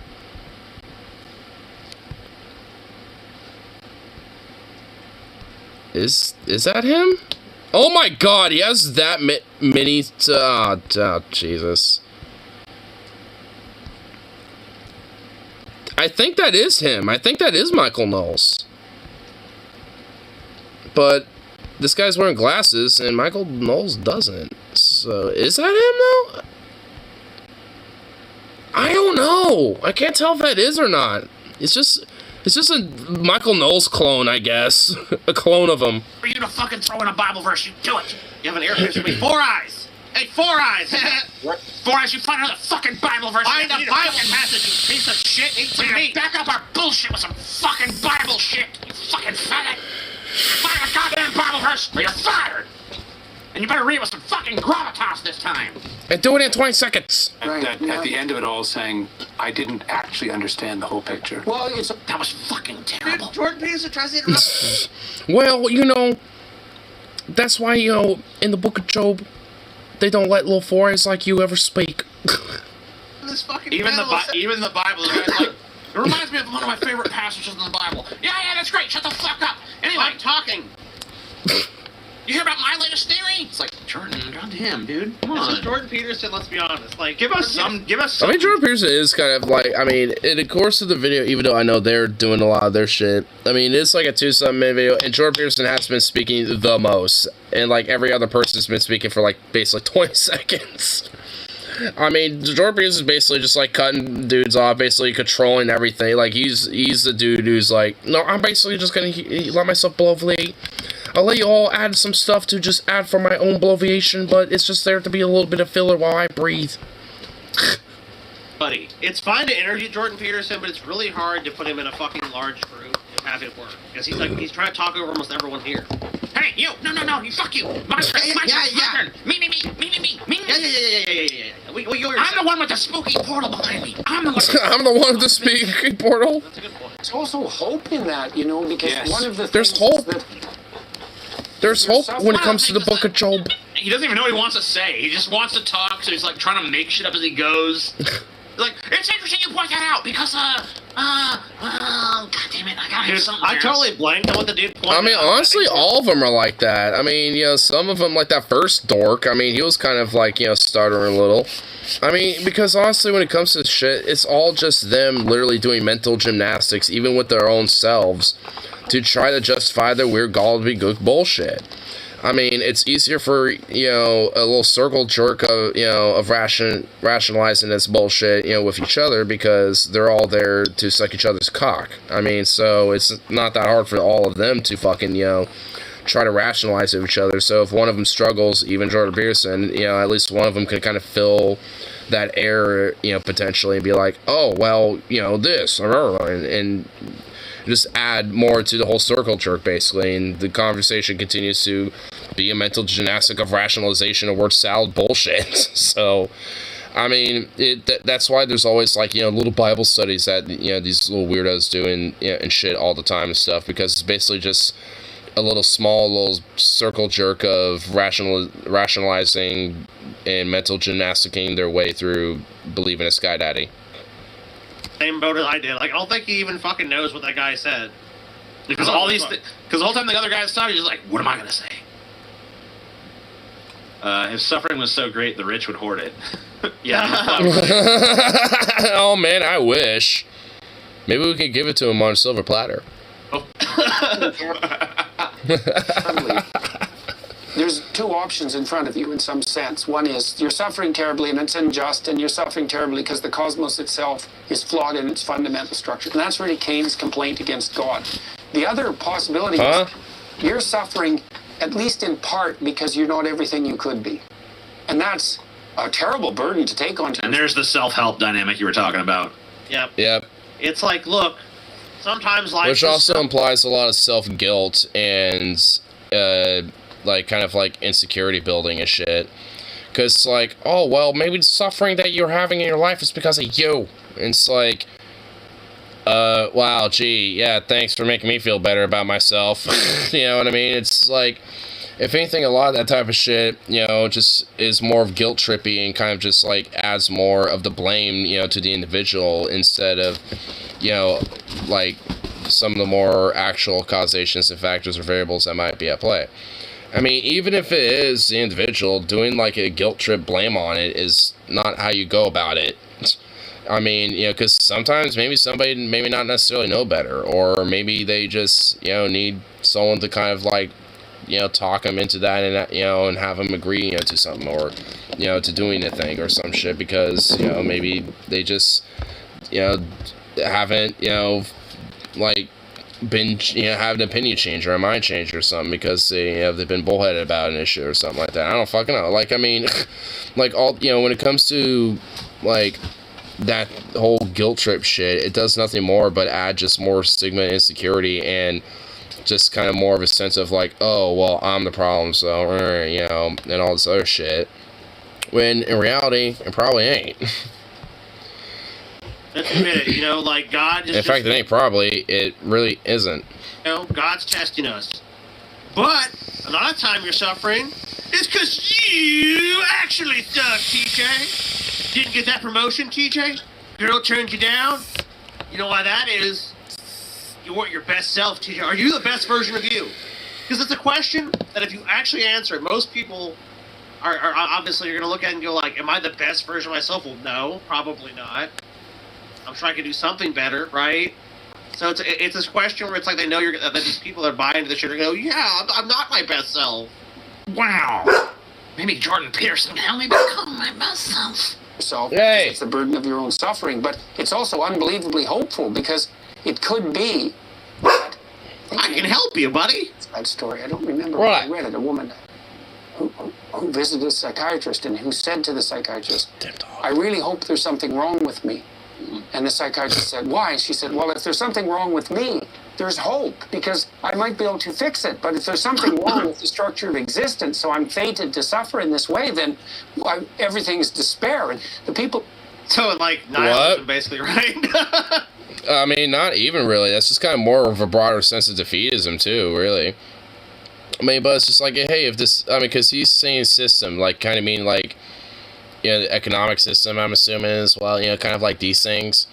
And if it's like, oh, well, it's all me, and so I'm just kind of, you know, fated, you know, for this, like, suffering and stuff. It's like, no. It's like, at least when it comes to those type of circumstances, you actually have, like, power in that type of shit. You just have to, you know, like, you know, tap into it, basically. I mean, but when it comes to, yeah, like, existentially, you know, when it comes to, like, the laws of physics and the universe and, you know, and our place in and all that type of shit. Yeah, like, I mean, at the end of the day, fundamentally, it's meaningless, but that doesn't mean you can't make something of that, though. I mean, you know, but that's kind of the whole broader point about nihilism, though, is that, yeah, things are meaningless, but do as thou will. Make it, you know, make of what you want of that. You know, that's kind of really the broader point of what nihilism is. So, yeah, things are meaningless, but... Okay, so, alright, sweet, you know, I'll just, like, make of what I, you know, want out of that. You know, and I, you know, put my own personal meaning to, you know, the universe and everything around it and shit, despite knowing that fundamentally, you know, there's no true meaning to any of it. So, I mean, you could be a nihilist and still attribute meaning to things in a sense, you know, recognizing that. So, I don't know. Like, I mean, it's like, even with Jordan Peterson's, like, idea and shit, I mean, it's just like, you don't have to feel like, oh, I'm just fated for this bullshit. It's just kind of ridiculous. At least on, like, a universal, like, level of, like, metaphysics or, like, physics and shit like that, like, yeah, I mean, you're just fated to... Yeah, I mean, reality's reality. You can't change that necessarily, but, like, yeah, I mean, you can at least change how things are in the actual, like, you know, life you're living and shit. I mean, you know, it's like you do have power and things like that. Okay, so it's like... So, it undermines the whole thing of being fated for suffering and shit. Yeah, maybe it is. That I have seen who've transcended their tragedy and malevolence that have pursued them. They did have that... Look how much longer Peterson gets to talk when he decides to go on a little rant. Now look. Yeah, now this guy gets to just sit there and nod. When Peterson talks... And when I look over at your ass, next show, when I look over at your ass, when I'm fucking talking, and I look over at you, you better be nodding, motherfucker. You better be nodding, boy. You better fucking nod when I talk. I completely agree. Last show, I looked over at you and you were just like, Yes, yes. I better see you looking fucking contemplatively and going, yes. Wow, I've never thought of it before. That's amazing. You know, I love his toadies, man. Like, and he's really laying it on thick with them. It's like, toadies usually tend to be more like those sit back like, yes, oh yes, Jordan, you're right about that. This one's like, he even has the nod. It's like, he's sitting like rapping. He looks like that thinking statue, where it's like, but nods occasionally, like, yes, quite, indubitably, quite, yes. Man, this really is circle jerk. That fucking, the alphabet soup that just came out of your mouth, I'd like to have a second helping of that, please. Oh, yeah. God. Yes, oh, God, that's so delicious. Oh, man. Wow. own ignorance, even with regards to the conclusions they drew about their suffering. And So- Frankel himself has this very What? odd story at the end of. Whoa. Dude, who the fuck is that? So who is that voice? Whoa. They should let this guy talk more. I don't Yeah, know if hold he's up. insightful. He could be the dumbest dude on the face of the earth. but- Ah, yes, this is what they say. Ah, yes, Frankel said this very. Yes, I do say. I'm a very sophisticated, intelligent British man. Yes, but I'm actually here to speak gobbledygook nonsense about Skydaddy. Frankel said, boop boop a doop, scoopity boop bop boop. And I find that to be quite poignant. It's like, I don't give a fuck what he says. It could be totally irrelevant bullshit. It could be as dumb as fucking, like, Lil Wayne lyrics. I'd still fucking dig it. Of the book, where after this. Oh god, he's ugly as sin, but damn. His voice makes up for it. Array of unspeakable horrors.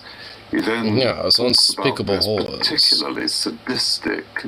Dude, this guy has fucking one of the coolest British fucking professorial voices. I mean, honestly, this guy can just, like, read audiobooks and shit, and he could probably make way more money doing that than whatever the fuck grift he's doing right now.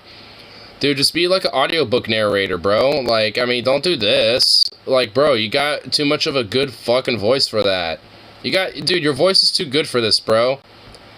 Like, you're ugly as sin, I'm sorry to say. Like, you look like you look like you're straight up, like, someone who came from the 1700s and just have not discovered, like, what to do with anything about your hair. Like, I don't know what the fuck is going on there. Like, what is going on? Like, I mean, you are just, sir, ugly as sin, but you know what? Use that voice for some good.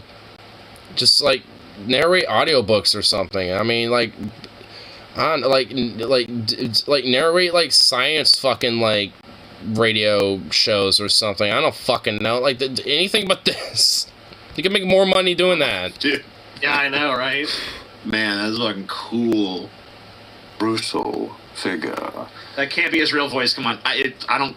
Who cares, dude? Just let it be, bro. Let it be. Let it be.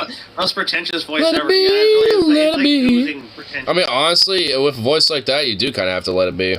I know. It's so fucking beautiful. It is beautiful. Whom he'd known from some clinic, the Stein, whatever, in Vienna or something. Stein Viento, whatever. He says that he Yes. heard a story that this man, this concentration camp figure, had been sent off to a Russian camp at the end of the war, and then heard from another colleague that this brutal figure had actually been extremely humane and supportive. See, I haven't been listening to a word this dude says, but I don't even need to. I mean, I kind of am, and it's something about some British dude who is actually, like, a passionate, like, nice guy or something. I don't know. Gosh, So, Koff, what are you doing? Yeah, I want him to read the lyrics to Lil Wayne's "Pussy Money Weed," because that's the kind of shit this dude should do with his voice. Well, see, some people, like, if you have a good enough voice, because even Jordan Peterson, like, normally he would interrupt you 10 Pop. times. Pop. It's like, this guy's like, he has a smart British dude voice. So it's like, I've got to listen to this, because he's a smart British dude, right? He looks kind of frumpy. Here's the lyric I want him to read in particular, Scott. You gotta fucking hear this shit, okay? I want you to read I want you to think about how fucking disgusting this is. You'll know the line I'm talking about when I get to it, okay? This is the Lil Wayne song, okay? I'm gonna try to read it in the closest approximation to his voice I could do, but I can't really get fucking close to that shit. Like, yes, well. Sophisticated. Yes. Yes. I do me. I say, hey, Miss Chung Lee. I like to see your booty. Roll like sushi. I'm trying to dip my celery up in Yes. her blue cheese. Oh, what? Why the fuck would you call any part of a woman Blue cheese. blue cheese? Like, there's something fucking wrong with Like, bro, does Little Wayne not know what a blue waffle is? Like, Yeah. oh my If you're god. Stick, you're fucking... Blue cheese just sounds way fucking worse. Like, it sounds like a blue waffle, but literally just, like, 1,000 times worse. It sounds like a blue waffle with, like, a yeast infection and I don't even know what else. Like, I mean, basically like a gonosyphilades, you know, like just a mixture, like a cocktail of just funk and spunk. Just something's gone wrong, bro. Hey, you know, maybe he likes a little smell, a little yeasty. Maybe a little yeasty. He has a hint of vocal fry. Figure. A figure. Oh, figure. A figure. Jesus Christ, that thing. Yes, indeed. Waiting for them to join hands and speak in tongues to summon a vanished ancient god through the portal that devours them all. I'm down to see that too, dude. If that's how this video ends, like, careful. Jordan Peterson has made Bro sounds like a Courage the Cowardly Dog villain. Yeah. Dude, that British sophisticate does a little bit. It sounds like that fucking that like director or whatever the fuck that was like trying to like make a movie or whatever the fuck and shit. Sounds like that guy. Barber from Courage. Yeah, it's exactly the one. That's why. Oh yeah, the barber guy. Yeah. Like fucking Freaky Fred.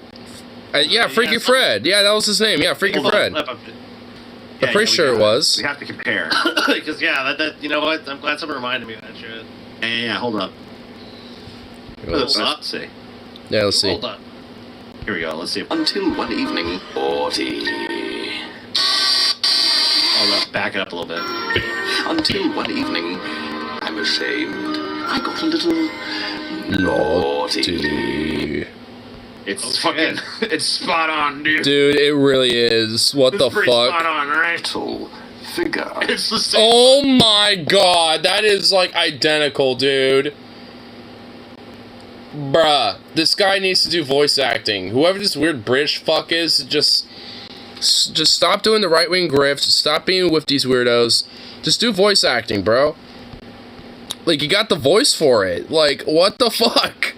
This is the guy that is identical. Okay, can't convince me otherwise.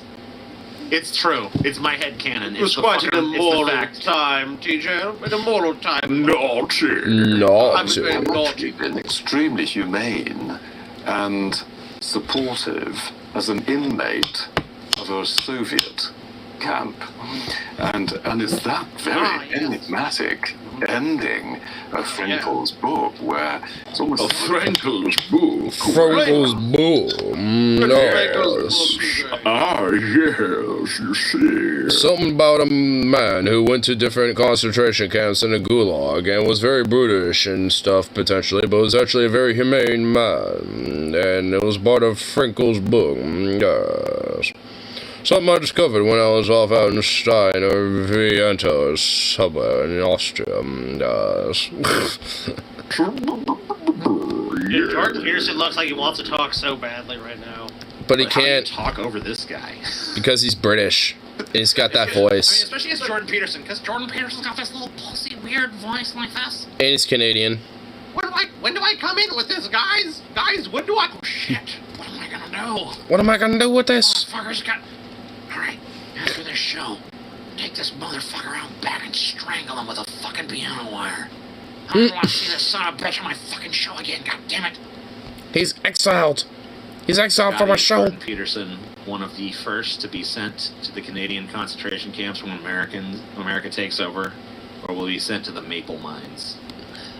Maple Mines. Guys, this actually might be hard for you to believe, but Jordan Peterson won't be he won't have any mind. Jordan Peterson probably won't be taken into custody. Jordan Peterson in his heart is an American. I mean, like, look, and it pains me to say this, but I've seen the soul of Jordan Peterson. The soul of Jordan Peterson. He has the soul of an American. At least when it comes to like a weird far-right Christian evangelical American, even though it technically doesn't call himself Christian, even though he pretty much boasts and bemoans and goes off like one. Say like off with his head. I mean, like, look, if I'm the one to lead the charge, I mean, wear fucking jackets that are like, you know, analogous towards heaven and hell and all this other shit. And honestly, that jacket's still some fucking drip. I ain't gonna lie, but like, I mean, it's like the dude basically is fucking Christian, a far-right evangelical dominionist. I'm the one that takes over. But I mean, if it's not me and someone else, I think Jordan Peterson's probably gonna be roaming around fucking spouting his bullshit. Come on, Sky, don't do us like that.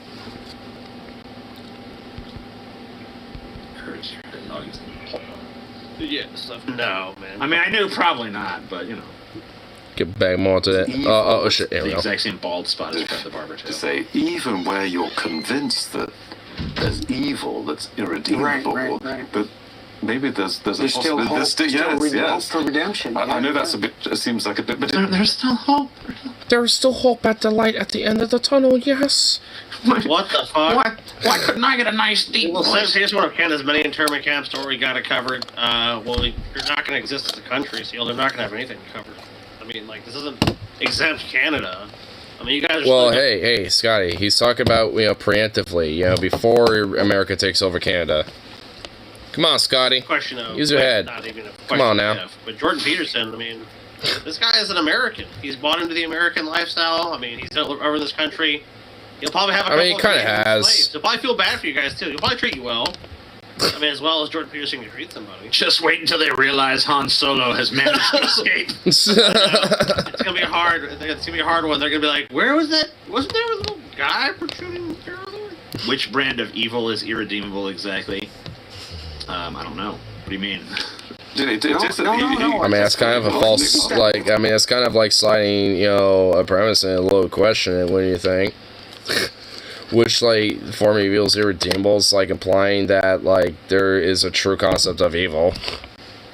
Idea considered so dangerous. What idea? Dude, Tyra, I thought the idea same that- fucking thing. I thought he does look super. Jordan Peterson was looking at that guy super intimidating. I guess it's because what I just said was true. He is fucking jealous of this guy's deep baritone voice when he's got this little Kermit voice. Yeah, a little bit. It's me, Jordan. Yes, I mean, that British dude had a very authoritative voice. Yeah, guys. And no matter how much you sit yourself at the head of the table, and no I mean, matter how honestly, it kind of made this little weird thing, a little bit less ugh, because ooh, British dude, that sounds at least, got a nice voice. Sounds like a fucking chuckle-fucky weirdo, but I mean, it's he could be doing so much better, and so many other things if he just, did just use that voice for good. But no. it's the conversation, and no matter how much you chooses fucking not to. swing your big "I've sold a bazillion books" dick around, there's nothing you could do. You're never gonna have the gravitas of that guy with his deep, fucking, powerful baritone British accent that just sounds cool. That dude's voice sounds so cool you can literally listen to him say or fucking do the most boring shit. That dude could read the phone book and it could be captivating. I mean, really, dude, for real. Yeah, he does. Dude, totally Jordan could. Peterson's got an annoying little pissant voice. It sounds like a kind of motherfucker you just want to hit.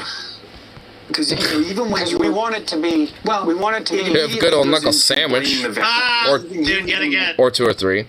Pains to. Jordan, come cut this fucking dude off. Trying to. But now Jordan Peterson's so flabbergasted from the baritone slap that now this guy sees his window. Yeah, it's this window of opportunity to try to take it off, take a jab at Dr. Evil in speaking. these meetings, he's off to the side. Yeah, I think he wasn't saying Dr. Evil took the day off.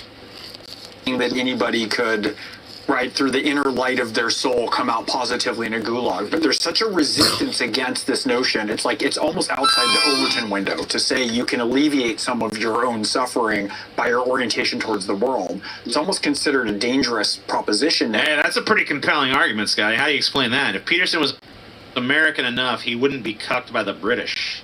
True, because Canadians are cooked by the British.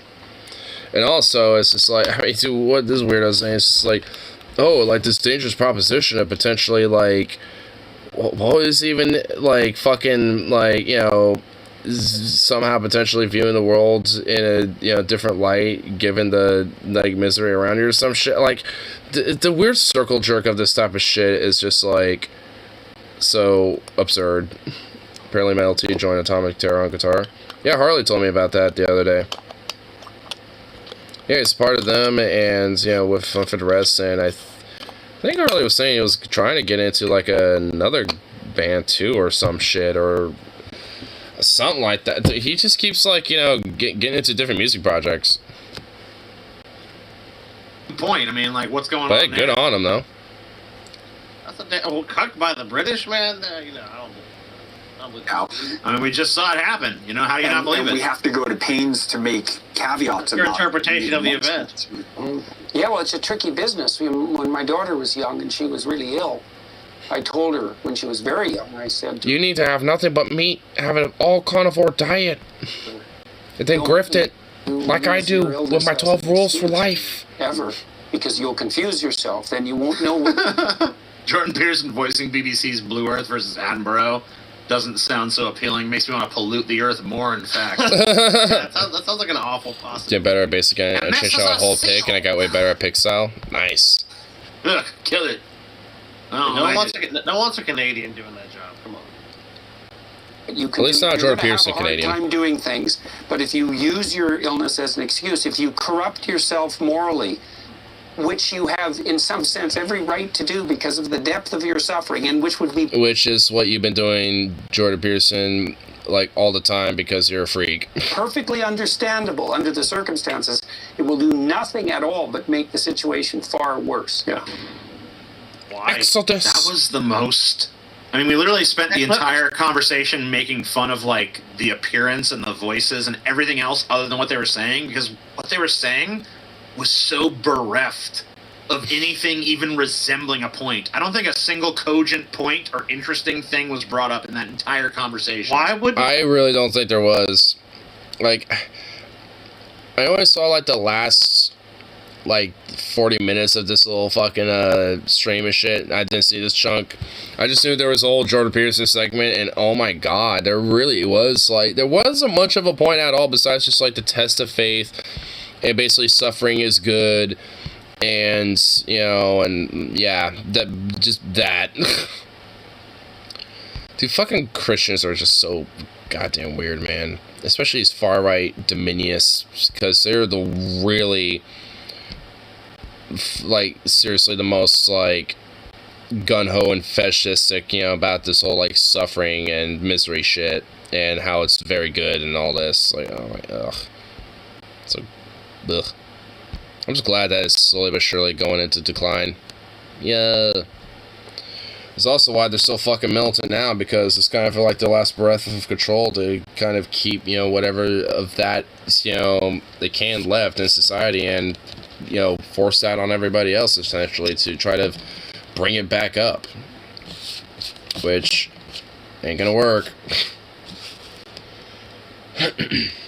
At the end of the day, they bound to lose. Because no one's really going to be believing in their weird bullshit no more at this point. I mean, honestly, most people really don't. I mean, some people are kind of like culturally Christian, and then like, you know, and like, you know, have like some soft view of it. I know there's definitely like, you know, like libertarian theology or like socialist theology and shit. But it's like, that's kind of a lot more fewer or far in between, but at least it's kind of becoming a little bit more predominant too, a little bit. Which, I don't mind, in a way. Still think it's gobbledygook, but at least it's better.